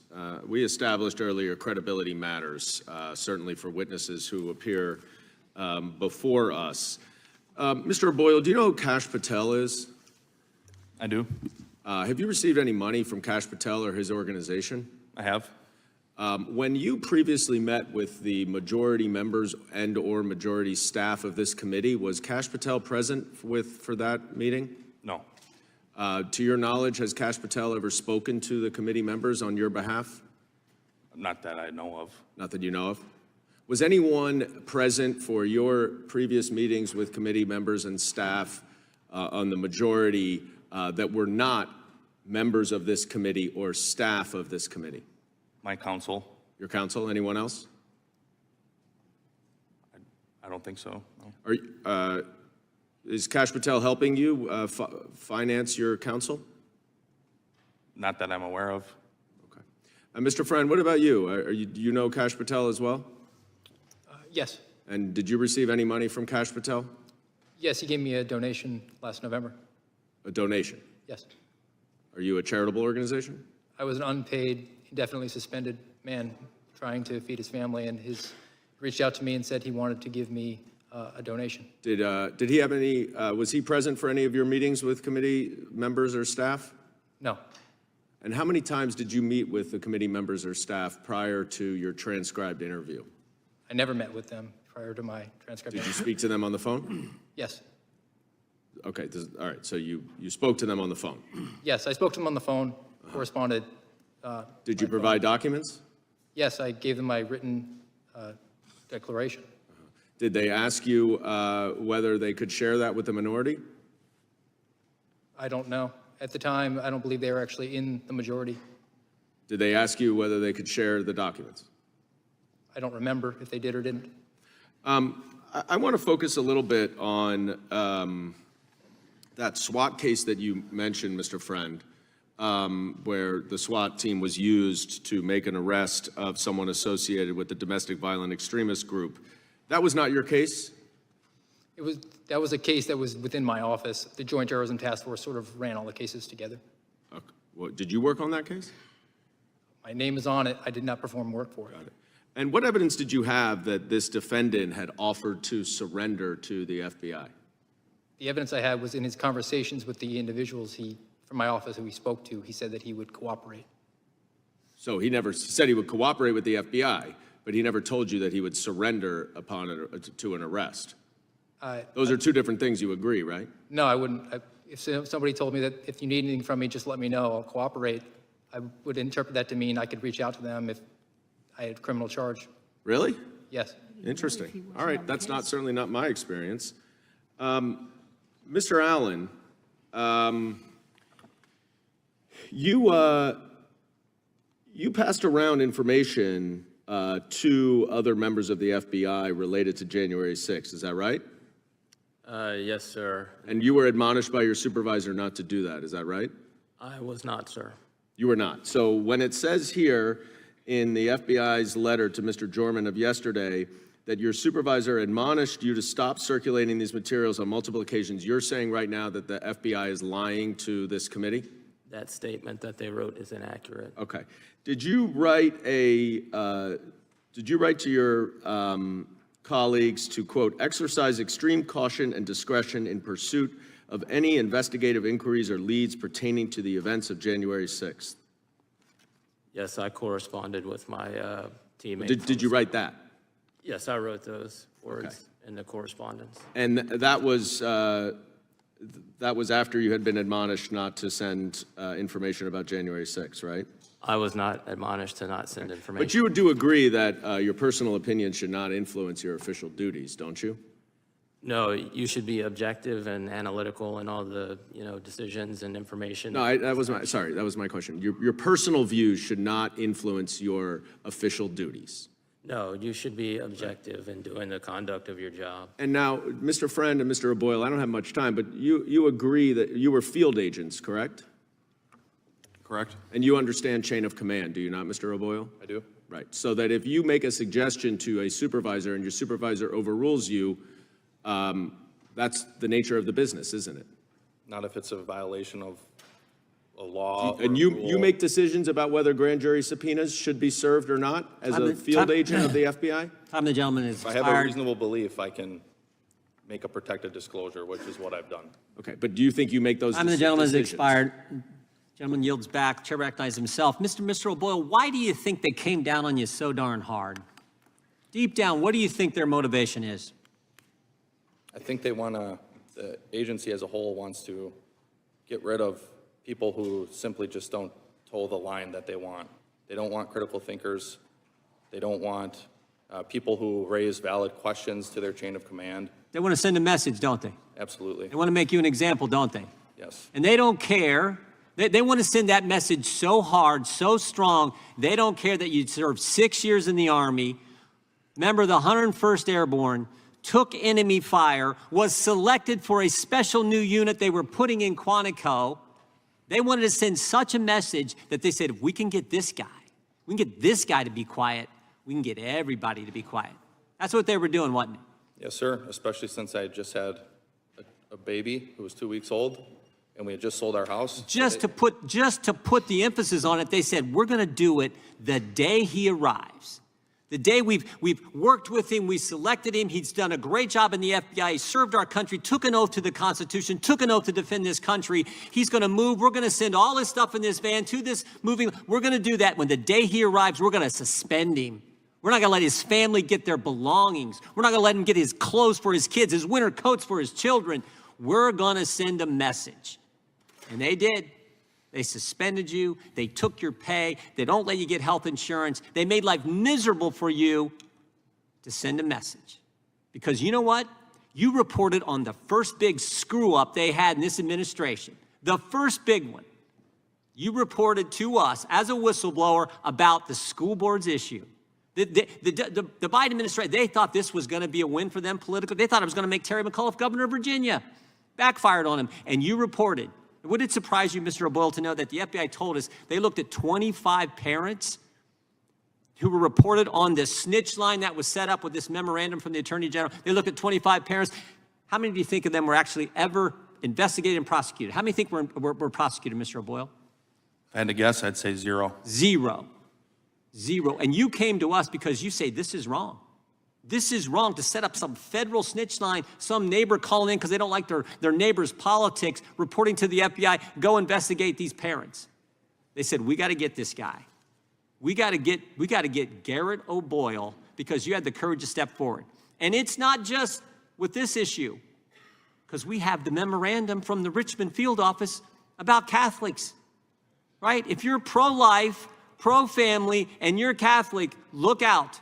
The FBI wanted to put people inside the church, inside the parish, to spy on fellow citizens. Does that surprise you, Mr. O'Boyle, that actually happened in the Richmond field office? It doesn't, not anymore. Scary. And you know that memorandum, by the way? It was signed off by 5 people in that office. One of them was the chief division counsel, a lawyer who supposedly went to law school and probably had a course on the Constitution, signed off on that memorandum. Scary stuff. Scary stuff. Mr. Allen, you served 20 years. You had a security clearance for 20 years. You served our country as well, right? Yes, sir. Honorably discharged. Yes, sir. Won medals from the Marine Corps. Yes, sir. And they came after you too, didn't they? And you simply did. Mr. Goldman just asked you a few questions. You were simply doing your job. Your job as an analyst is to compile information, open source information, present that to your colleagues so they're fully informed about the case. Is that right? Yes, sir. And you did that job, didn't you? Yes, sir. You followed your oath, right? Yes, sir. You adhered to the rule of law. Correct, sir. You were consistent with the Constitution, just like the oath you took when you signed both as a serve our country in the military and at the FBI. Yes, sir. And you did the same thing, didn't you, Mr. Friend? Yes, sir. And yet you felt the full weight of the federal government come down on you guys. And of course, they timed it perfectly. They sent a letter to us yesterday. We knew they would. We knew it was going to happen that way. And as Mr. Boyle said earlier, he's getting his hearing tomorrow, right, Mr. Boyle? That's when they tried to schedule it. We've not heard back. Yeah, thank you. Thank you for your service to the country. Mr. Bishop was right. The poise, the way you've handled yourself, the gentleman way you've handled yourself here, the way you've served our country, it does not go unnoticed. The American people appreciate what you've done for our country and what you are doing for our country. God bless you. I yield back. Now recognize the ranking member of the Virgin Islands. Thank you, Mr. Chairman. At least you got a document. Authorized to declare a recess at any time. We welcome everyone to today's hearing on the weaponization of the federal government. And the chair now recognizes the gentleman from the great state of Utah to lead us in the Pledge of Allegiance.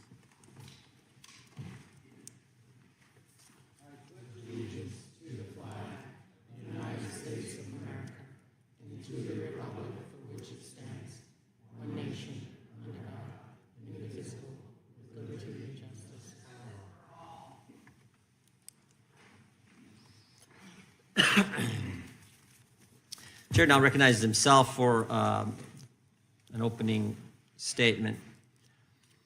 Politics is driving the agenda in federal agencies. You don't believe me? Just read the Durham report from 3 days ago. No probable cause, no predicate, no evidence whatsoever, but the FBI opened a case, took a dossier they knew was false from a political campaign, from the Clinton campaign, to spy on a presidential candidate and American citizens. Here was the key line from the Durham report. Quote, the FBI failed to uphold their mission of fidelity to the law. They didn't follow the law, didn't have probable cause or evidence to do what they did. An agency focused on politics. But I would argue today it's even worse, because today it's not just presidential campaigns. Today it's the American people. They're the target. You're not politically correct. You're not in line with what they think should be the political position, the proper position. You're the target. Parents attending a school board meeting, pro-lifers praying at a clinic, or Catholics simply attending Mass, you could be a target. And maybe what's just as frightening is if you're one of the good employees in our government who come forward to talk about the targeting, you then become a target. You face retaliation. If you're one of those, and I think there are thousands and thousands of good employees working across our country in the FBI and other agencies, but if you're one of those good employees driven by your commitment to the Constitution and your conscience, and you come forward, they're going to come after you. If you come forward and tell us about the radical traditional Catholic memo, or you come forward and tell us about this idea that they're going to create some snitch line to report on parents going to school board meetings, you do that, they will try to crush you. They will retaliate against you. They're coming after you. But these guys today, they were brave enough. They took their oath seriously. They believe in the Constitution, the Bill of Rights, and the rule of law, and they came forward. And I want to thank them for doing it. But because they did, man, oh man, have they faced retaliation. Mr. O'Boyle was selected for a new unit, moved his family from Kansas to Quantico, Virginia, and the first day he arrives here, after being selected for this new unit, serving in our military, serving well in the FBI, with first day he arrives here, they tell him his clearance is suspended. Can't get his belongings for his family, can't get his clothes, can't get his children's clothes, 4 kids and a 2-week-old newborn. Mr. Friend raised concerns about using the SWAT team to arrest someone who was willing to turn themselves in, and the FBI takes his clearance. Wouldn't even let him get access to his firearms training records, which he needs to get employment. Mr. O'Boyle's went 200-some days without getting paid. Mr. Allen's went 450 days without getting paid. This is the kind of retaliation they have faced for coming forward and telling us the truth. For Mr. Allen, he lost his clearance for simply doing his job, compiling case-related research, using open-source material, news and articles, and passing them on to the people working the case. And they didn't like some of the material he passed on. 450 days without pay. And the retaliation isn't limited to the FBI. Democrats on this committee also engaged in it. They leaked parts of these guys' interviews to the press. Press reported on it, and then the press had to issue corrections. The Post, the Washington Post, the New York Times, Rolling Stone, because what the Democrats told them wasn't accurate, what they reported wasn't accurate. That's why Mr. Allen would only let Republicans talk to him. He said, I've seen what's going on. I want to be interviewed by the Republicans. We've talked to over 24 whistleblowers. People have come to us. We've interviewed several of those, and today 3 of them. 3 of those brave whistleblowers and a lawyer who represents them will tell us their story. They will tell us what happened, what they saw, and then what happened to them because they were courageous enough to report it to Congress. And I just want to tell you guys, get ready. Get ready, because these guys are going to come after you. You know they are. Last hearing we had 2 journalists, Democrats, 2 Democrat journalists sat right where you guys did, and these guys tried to get them to divulge their sources. Someone needs to tell them how the First Amendment works. And while Mr. Taibbi, one of those award-winning journalists sitting right where you're sitting, was testifying, guess what else was happening? The IRS was knocking on his door. So get ready. But I know you're up to the task because you came forward in the first place. Thank you for your commitment to the Constitution, the First Amendment, the rule of law, and for your willingness to come forward and tell Congress what you've seen, what you've witnessed. Thank you for doing that. Mr. Levitt, thank you for representing him. We appreciate that. Now I yield to the ranking member for an opening statement. Thank you, Mr. Chair, and good morning. Today is our 4th hearing in this select committee. In our previous 3 hearings, we've heard my Republican colleagues and their witnesses downplay the danger of extremism in America, suggesting that the 2020 election was stolen and claimed that January 6th was anything other than an attempted insurrection, anything other than domestic terrorism. From what I can glean about today's hearing, and I'm going to say glean because my Republican colleagues don't really want us to work together. They give us the bare minimum notice for hearings, no subject indicated.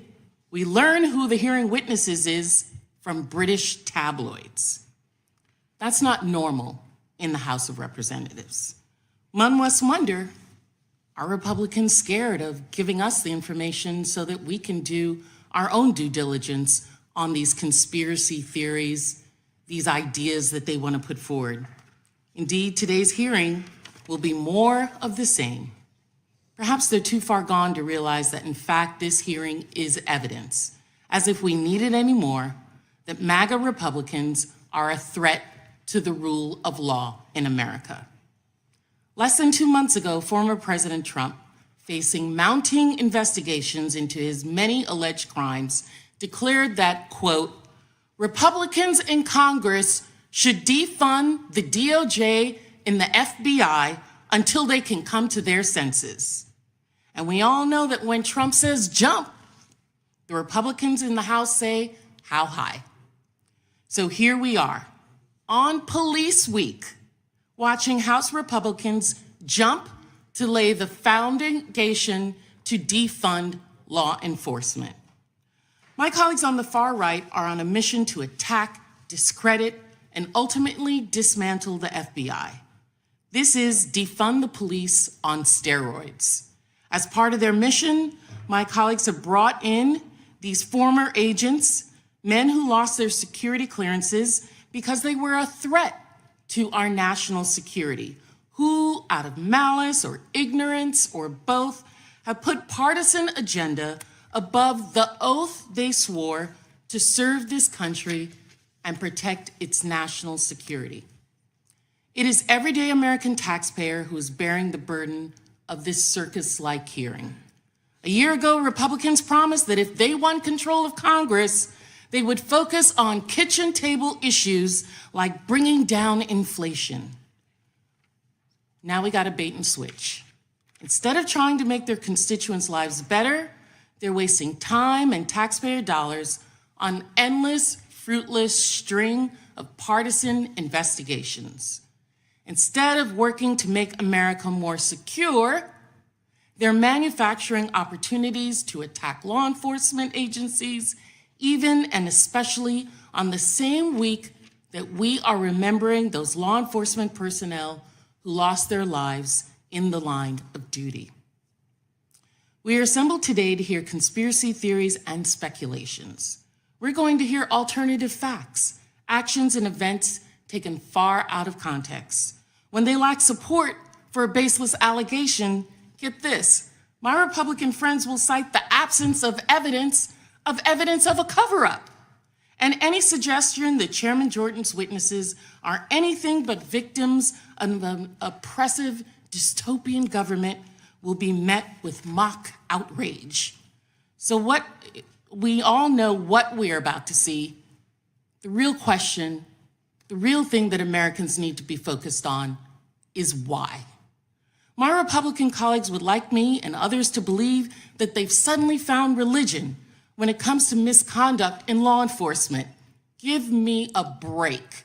When the FBI is rifling through personal correspondence of people of color, when law enforcement tries to push policies to limit the freedom of people practicing a different religion, or unjustly pursuing people in cars who look like Philando Castile or my children, or who are just going about their business, or breaking down the doors of people's homes like Breonna Taylor, do you think my Republican colleagues care about that?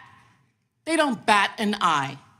But when the FBI investigates conservative Christian white men who are actually threatening violence, suddenly my Republican colleagues are rushing to defund the police. The reason we're here today is because Chairman Jordan wants to make America Trump again. My Republican colleagues aren't here representing their constituents, not my constituents. They're representing Donald Trump. They're acting as his defense attorney, his campaign operative, and everything in between. This committee, this select committee, is a clearinghouse for testing conspiracy theories for Donald Trump to use in his 2024 presidential campaign. What's clear from these hearings is that Donald Trump knows just as well as I do that the danger to him and his MAGA movement is the rule of law. That's why this committee is working so hard to undermine the rule of law. That's why Donald Trump asked Jordan and others on this committee to waste our time and taxpayer money, asked the Speaker of the House to attack the Manhattan District Attorney, Alvin Bragg, for having the audacity to indict the former president on 34 counts of fraud. And that's why this committee hasn't given up its stolen election talking points. And now here we are today, going after the FBI on Donald Trump's behalf. This is not a committee on the weaponization of government. This is a committee for the weaponization of government. This select committee is clearly focused on undermining law enforcement so extremists can undermine our elections through corruption and control our government through threats of political violence. I hope Democrats as well as Republicans watch and listen this morning, because this hearing will demonstrate far better than any opening statement ever could that outside of Washington, the real divide in America is not between Democrats and Republicans. It's between people who love this country, who believe in the rule of law, who want to follow the law, and those who will fight to make our union more perfect, and the people who want to tear down the rule of law and betray our Constitution for personal as well as political gain. I yield back. Gentlewoman yields back. Without objection, all other opening statements will be included in the record. We will now introduce today's witnesses. Mr. Garrett O'Boyle. Mr. O'Boyle is a whistleblower, an FBI special agent, most recently in the Wichita resident agency of the Kansas City field office. Prior to becoming an FBI agent, Mr. O'Boyle served our nation as an infantryman in the United States Army for 6 years. In the Army, Mr. O'Boyle was deployed to both Iraq and Afghanistan. He received numerous service awards, including the Combat Infantryman Badge. Mr. O'Boyle received an honorable discharge from the Army. Upon leaving, Mr. O'Boyle continued his commitment to public service, serving as a police officer in Waukesha, Wisconsin for 4 years. Mr. O'Boyle joined the FBI in 2018. As an FBI agent, Mr. O'Boyle was selected to serve on the Joint Terrorism Task Force and the SWAT team. Mr. O'Boyle graduated cum laude from Marquette University with a degree in criminology and law studies. But the FBI questions his loyalty to the Constitution and to our country. Mr. Friend is a whistleblower an FBI special agent, most recently in the Daytona Beach resident agency of the Jacksonville field office. Prior to becoming an FBI agent in 2014, Mr. Friend served as a police officer in Savannah, Georgia, and Pooler, Georgia. And as an FBI agent, Mr. Friend spent 7 years working human trafficking investigations and investigating crimes against children. Prior to blowing the whistle in 2022, Mr. Friend had received several awards from the FBI for his performance. Mr. Friend is a graduate of the University of Notre Dame. And again, after this service to our country, the FBI questions his loyalty to the country. Mr. Allen is a whistleblower and staff operations specialist with the FBI's Charlotte field office. Mr. Allen has 20 years of experience as an intelligence professional in the FBI and the United States Armed Services. Prior to joining the FBI, Mr. Allen served in the United States Marine Corps, including service in Iraq, Kuwait, and Japan. In the Marines, Mr. Allen received several awards, including the Navy and Marine Corps Commendation Medal and the Navy and Marine Corps Achievement Medal. Mr. Allen received an honorable discharge from his Marine Corps duty. And again, the letter we got from the FBI, they're questioning his commitment to our country. I find that astounding. Prior to blowing the whistle, Mr. Allen received several awards from the FBI, including being selected as Employee of the Year for the Charlotte Field Office in 2019. Mr. Allen holds a Bachelor of Arts degree from American Military University. Mr. Tristan Levitt. Mr. Levitt is an attorney and the president of Empower Oversight, an organization dedicated to enhancing independent oversight of government and corporate wrongdoing. Prior to joining Empower Oversight, Mr. Levitt was a Senate-confirmed member of the United States Merit System Protection Board, which adjudicates whistleblower retaliation claims. Mr. Levitt also served as the principal deputy special counsel at the Office of the Special Counsel, which enforces federal whistleblower laws. Earlier in his career, Mr. Levitt was a counsel for Senator Grassley on the Senate Judiciary Committee and staffer on the House Oversight and Government Reform Committee. He's a graduate of Brigham Young University and Georgetown University Law Center and is considered an expert on the whistleblower law. As far as I know, the FBI hasn't questioned his loyalty to the country. We welcome our witnesses and thank them for appearing today. We will begin by swearing you in. Would you please stand and raise your right hand? Do you swear or affirm under penalty of perjury that the testimony you are about to give is true and correct to the best of your knowledge, information, and belief, so help you God? Let the record show that each witness answered in the affirmative. Thank you. Please be seated. Please know that your written testimony will be entered into the record in its entirety. Accordingly, we ask that you summarize your testimony in approximately 5 minutes. We're going to give you plenty of time. But if you can keep it around 5, great. But if you go over, no worries there. And we will start with Mr. O'Boyle. Mr. O'Boyle, you're recognized for your opening statement. Chairman Jordan, members of the committee, thank you for addressing FBI malfeasance and allowing me to speak today. Aside from that point of gratitude, I'm sad, I'm disappointed, and I'm angry that I have to be here to testify about the weaponization of the FBI and DOJ. Weaponization against not only its own employees, but against those institutions and individuals that are supposed to protect the American people. I'm here today because even though I am wrongfully suspended from the FBI, I remain duty-bound to the American people to play my small role in rectifying these issues. After all, I never swore an oath to the FBI. I swore an oath to the Constitution. I've served my nation and community my entire adult life, first in the United States Army, then as a police officer, and lastly as an FBI special agent. Shortly after high school, I joined the United States Army where I served in the infantry and I was quickly promoted through the ranks. I deployed to both Iraq and Afghanistan in support of Operation Iraqi Freedom and Operation Enduring Freedom. I served in the historic 101st Airborne Division. I received the Combat Infantryman's Badge, which is awarded to those infantrymen who engage in ground combat with our nation's enemies. The Army's official motto is, "This will defend." Along with numerous others, I volunteered to serve this nation, risking my life in combat to protect America and her values. I know some of the best men and women this country has to offer. They come from all backgrounds, races, and creeds. They helped mold me into the person I am today. Each was willing to sacrifice, and many did, to protect this great nation. It is our duty to honor their sacrifices by standing up for what is right, regardless of the difficulty. After serving in the Army, I became a police officer. Police officers, like me, are imperfect beings, but we strive to uphold the law and the Constitution. People who go to work every day trying to make their communities better, yet who nonetheless are faced with budget cuts and calls for defunding as we continue spiraling away from law and order as a nation. While serving as a police officer, I finished my bachelor's degree, graduating with honors in criminology and law studies. Shortly thereafter, I began the long road to becoming an FBI special agent, a position I once understood to be the pinnacle of law enforcement and a way to continue to serve this nation and protect and defend the Constitution. During my 4 years as a special agent, I received the highest annual review an employee can receive. I volunteered for, tried out for, and was selected for an FBI SWAT team. I also volunteered for, tried out for, and was selected for a new unit the FBI created. I also received an award for my work on an anti-abortion extremism case.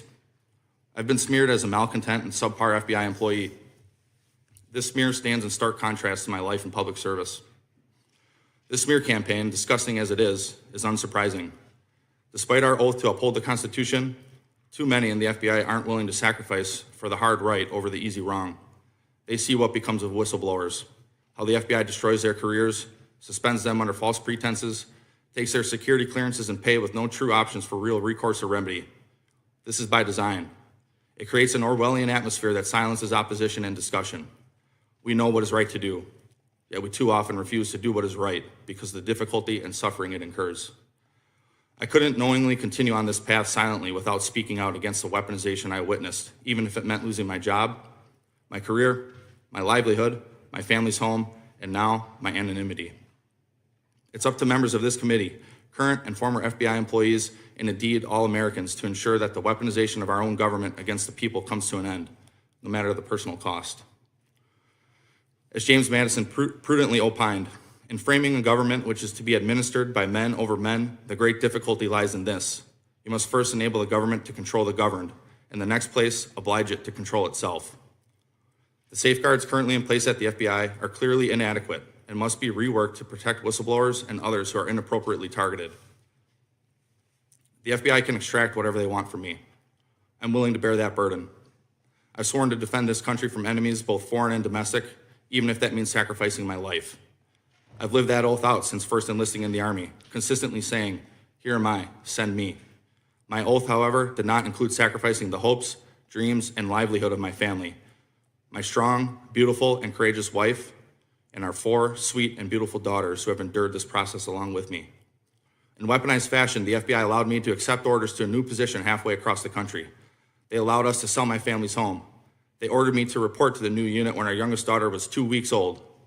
Then, on my first day on the new assignment, they suspended me, rendering my family homeless. They refused to release our goods, including our clothes, for weeks. All I wanted to do was serve my country by stopping bad guys and protecting the innocent. To my chagrin, bad guys have begun running parts of the government, making it difficult to continue to serve this nation and protect the innocent. But I, for one, will never stop trying, and I'll never forget my oath. Thank you. Thank you, Mr. Boyle. God bless you. Mr. Friend, you're recognized for your opening statement. Thank you, Chairman Jorman. And members of the committee, my name is Stephen Friend. I'm a senior fellow for the Center for Renewing America. Prior to assuming my current position, I was a special agent for the Federal Bureau of Investigation for 8.5 years. During that time, I investigated approximately 200 violent crimes, such as aggravated assaults, murder, child abuse, rape, robbery, child molestation, child pornography, and human trafficking. I also served 5 years on an FBI SWAT team and spent 5 years as a local law enforcement officer in the state of Georgia. In August 2022, I made protected whistleblower disclosures to my immediate supervisor, assistant special agents in charge, and special agent in charge about my concerns regarding January 6 investigations assigned to my office. I believed our departures from case management rules established in the FBI's Domestic Investigations and Operations Guide could have undermined potentially righteous prosecutions and may have been part of an effort to inflate the FBI's statistics on domestic extremism. I also voiced concerns that the FBI's use of SWAT and large-scale arrest operations to apprehend suspects who were accused of nonviolent crimes and misdemeanors represented by counsel and who pledged to cooperate with the federal authorities in the event of criminal charges created an unnecessary risk to FBI personnel and public safety. At each level of my chain of command, leadership cautioned that despite my exemplary work performance, whistleblowing placed my otherwise bright future with the FBI at risk. Special agents take an oath to protect the U.S. Constitution.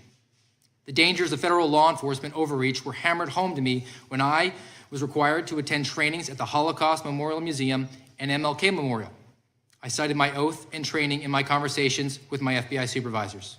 Nevertheless, the FBI weaponized the security clearance processes to facilitate my removal from active duty within 1 month of my disclosures. In addition to an indefinite unpaid suspension, the FBI initiated a campaign of humiliation and intimidation to punish and pressure me to resign. In violation of HIPAA, individuals at the FBI leaked my private medical information to a reporter at the New York Times. In violation of the Privacy Act, the FBI refused to furnish my training records for several months. To date, they only provide a portion of the records, which are essential to obtaining private investigator and firearms licenses in the state of Florida. Even after releasing some of the records, the FBI refuses to confirm their legitimacy to the Florida Department of Agriculture, rendering the few documents they have provided practically useless. The FBI denied my request to seek outside employment in an obvious attempt to deprive me of the ability to support my family. Finally, the FBI Inspection Division imposed an illegal gag order in an attempt to prevent me from communicating with my family and attorneys. Working as an FBI special agent was my dream job. My whistleblowing was apolitical and in the spirit of upholding my oath. Nonetheless, the FBI cynically elected to close ranks and attack the messenger. The FBI is incentivized to work against the American people and in dire need of drastic reform, particularly in these areas. The integrated program management system incentivizes the use of inappropriate investigatory processes and tools to achieve arbitrary statistical accomplishments. Mission creep within the National Security Branch has refocused counterterrorism from legitimate foreign actors to political opponents within our borders. The FBI weaponizes process crimes and reinterprets laws to initiate pretextual prosecutions and persecute its political enemies. Bureau intelligence analysis capability increasingly dictates operations, turning the FBI into an intelligence agency with a law enforcement capability. FBI collusion with big tech to gather intelligence on Americans, censor political speech, and target citizens for malicious prosecution. A dysfunctional promotion process fosters a revolving door of inexperienced, ambitious FBI supervisors ascending the management ladder within the agency. FBI informant protocols that are broken and abusive. The FBI skirts the Whistleblower Protection Act and exploits the security clearance revocation process to expel employees who make legally protected disclosures. I am pleased to see the Weaponization Committee is taking testimony from FBI whistleblowers. I would also like to take this opportunity to address correspondence recently received by the subcommittee. Yesterday, May 17, 2023, FBI Acting Assistant Director Christopher Dunham submitted a letter to this subcommittee. Portions of his letter concern the suspension and revocation of my security clearance. Parenthetically, I also received a letter from the FBI Executive Assistant Director Jennifer Moore yesterday notifying me that my security clearance was revoked. I find the timing of these letters dubious, but leave that up to the subcommittee's determination. Instead, I would like to address and add vital context to the portion of Mr. Dunham's letter pertaining to my alleged violation of Adjudicative Guideline J.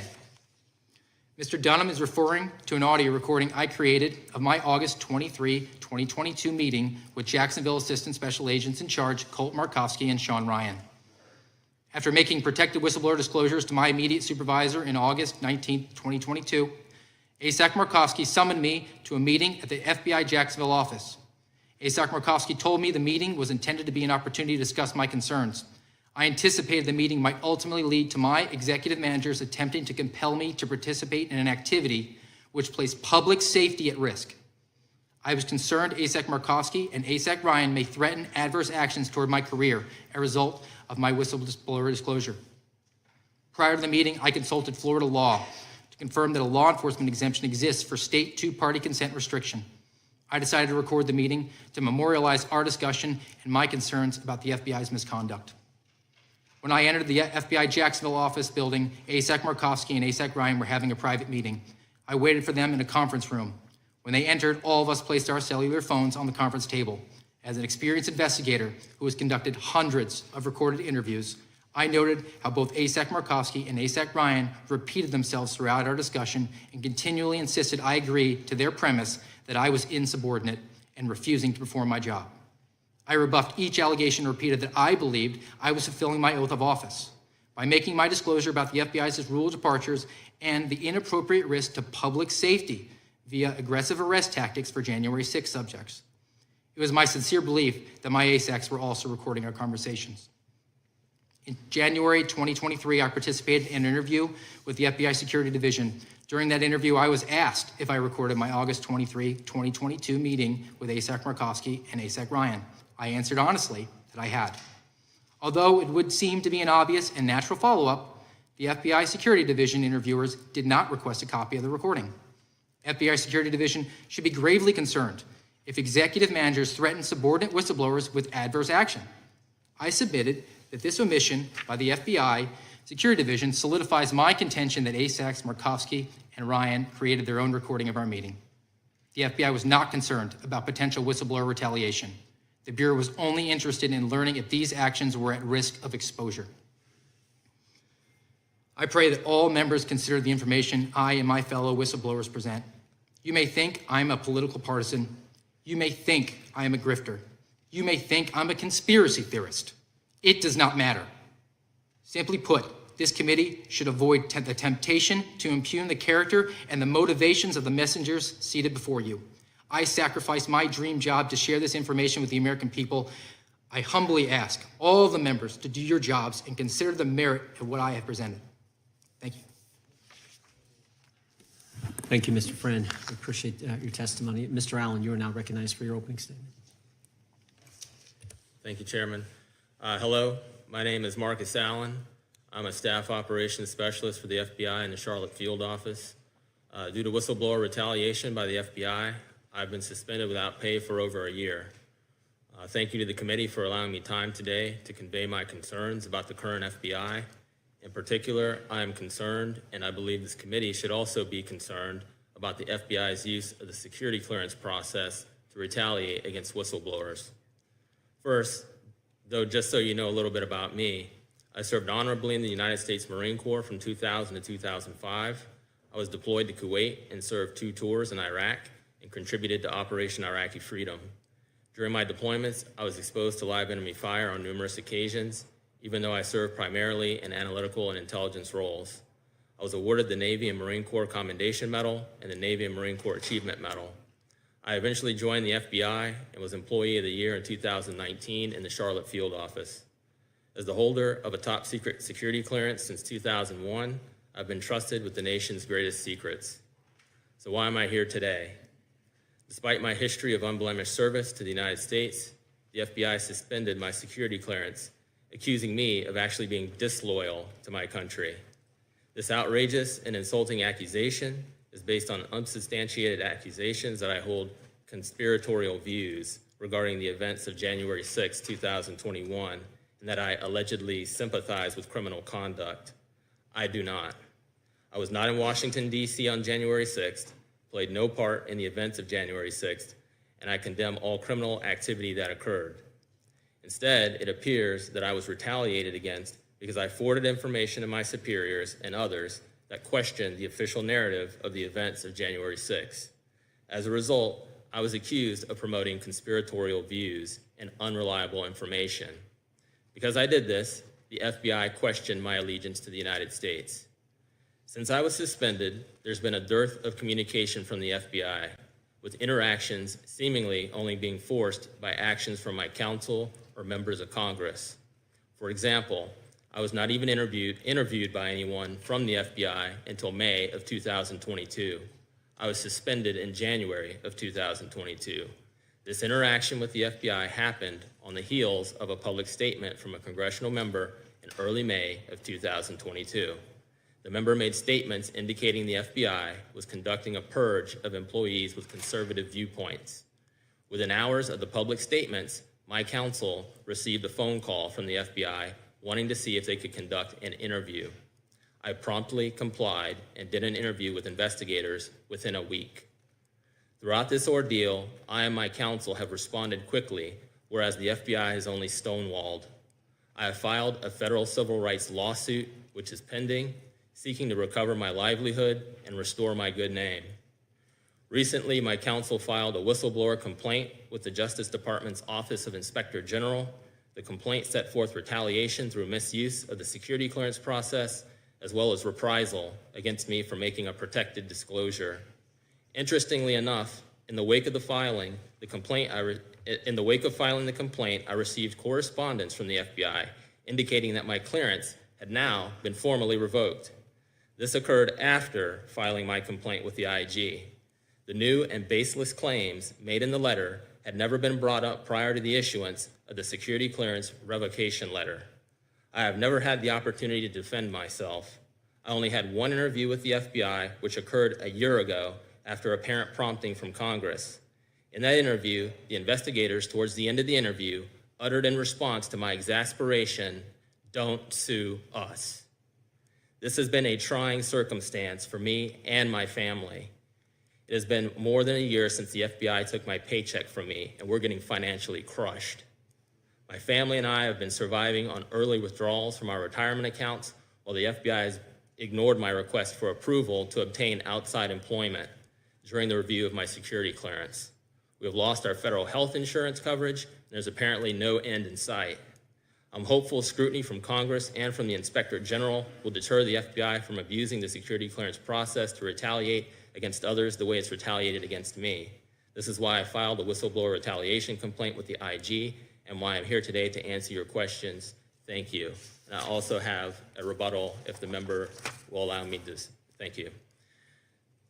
This is a rebuttal of the FBI correspondence just recently sent to the committee in reference to my clearance suspension and now revocation. Calumny is not a word to be thrown around lightly. In regards to the FBI's treatment of me, it is fitting. This is conduct unbecoming of an organization given the public trust. Think about that. My treatment, without a doubt, has sent a chilling effect through what semblance remains of an analytical cadre. This was not a thorough investigation in my regard. I've not been afforded an opportunity to appropriately defend myself or confront the claims made against me. Interestingly, the revocation language citing Guideline E is the first instance I've ever seen referring to this specific guidance in my case. The claim that I obstructed a lawful investigation is dubious, and I do not recall ever being admonished for such an infraction. In regards to the paragraph in the letters highlighting an alleged incident with a special agent, I have no idea what it refers to. This alleged incident did not come up at all during the alleged thorough investigation. Again, as with Guideline E, this is the first appearance of this allegation during this entire ordeal.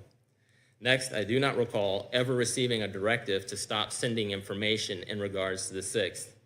Why would you not want any more information sent to you? Furthermore, the September 29, 2021 email referred to in the letter is part of a protected disclosure, and this correspondence represents documentary evidence of a protected disclosure as a source of retaliation and reprisal. Alternative analysis and differing viewpoints should be welcomed, even though they may not be ultimately acted upon by the actual decision makers. Groupthink should not be an ethos championed in an investigative organization. To shut down differing viewpoints is the end of any analytical or investigative body. It sends a chilling effect across the workforce and does not allow for intellectual freedom, which is vital to any investigative body seeking out the truth. It is possible the ire towards my perspective could have been due to folks wanting to maintain invincible ignorance instead of consciously and mentally transferring over to willful ignorance. This is the end of my statement. Thank you for my time. Thank you, Mr. Allen. Mr. Levitt. Chairman Jordan, Ranking Member Plaskett, members of the subcommittee, thank you so much for the invitation to testify today. I currently serve as the president of Empower Oversight. We're honored to represent Stephen Friend and Marcus Allen. FBI whistleblowers have second-class status compared to those in most federal agencies. When Congress adopted the modern system of whistleblower protections, it prohibited retaliation against FBI whistleblowers. But it gave them none of the process that other federal law enforcement agencies received, like the DEA, the ATF, U.S. Marshals, and Secret Service. Whistleblowers of those agencies can all file retaliation complaints with the U.S. Office of Special Counsel, an independent agency. FBI whistleblowers cannot. Whistleblowers at those agencies can all appeal retaliation to the Merit Systems Protection Board, on which I recently served. Until just last year, FBI whistleblowers could not. They finally got that right in last December's NDAA. But Congress must ensure that this new jurisdiction applies as intended to all FBI retaliation cases. Many have been wending their way for years through DOJ's long and extensive process. But the laws prohibiting retaliation have been on the books that entire time. The FBI cannot claim now that these are new rights just because they now have to justify their actions before the MSPB. Time has demonstrated, in my opinion, that it was a mistake to exclude the FBI from the standard whistleblower protection process. It discourages integrity and encourages deceit and even corruption. Congress should treat the FBI the same as all other federal law enforcement agencies, eliminating a special exception and giving its employees access to OSC to investigate retaliation. The hardworking employees of the FBI deserve equal protection of the law. The FBI's latest troubling practice is suspending security clearances to retaliate against whistleblowers. Mr. Friend and Mr. Allen, along with Mr. O'Boyle, are just several public examples of this trend. When the FBI suspends a clearance, it also immediately suspends the employee indefinitely, without pay. To make matters worse, it holds them and their families hostage by requiring them to get permission to take another job, permission the FBI routinely denies. Congress needs to ensure the FBI stops this abuse. In light of all these obstacles for FBI whistleblowers, you would think Congress would do everything that it could to welcome their disclosures here. But FBI employees coming to Congress have unfortunately been shamefully treated by Democrats on this committee. It's one thing to hear allegations and find them unpersuasive or even distasteful. An office can even ignore those allegations if they choose. That's their prerogative. But to go out and actively smear the individuals making disclosures is far worse. That's what the Democrats on this committee did when they released a March 2nd report entitled GOP Witnesses, What Their Disclosures Indicate About the State of the Republican Investigations. That report was inaccurate, both on the law and on the facts. The law doesn't define the term whistleblower. Instead, it protects from retaliation individuals who engage in protected activity. For over a century, simply making disclosures of any information to Congress has been a protected activity. Furthermore, an appropriations rider in effect at this time prohibits money from paying the salary of any federal employee who prohibits or prevents any other federal employee, such as FBI whistleblowers, from communicating with Congress. The Democrats' report denied whistleblower status to individuals engaged in the precise activity the legislative branch has considered protected since 1912. The report's reliance on evidence for whistleblower status is also misplaced. Simply communicating a reasonable belief of misconduct is protected whistleblower activity under the law. This applies regardless of whether the whistleblower produces evidence at that time backing up their allegations. Only protecting whistleblower disclosures accompanied by conclusive evidence, as the Democrats seem to require, would have disastrous consequences for retaliation throughout the federal government. My experience working for Congress was that whistleblowers brought allegations, and where the committees found those allegations worthy of further follow-up and congressional action, we conducted investigations. No one expects a private citizen to investigate a crime before going to the police, and we didn't expect a whistleblower to investigate their own agency.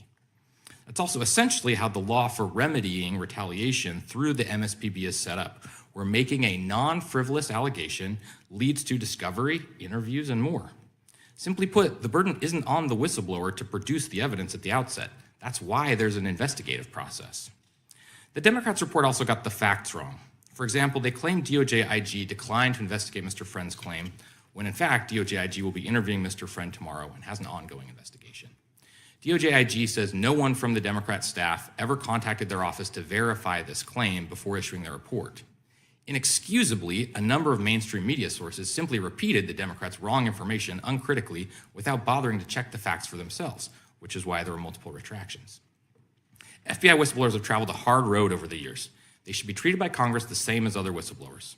Issuing reports smearing those who come forward from the FBI will unquestionably deter others from taking that same path.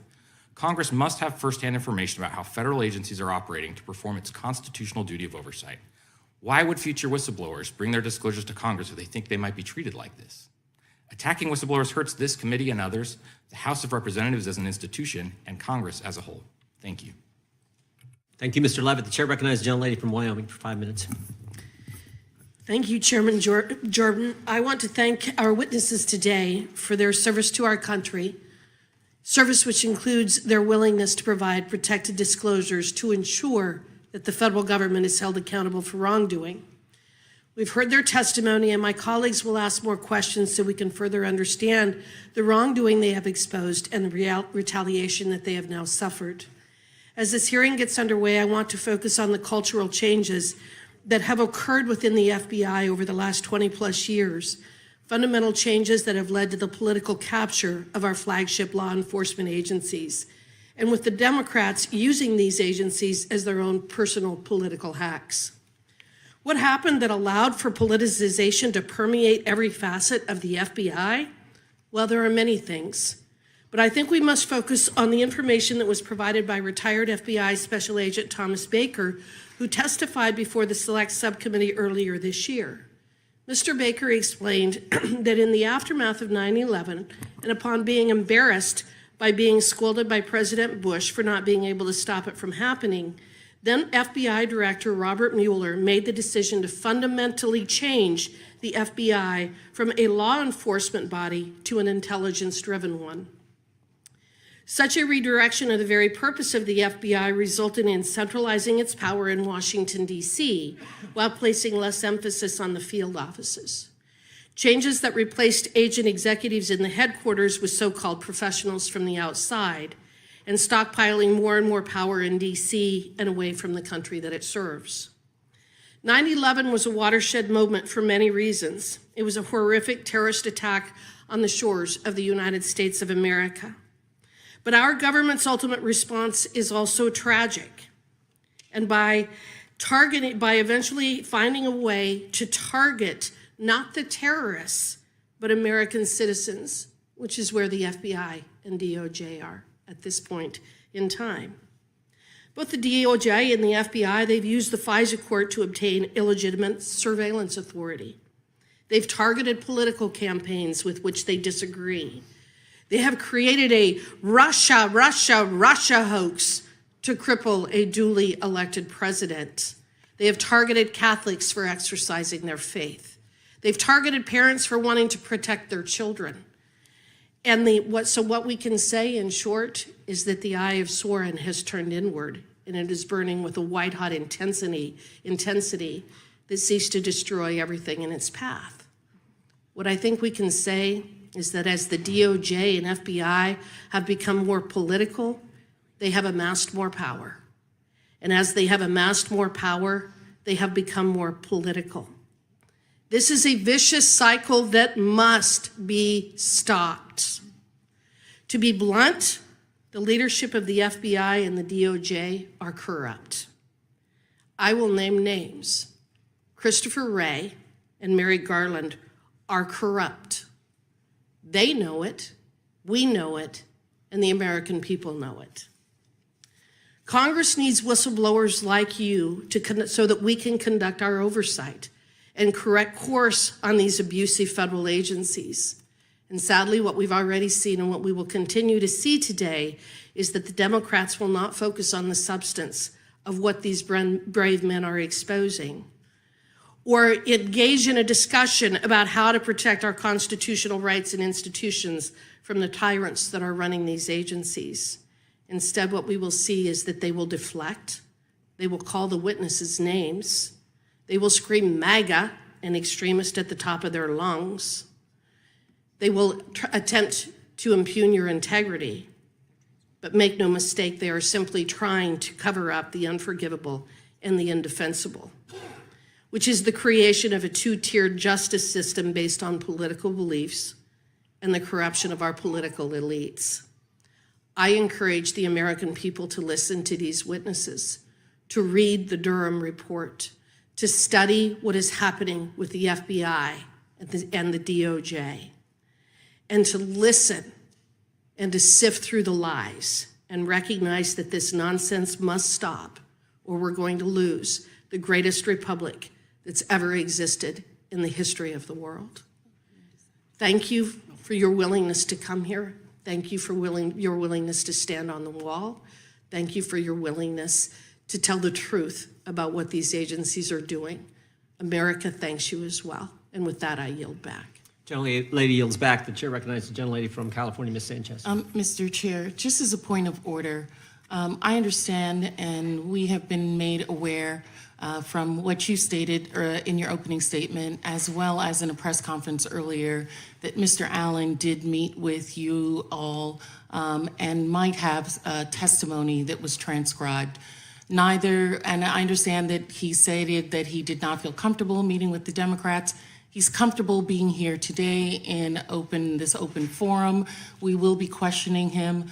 Will you give us a copy of that testimony that was transcribed of your discussions with him? That'll be up to Mr. Allen. But you are in possession of them, aren't you? Sure are. So why would you not give them to us? Mr. Allen's a whistleblower, and he didn't want that to happen. We'll He talk to didn't him. want, but he's comfortable here in open discussion with us today. Sure is. You can ask him questions if you want. You don't share your information with the minority? The whistle? No, So you're not sharing that's the- information that you've obtained with the minorities then? Whistleblower saw what you did with Mr. Friend and others, the false information you gave the press, so much so No. that they had to issue corrections. The whistleblower doesn't We've seen- decide that, the committee decides it.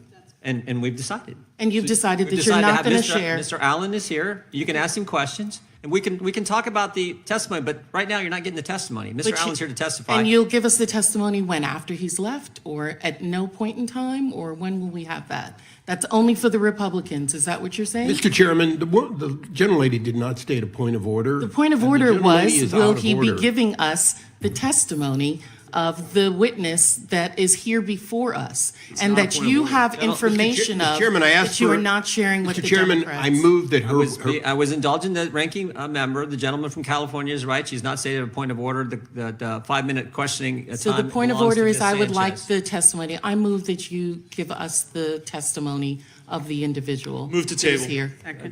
There's a motion been made, it's been moved to table. Chair, we will call.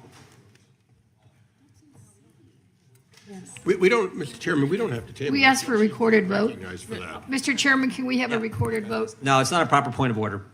You just did a motion to table. No. Your not side a just did a to motion to table. Not a proper motion. The Mr. chair Chairman, has I- recognized the gentlelady from California, Ms. Sanchez, Chairman, for I her 5 have minutes of a questioning. point of inquiry. Can I ask you a question?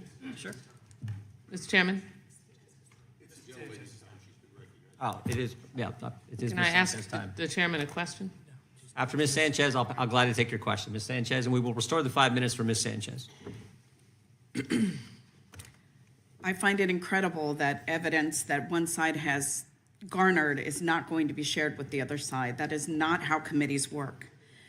Chairman Jordan, Ranking Member Plaskett, I think it's important that we recognize this hearing for what it actually is. Make no mistake, this hearing is a vehicle to legitimize the events of January 6th and the people who perpetrated it. And why?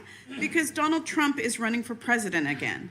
And if you normalize the events of January 6th, if you repeat his election fraud lies, then maybe he doesn't seem quite so extreme. Maybe it will be easier to overturn a free and fair election the next time. For those of you who have forgotten, on January 6th, a mob of people who believed Donald Trump's lie that the 2020 election was stolen stormed the Capitol, seeking to stop the certification of the 2020 presidential election. They erected a gallows on the lawn just outside this room, and they ran through the halls looking to find and hang the Vice President of the United States. It was a shocking moment of political violence, and many of us on this dais, including myself, were there that day. We all felt the fear of knowing that there were people roaming the Capitol looking to kill us. But clearly, some of us have quickly forgotten that. I've heard my colleagues on the other side of the aisle suggest that, quote, the FBI was participating in the insurrection. They called the rioters who attacked the Capitol, quote unquote, peaceful patriots and quote unquote, political prisoners. And they described the violence on January 6th as akin to a quote unquote, normal tourist visit. It was not.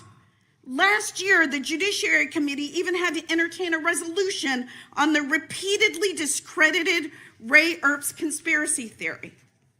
Mr. Allen, your security clearance was first suspended on January 10th, 2022. Is that correct? Yes or no will suffice.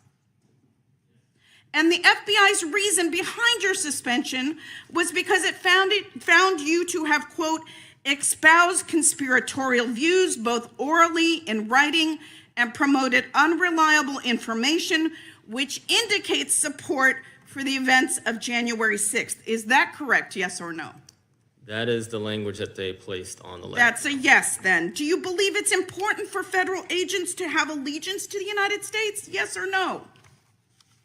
It is absolutely important that personnel I'll take for the that as a government yes. have allegiance. Do you believe you should have allegiance to the United States to possess a security clearance? Yes or no? Absolutely. Do you believe your obligation as a federal agent should supersede your First Amendment right? Yes or no? Can you please rephrase the question, ma'am? Do you believe that your obligation as a federal agent should supersede your First Amendment right? Yes or no? I don't know. Can you please rephrase the question again, ma'am? Do you believe that you have an obligation to serve as a federal agent regardless of what your personal political beliefs are? Yes, I have an obligation to serve the United States. Do you States. believe that FBI agents should be permitted to express support for individuals who stormed the Capitol on January 6th? Yes or no? I believe agents have to do their jobs, ma'am. Do you believe that agents should be permitted to express their support for individuals who stormed the Capitol on January 6th? Yes or no? It's a simple question. No, you're supposed to be apolitical, ma'am, and do your job So as that an is a FBI no? person. You're supposed to be apolitical and do your job. I'm asking for a simple yes or no. Can you please Not a rephrase the difficult question. Do you believe that FBI agents should be permitted to express support for individuals who stormed the Capitol on January 6th? You should not be voicing support for criminal conduct. You Okay, have to do thank you. your job apolitically, ma'am. Thank you. Mr. Allen, have you ever used Twitter? Yes or no? I have utilized Twitter, yes, ma'am. Okay, and is your account at Marcus A970-50645? That is absolutely not my account. Okay, that's not your account. Well, on December 5th, 2022, an account under the name Marcus Allen retweeted a tweet that said, That quote, is not my account, ma'am. you haven't let me finish the question, Might sir. have been the football player. You haven't let me finish the question. And the time is mine. On December 5th, 2022, an account under the name of Marcus Allen retweeted a tweet that said, quote, Nancy Pelosi staged January 6th, retweet if you agree, end quote. Do you agree with that statement? Yes or no? That is, I don't, no, ma'am. That's not my account at all. I'm no asking idea. whether you agree with that statement, yes or no? Can you please rephrase the Yeah. statement? Do you think Time of the that gentlelady Nancy has Pelosi expired. staged January 6th? I just want him to answer He'll answer. this He'll last answer. question. Yeah, he'll answer. I'm just telling you your time's up. Do you believe that Nancy Pelosi, do you agree with the statement that this person tweeted that Nancy Pelosi staged January 6th? Yes or no? don't- No. Thank you. I yield back. Chair recognizes the gentlelady from New York, Ms. Stefanik. I yield to the chair. Excuse me, I Mr. think- Chair, I think you were going to indulge the Congresswoman from Florida and her point of inquiry. The gentlelady from Florida is recognized. Thank you. Thank you, Mr. Chairman. It's my understanding that... What are you making a point of order? No, I'm asking you a question. Okay. A point of inquiry. Okay. It's my understanding that the minority in this committee under the rules is entitled to the same testimony, information, documents that the majority is entitled to. So, I mean, I'm not aware that you're able to withhold information from the minority that we would need to use to prepare for. When it comes to whistleblowers, you're not. And I would just remind the committee, remind everyone. Look, when it comes to whistleblowers, you are not. That's not right. It's shocking that the That is gentleman. not right. It's shocking And in that fact, the you gentleman. talk so much about the Mr. Chairman, whistleblower and the impeachment. It's shocking that the We gave gentleman you from New all York of would the state information that we had. when you were part Yes, of an we gave you investigation with all an of the anonymous information you whistleblower. had. We Mr. have. Chairman, these Mr. individuals Chairman, haven't been declared I can't hear whistleblowers. 5 people at once. I Could we know. have regular Okay, order? Mr. Chairman, Chair recognizes it's. I'm inquiring, and I was not. And I've finished told you inquiring. that when it comes to whistleblowers, you are not entitled to it. That's These at the discretion of individuals- Mr. Allen. Mr. Chairman, these He said individuals have been determined he has not to be agreed to that. whistleblowers. These are not whistleblowers. They've been determined by the agency not to be whistleblowers. Are you deciding that they're whistleblowers? Yes, the law decides. Did you not listen to Mr. Levitt's testimony? Did you not read the law? The His law attorney decides is that they are asserting- whistleblowers. his attorney the is chair asserting that recognizes they are the gentlelady whistleblowers. from The New law York. has not The determined gentlelady that they from New are York has been whistleblowers. recognized. The law has not determined they are whistleblowers. His attorney is just asserting that. Gentlelady from New York. Thank you, Mr. Chairman. I have lost my voice. I'm yielding to Mr. Gates. I thank the gentlelady not only for yielding, but for her extensive work on these issues, not only during our hearings, but during the many depositions we've taken to develop evidence and to bring it forward for the majority, the minority, and all of the country. Did you give us that evidence? I know that if the gentlelady from Are you New going to give York us that evidence? was able to speak, that she'd certainly she'd certainly be eager to do so. Mr. Allen, we just astonishingly heard a Democrat on this committee question your allegiance to the United States. How many tours in Iraq did you do? I did 2 tours in Iraq, sir. And for how many decades have you held a security clearance? For 2 decades, sir. Ever been called into question before? No, sir. And you also received the Employee of the Year Award for the Charlotte Field Office, is that right? That is correct, sir. Did you receive any medals during your service for the Marine Corps and the United States Navy? I did, sir. As a member of the Marine Corps, I received 2, a Navy Commendation Medal and a Navy Achievement Medal.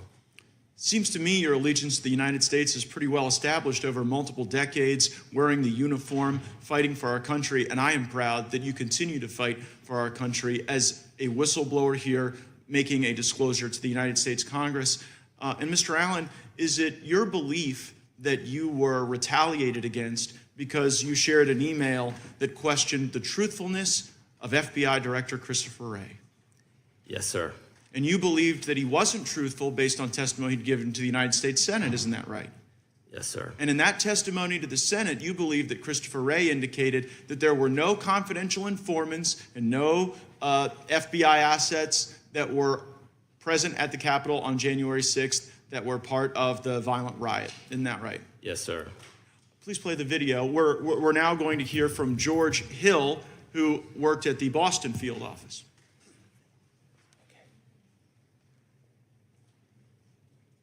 The SSA in Boston said they were going to a political rally, which is First Amendment protected activity. No, we're not uploading. We're not starting cases on these people. To which they said, well, we're going to call your SAC. And the SSA said, go right ahead. Because when you're pushing back, you want to make sure that you have your 6 covered. So the SAC and the ASAC were intimately aware of these kinds of exchanges that were going on. And again, to his credit, Joe Bonavolante said, no, we're not opening up cases on people who went to a rally. And I forgot a key part. The SSA for CT2 said, happy to do it. Show us where they were inside the Capitol and we'll look into it. To which WFO said, we can't show you those videos unless you can tell us the exact time and place those individuals were inside the Capitol. To which the SSA responded back, and I was privy to these conversations firsthand. Why can't you show us? Why can't you just send us, give us access to the 11,000 hours of video that's available? Because there may be UC's undercover officers or CHS's confidential human sources on those videos whose identity we need to protect. So, Mr. Allen, you got retaliated against for the very thing, for saying the very thing that the Washington field office was telling Boston, when the Boston field office was saying, we're not going to go and investigate people that just showed up at a rally without sufficient criminal predicate. The Washington field office told Boston, well, you know what, we can't give you the evidence because it might disclose the very CIs and UCs that you are concerned about. But that doesn't surprise you, Mr. O'Boyle, does it? No, sir. And the reason it doesn't surprise you is that in a different part of the country, you saw that same pressure from the Washington field office. And did they ever try to get you to do something that was outside the normal order of law enforcement activity? Yes, sir. And what did the Washington field office try to get you to do that violated the law and regulations? They tried to get me to serve a federal grand jury subpoena when there was no proper predicate to do so. And the reason there was no predicate was because it was based on an anonymous tip, right? That's correct. And time and again, the Washington field office was trying to pressure you without corroboration to go start process on people. Isn't that right? Yes, sir. And so while I agree that January 6th was a violent day, a bad day, a day that nobody wants to relive, violence on January 6th doesn't justify weaponizing the government against people who were innocent and did nothing wrong. Thank you for blowing the whistle on that. I yield back. Mr. Chairman, I have a sincere point of inquiry. Rule 11, Clause 2. The gentleman is not recognized. I have a question about the rules. Mr. Lynch for 5 minutes. It's a point of order, a question about the rules. Point of order, state your point of order. The point of order is why does No, Rule 11, Clause 2, subsection E1A not apply to this subcommittee? I can read for you. Each committee shall keep a complete record of all committee action, which shall include, in the case of a meeting or hearing transcript, a substantially verbatim account of remarks actually made during the proceedings, subject only to some technical things. Such records shall be the property of the House, and each member, delegate, and the resident commissioner shall have access thereto. Why does that not apply? Where is the whistleblower exception in the rules of Congress that says that does not apply? It's the prerogative of the committee to decide. No, it's not. It's the rules of the House. We have the whistleblower testimony. The whistleblower does not wish that to be made available to the Democrats at this time. The whistleblower doesn't make committee rules, sir. Mr. Lynch is recognized for 5 minutes of questioning. Mr. Chairman, is the ruling of the chair always unquestioned, or do we have a vote on how some of these issues are decided? If you state a proper point of order and there's some kind I just did state a point of order. The gentleman from Massachusetts is recognized for 5 minutes of question. Mr. Friend, I want to ask some questions about surrounding the circumstances of the removal of your clearance by the FBI.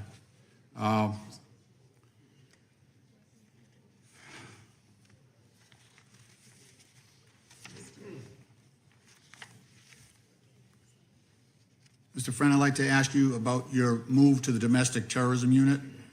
You originally transferred to Daytona from the FBI's Omaha field office, Sioux City Residence Agency in June 2021, is that correct? Yes. And you were assigned to the Joint Terrorism Task Force at the end of September 2021, correct? Yes, I was reassigned.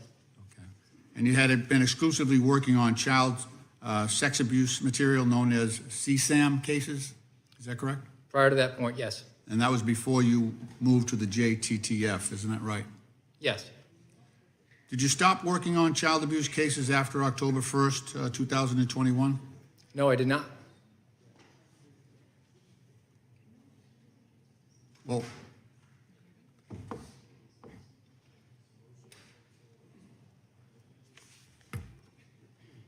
in fact, the FBI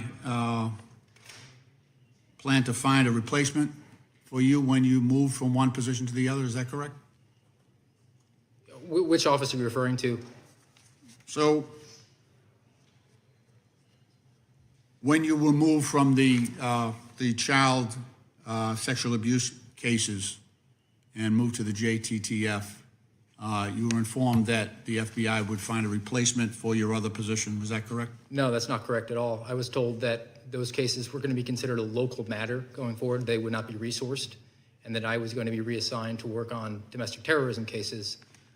At the time, my supervisor retired, and his interim told me there was not enough work to do. So until a full-time replacement could come in to continue to work on the child pornography investigations and make myself available for domestic terrorism cases. And then when my new supervisor arrived early in 2022, I explained that arrangement to him, and he agreed that that was the best use of my time, even though I was told to, on my timesheet, account for my actions as being solely devoted to domestic terrorism. I was in a situation where I was essentially only working child pornography and human trafficking cases. I just want to point out that in your interview with the committee, you stated that you were told you could balance both until the permanent replacement arrived. That was during your transcribed interview. Are you restating that or disputing that now? I'm not disputing that. I was unofficially said, just keep doing what you're doing, but on paper and on your timesheet, we're going to put you down as a domestic terrorism agent. You said here that they told you you could balance both responsibilities until your replacement arrived. Are you disputing that now? I'm disputing that there was no replacement that was going to be arriving, ever. I was told that that violation was not going to be worked after I was moved over to the Joint Terrorism Task Force. Then subsequently, But here you're saying that you were allowed to do both jobs until your replacement arrived. So your assumption then was not that the replacement was not going to arrive, right? Are you talking about a replacement for my supervisor or a replacement for me? For the responsibilities that you were doing under the child sex abuse cases. There was no replacement that was going to arrive in our office for that. Those cases were going to be no longer worked. That would be conjecture on your part at that point, right? No, I was told that. Okay. You continued to work the child abuse cases until you were suspended in 2022, correct? Yes. In fact, you even received an award for your CSAM work in July 2022, correct? Yes. Now, you got this award after you took on all the child exploitation cases for the local sheriff's officer earlier that same year, while also working your JTTF responsibilities, correct? Yes. Okay. You took on the role of a full-time employee assigned to work child abuse investigation cases, correct? I took on the role of whatever I was needed to work. I made myself available to work domestic terrorism, but there was not enough work to do. So could you tell us that you were reassigned, and so first you tell us that you were reassigned and told that the CSAM cases weren't a priority. Then you tell us that not only did they plan on replacing you, they let you continue working those cases until you were suspended. Is that correct? Yes, it was no longer a priority on paper. This is the way that the FBI allocates its manpower resources. So on paper, I was not supposed to be recording my work on those cases. But then within my office, which was not in the Jacksonville headquarters, my frontline supervisor agreed that my time was better spent working on CSAM cases. All right, Mr. Chairman, my time has expired. Time has expired. The chair recognizes the gentlelady from Florida for 5 minutes. Thank you, Mr. Chairman. Thank you to all our gentlemen for appearing before us today and coming forward. I want to thank you again for your courage today and also for your service to our nation. And as we predicted, our Democrat colleagues have immediately opened up with claims of conspiracy theories, MAGA extremism, mock outrage. Seems the only ones displaying mock outrage up here today are, in fact, the Democrats. Because according to them, journalists who appear before us aren't journalists, and you here today are not whistleblowers, but we in fact know that you are. But interesting times.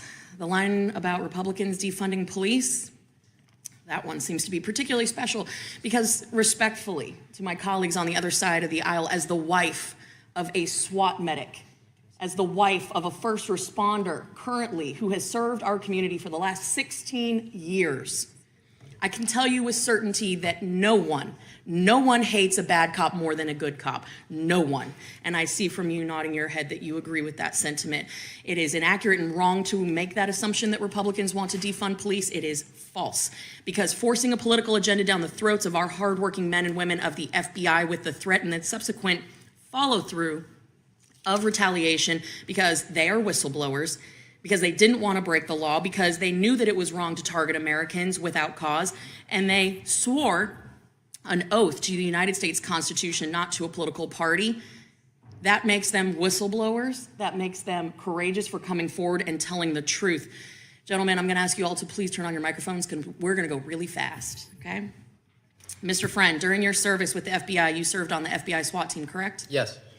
As you heard, my husband is a SWAT medic and has been part of joint operations with the FBI. So I would like to know, what is the threshold for these call-outs? And can you briefly detail the type of crimes warranted for an FBI SWAT team call-out? There's a threat matrix, the SWAT matrix, in order to utilize the tactical team, but it could be as easy as somebody being in possession of a firearm or a request from a local agency just to use the FBI SWAT team. Okay, so Mr. Friend, your security clearance was suspended by the FBI after raising concerns for the use of excessive force with regard to the use of FBI SWAT teams to your direct supervisor, correct? Yes. Would you consider this retaliation? Yes. Thank you. Mr. O'Boyle, you were suspended without pay from the FBI on September 23rd, correct? I was initially suspended on the 26th. The suspension of pay came a little bit later. Thank you for that clarification. You had raised concerns to your chain of command when no action was taken, that you reported these concerns then to Congress, correct? Correct. Once you contacted Congress, you were then suspended. Your top secret security clearance was then suspended for those protected disclosures to Congress, correct? Correct. That seems like retaliation, no? That's to me. Okay. Mr. Allen, you were suspended from the FBI without pay on January 10th, correct? That's correct. You were suspended because you sent links to your squad to provide situational awareness about the FBI investigation on January 6th, correct? Yes. Yes or no? Wasn't open source searches and sharing of information part of the duties of your job? Yes.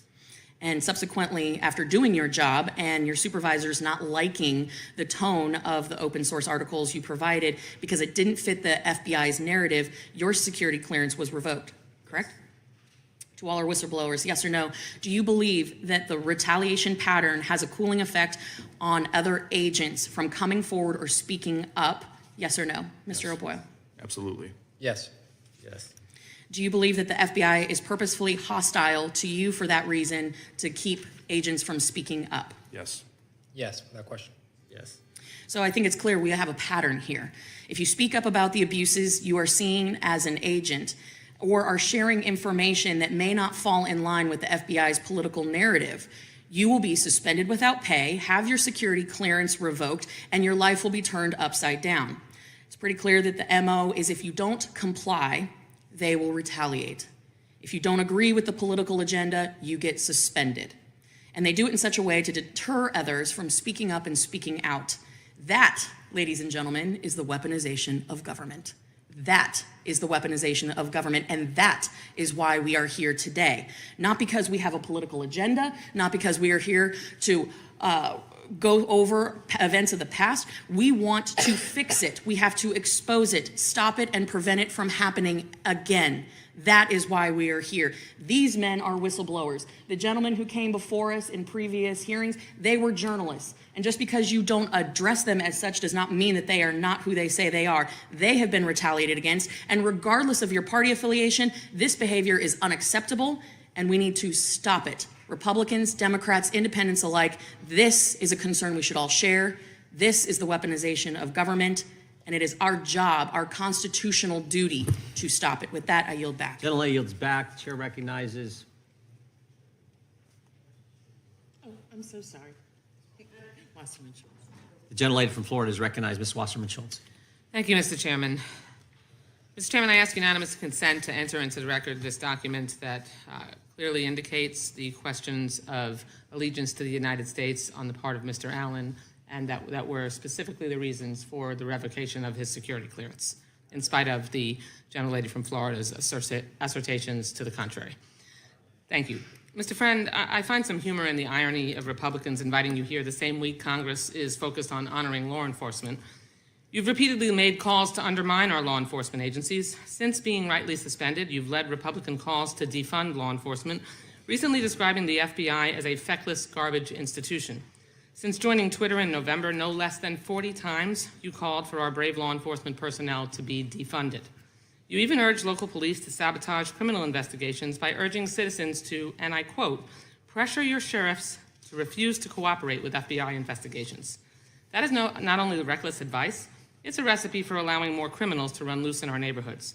Perhaps Chairman Jordan can explain why Republicans are promoting defunding law enforcement and increased crime before our subcommittee today. But Mr. Friend, your motivations appear to be today crystal clear. For months, you've pressured Republicans to call you to a hearing. In fact, in December, you said Chairman Jordan and Republicans took your complaint of alleged FBI wrongdoing and, quote, used it for campaign rocket fuel and 4-minute appearances on Fox News. And I'll admit, you're right. Republicans are using you, but it goes both ways. You're engaging in the self-promotion of your new book that's about to be released. And what great timing to be on TV and in Congress right before your book tour starts. It's quite coincidental. But let's try to move past your financial exploitations and talk about your objection to the use of a SWAT team to arrest a January 6th suspect in August of 2022. You repeatedly stated that you objected to the use of a SWAT team for the arrest of Tyler Quinton Bench, a man who was involved in the January 6th attack on the Capitol. Mr. Friend, you did not participate in any decisions about the use of the SWAT team, nor were you a member of that SWAT team, correct? Just yes or no, please. I was not a member of that SWAT team. And you didn't participate in any decisions about the use of that SWAT team, correct? Correct. Thank you. You also testified that being a gun owner is a reason why a SWAT team could be used to arrest a suspect, according to the SWAT team official protocols. Mr. Friend, I'd like to ask you to take a look at the screen. On the screen are 2 images of the only member of the 3 percenters arrested in your area that day. For those who don't know, the Anti-Defamation League describes the 3 percenters as a militia movement with, quote, a track record of criminal activity ranging from weapons violations to terrorist plots and attacks. As you can see in the pictures of Mr. Bench at the Capitol on January 6th, he's in full tactical gear, wearing chemical irritant canisters on his tactical vest, and a black radio and antenna on his left, with a GoPro-style camera mounted on his right shoulder. The FBI knew Mr. Bench to be both armed and dangerous. The good men and women within federal, state, and local law enforcement know that making the right decision on bringing qualified backup to dangerous situations has life or death consequences. It's a decision that has particularly resonance for law enforcement in my own community. A little over a year before Mr. Bench was arrested, 2 FBI agents in my district in Sunrise, Florida, were shot and killed on the front doorstep while trying to serve an arrest warrant on child pornographers. They were just trying to do their jobs, protecting the American people, when the suspect opened fire and started shooting from inside. In fact, these brave agents who work for what you call a feckless and garbage institution lost their life doing the very work you claim it neglects, chasing down people who exploit children. So yes or no, Mr. Friend, knowing what you know now about Mr. Bench, that he was known to be heavily armed and a member of a terrorist group, was it appropriate for the FBI to use a SWAT team as a precaution to protect FBI personnel and other law enforcement officers that day? Yes or no? I can't answer that with a yes or no. I can give you a little bit of context. I'd like to know whether you still think it was inappropriate. I've arrested over 150 violent criminals in my career, never had to use a SWAT team to do it. Okay. The reason for that is because On individuals that day, were cooperative yes or no, with us. reclaiming my time, can you give me a yes or no answer, or even indicate whether you have changed your mind that using a SWAT team to arrest that gentleman was inappropriate? My opinion remains to be anybody who's been cooperative and pledged to surrender in the case of law enforcement incurring criminal charges. So the answer is no. A You SWAT also team is not claim, necessary for that. Reclaiming my time, you also claim that your top secret security clearance was improperly revoked, yet an independent investigation concluded that you demonstrated a number of security concerns, which included that you refused to execute a court-ordered arrest warrant, and when you downloaded documents from intelligence systems to an unauthorized removable flash drive. The cherry on top could be your unauthorized recording of executive management, which I'm sure you know violates Florida law, along with your unsanctioned interviews with Sputnik News, established by the Russian government in 2014 and fully owned by the Kremlin and Putin's cronies. Time of the gentlelady I think has it's clear expired. who is weaponizing government. The gentleman from Florida is recognized for 5 minutes. Thank you, Mr. Chairman. Mr. Friend, do you want to quickly respond to that? Because she cut you off. I'm going to let you respond to those questions. I can quickly respond to that. So the you have to bring up let me help you. Yeah, go ahead. So prompt me. So instead of using a SWAT team, if a suspect is being cooperative, and in your testimony and in your experience as an FBI agent and a law enforcement officer, it's not necessary to use a SWAT team to go in with guns ablazing and pulled out and going after an individual when that individual is cooperating. And that wasn't that part of your testimony? That's part of my testimony. It's part of what I brought forward in my whistleblower disclosure. And that's in your experience as how many violent criminals have you arrested? I've arrested over 150, and I have 5 years of SWAT experience. And you didn't have to use, there wasn't necessity in some of those circumstances to use SWAT team because the individual was cooperating? Never a single time. And in your testimony, the individual that you were referring to that a SWAT team should not have been used on but was being used on for political purposes was somebody that was cooperating, correct? Yes. Based on your testimony, everybody else's testimony, which, by the way, I want to thank you guys for being here. I know it takes a lot of courage to do it. I want to thank you for your service as a military veteran myself who served, I was probably in Iraq when some of you guys were there. I want to thank you for that. I want to thank you for standing up for the Constitution, for America, because I know that this is difficult to go through, what your families are going through, being barricaded out of having your personal belongings, not being able to get pay, the FBI taking away your security clearances so you can't get a job. I commend you for standing up for American values and commend you for standing up for what you believe are huge misgrievances that are going on at the FBI. And based on y'all's testimony, the report that we have seen, the FBI has turned into the enforcement arm of the Democratic Party, going after pro-life individuals, going after individuals who were not in restricted areas on January 6th, who were not violent on January 6th, using SWAT teams to go after them to try to intimidate them. And then when officers like yourself, who have served our country, who have served the FBI, who have served in law enforcement, suddenly want to raise concerns and use the whistleblower status to be able to, hey, you know, this isn't right. This isn't the way that we should be treating these individuals. This isn't fair. Suddenly, the FBI is shutting you out, taking away your clearances, taking away your pay, shutting you down so that your families can't even survive financially. So I want to thank you for your testimony here today, and I hope the American people will gloss over the lies that have been perpetrated on you today for the truth that is underneath every single one of your statements. Egregious abuse, misallocation of law enforcement resources, misconduct in leadership ranks of the FBI. And I've been here 5 years, and during that period of time, Director Wray and AG Garland have both sat in desks just like that, under oath, and testified that they would not retaliate against whistleblowers. And it's my understanding, Mr. Friend, that you went through all of the required regulations at the FBI in order to raise your concerns to your supervisors. Is that correct? Yes. So you followed inside protocol for the FBI, utilizing whistleblower statute protection, information, regulations through the FBI to make your complaints and information be known. Yes.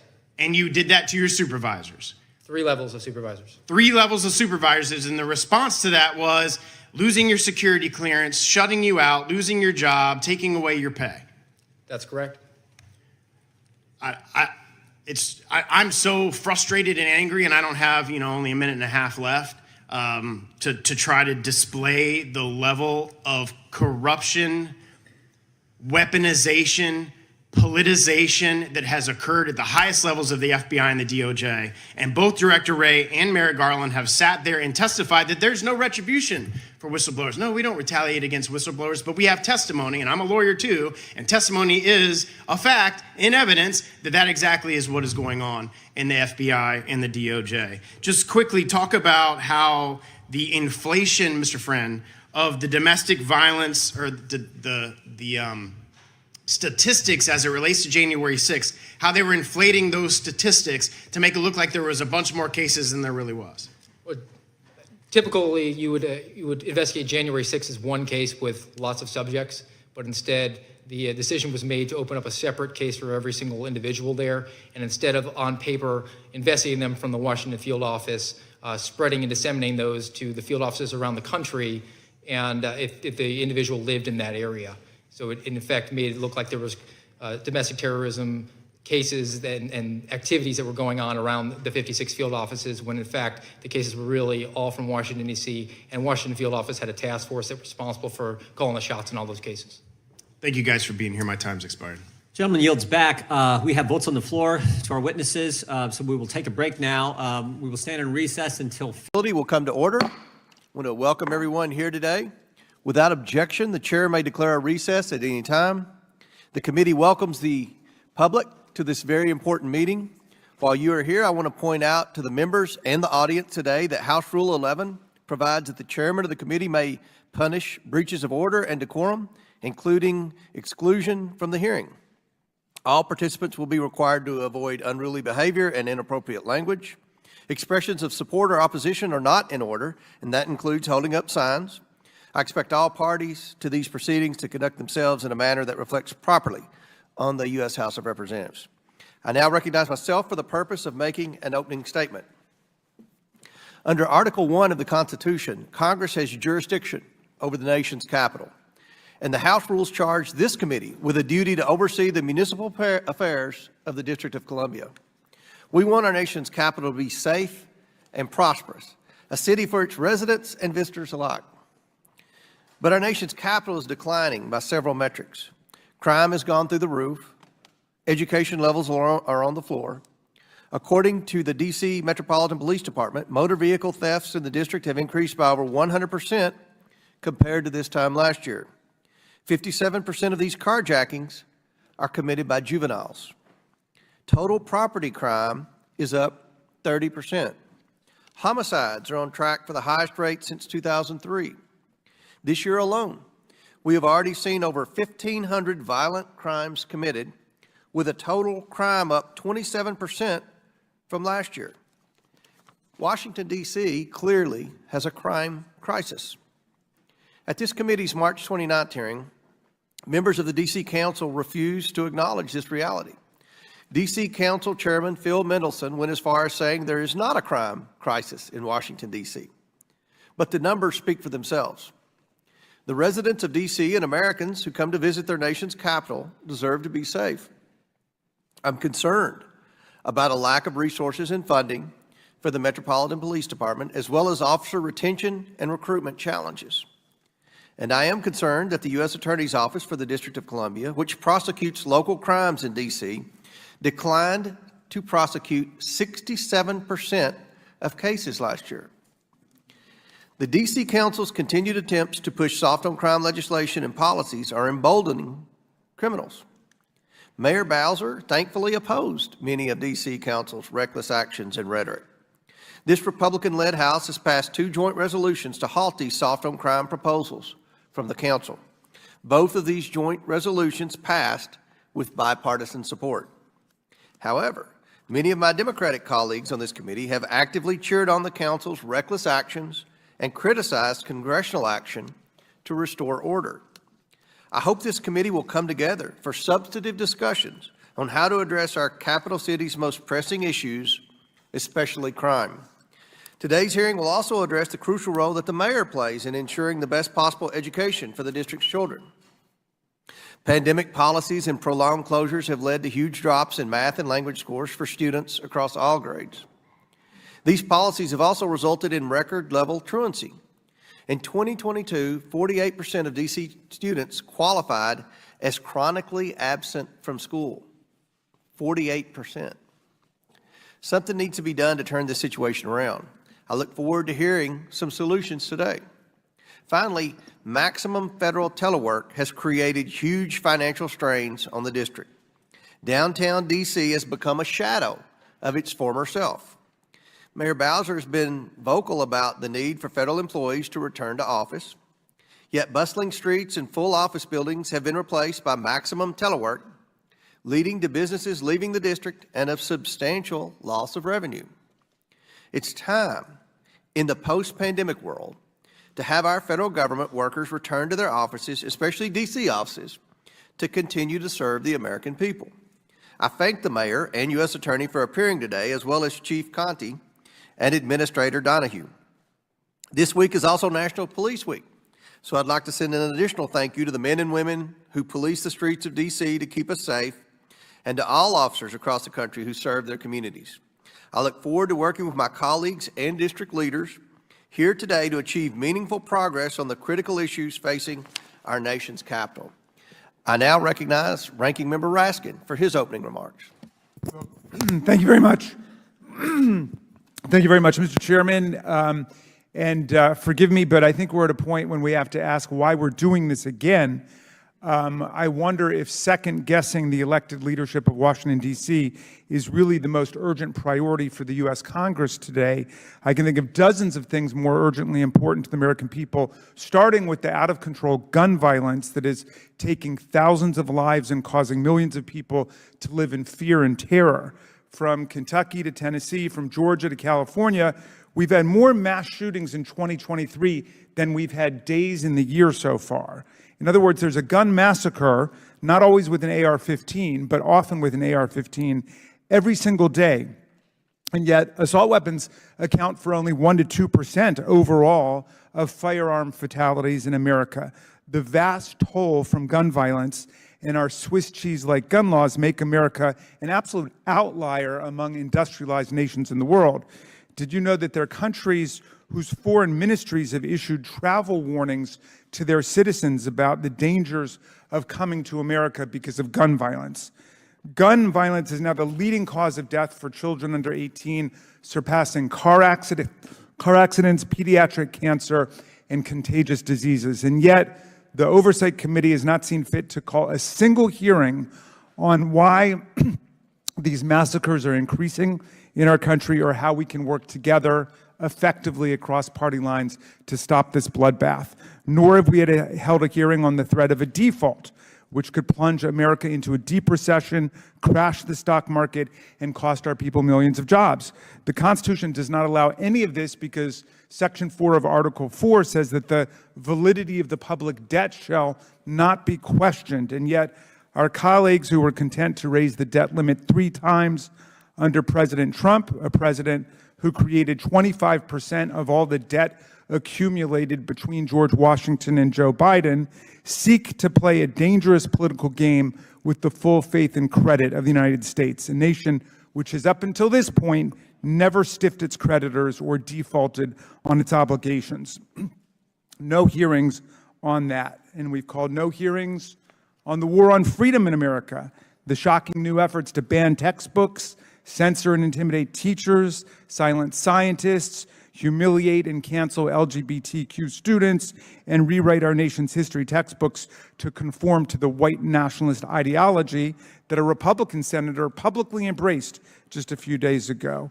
Nor have we held a hearing on how the Dobbs decision and the relentless attack on reproductive freedom is dramatically undermining the health care that millions of American women receive on everything from common miscarriages to ectopic pregnancies to postpartum hemorrhage to endometrial biopsy, all of whose treatments can involve misoprostol and mifepristone, which are suddenly being treated like criminal contraband across the country. Doesn't women's health warrant even a single hearing under these crisis conditions? And nor have we had a hearing on the assault on voting rights taking place. Instead, we've gathered today to hold a second hearing to micromanage the local affairs of Washington, D.C. And I fully expect some of our colleagues to announce their candidacies for D.C. City Council from Ward 6, where we sit, or mayor of the District of Columbia when this is all over, or maybe advisory neighborhood commissioner. At least the people of Washington would that have some role in this performance art. But I was watching President Trump's town hall meeting on CNN last week, and I saw two remarkable things that clarified in my mind what's happening here. First, I saw Donald Trump blame Vice President Pence for failing to steal the election for him on January 6th. As Trump emphasized on January 6th, he believed, and he continues to believe, that Pence did not have, quote, the courage to do what needed to be done. Moreover, Trump assured his cult followers that Pence was never in any danger from the invading mob chanting "Hang Mike Pence," and all the violence was Pence's own fault for not succumbing to Trump and becoming the first vice president in our history to step outside of his constitutional role and declare the president the winner against the actual electoral college vote. You see, that's what Pence gets for not doing what he was told by Donald Trump. But we also saw Trump castigate and blame Jean Carroll, the woman he sexually abused in a department store and later lied about and defamed. Trump called her a whack job and asked what kind of woman meets somebody and brings them up, and within minutes you're playing hanky-panky in a dressing room. You see, he thinks it's her fault that he sexually abused her.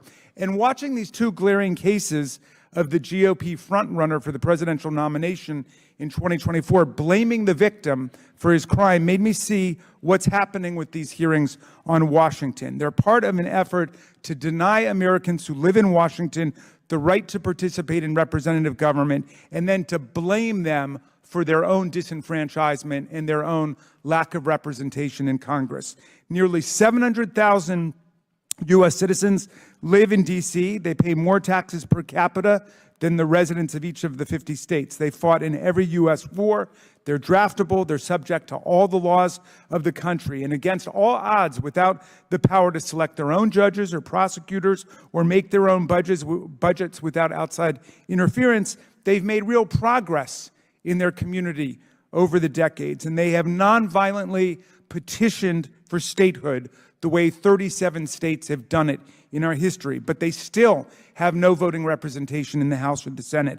They are locked out of the normal processes of congressional representation. And yet, when violent insurrectionists attacked this body on January 6, 2021, a beautiful day, according to President Trump, the people of Washington, as Capitol Police officers and Metropolitan Police Department officers and staffers and citizens and local officials like Mayor Bowser and Chief Conte, rallied to the defense of the Congress and the Republic and the very institutions that lock them out. Local residents and leaders stood up to defend us and to defend the vice president against the rampaging mob that stormed the seat of government in the name of the big lie, with the explicit goal of toppling and stealing a presidential election. Now, for their service and their sacrifice for the country, Washingtonians must endure lectures about their unfitness for democracy from other people's representatives who confuse the act of seditious conspiracy with tourism and call the convicted assailants of American police officers political prisoners. If our colleagues choose to ignore the statehood petition of the people of Washington, there's not much we can do about that kind of moral indifference and contempt for other Americans' rights. But at least spare everyone, at least spare everyone the Trumpian spectacle of blaming the victims for their own disenfranchisement and lack of fully comprehensive government. It's an insult to Washington, it's an embarrassment to Congress, and it's a shocking waste of time. I want to thank the mayor and the U.S. attorney for appearing here today, and I want to thank the people of Washington for not violently attacking Congress, even though you have a legitimate political grievance as opposed to an imaginary one. You've exercised your rights under the First Amendment and the Ninth Amendment to petition for statehood admission, and we salute your patriotic defense of the Constitution and this body and your embrace of nonviolent change. Thank you, Mr. Chairman. I yield back. The gentleman yields back. I must admit, when you kept referencing the election interference, I thought you were going to refer to the Durham report, but you never did. I'm pleased to introduce our witnesses today. First, we have Mayor Muriel Bowser, who has been mayor of Washington, D.C. since 2015 and was reelected last year to serve a third term in office.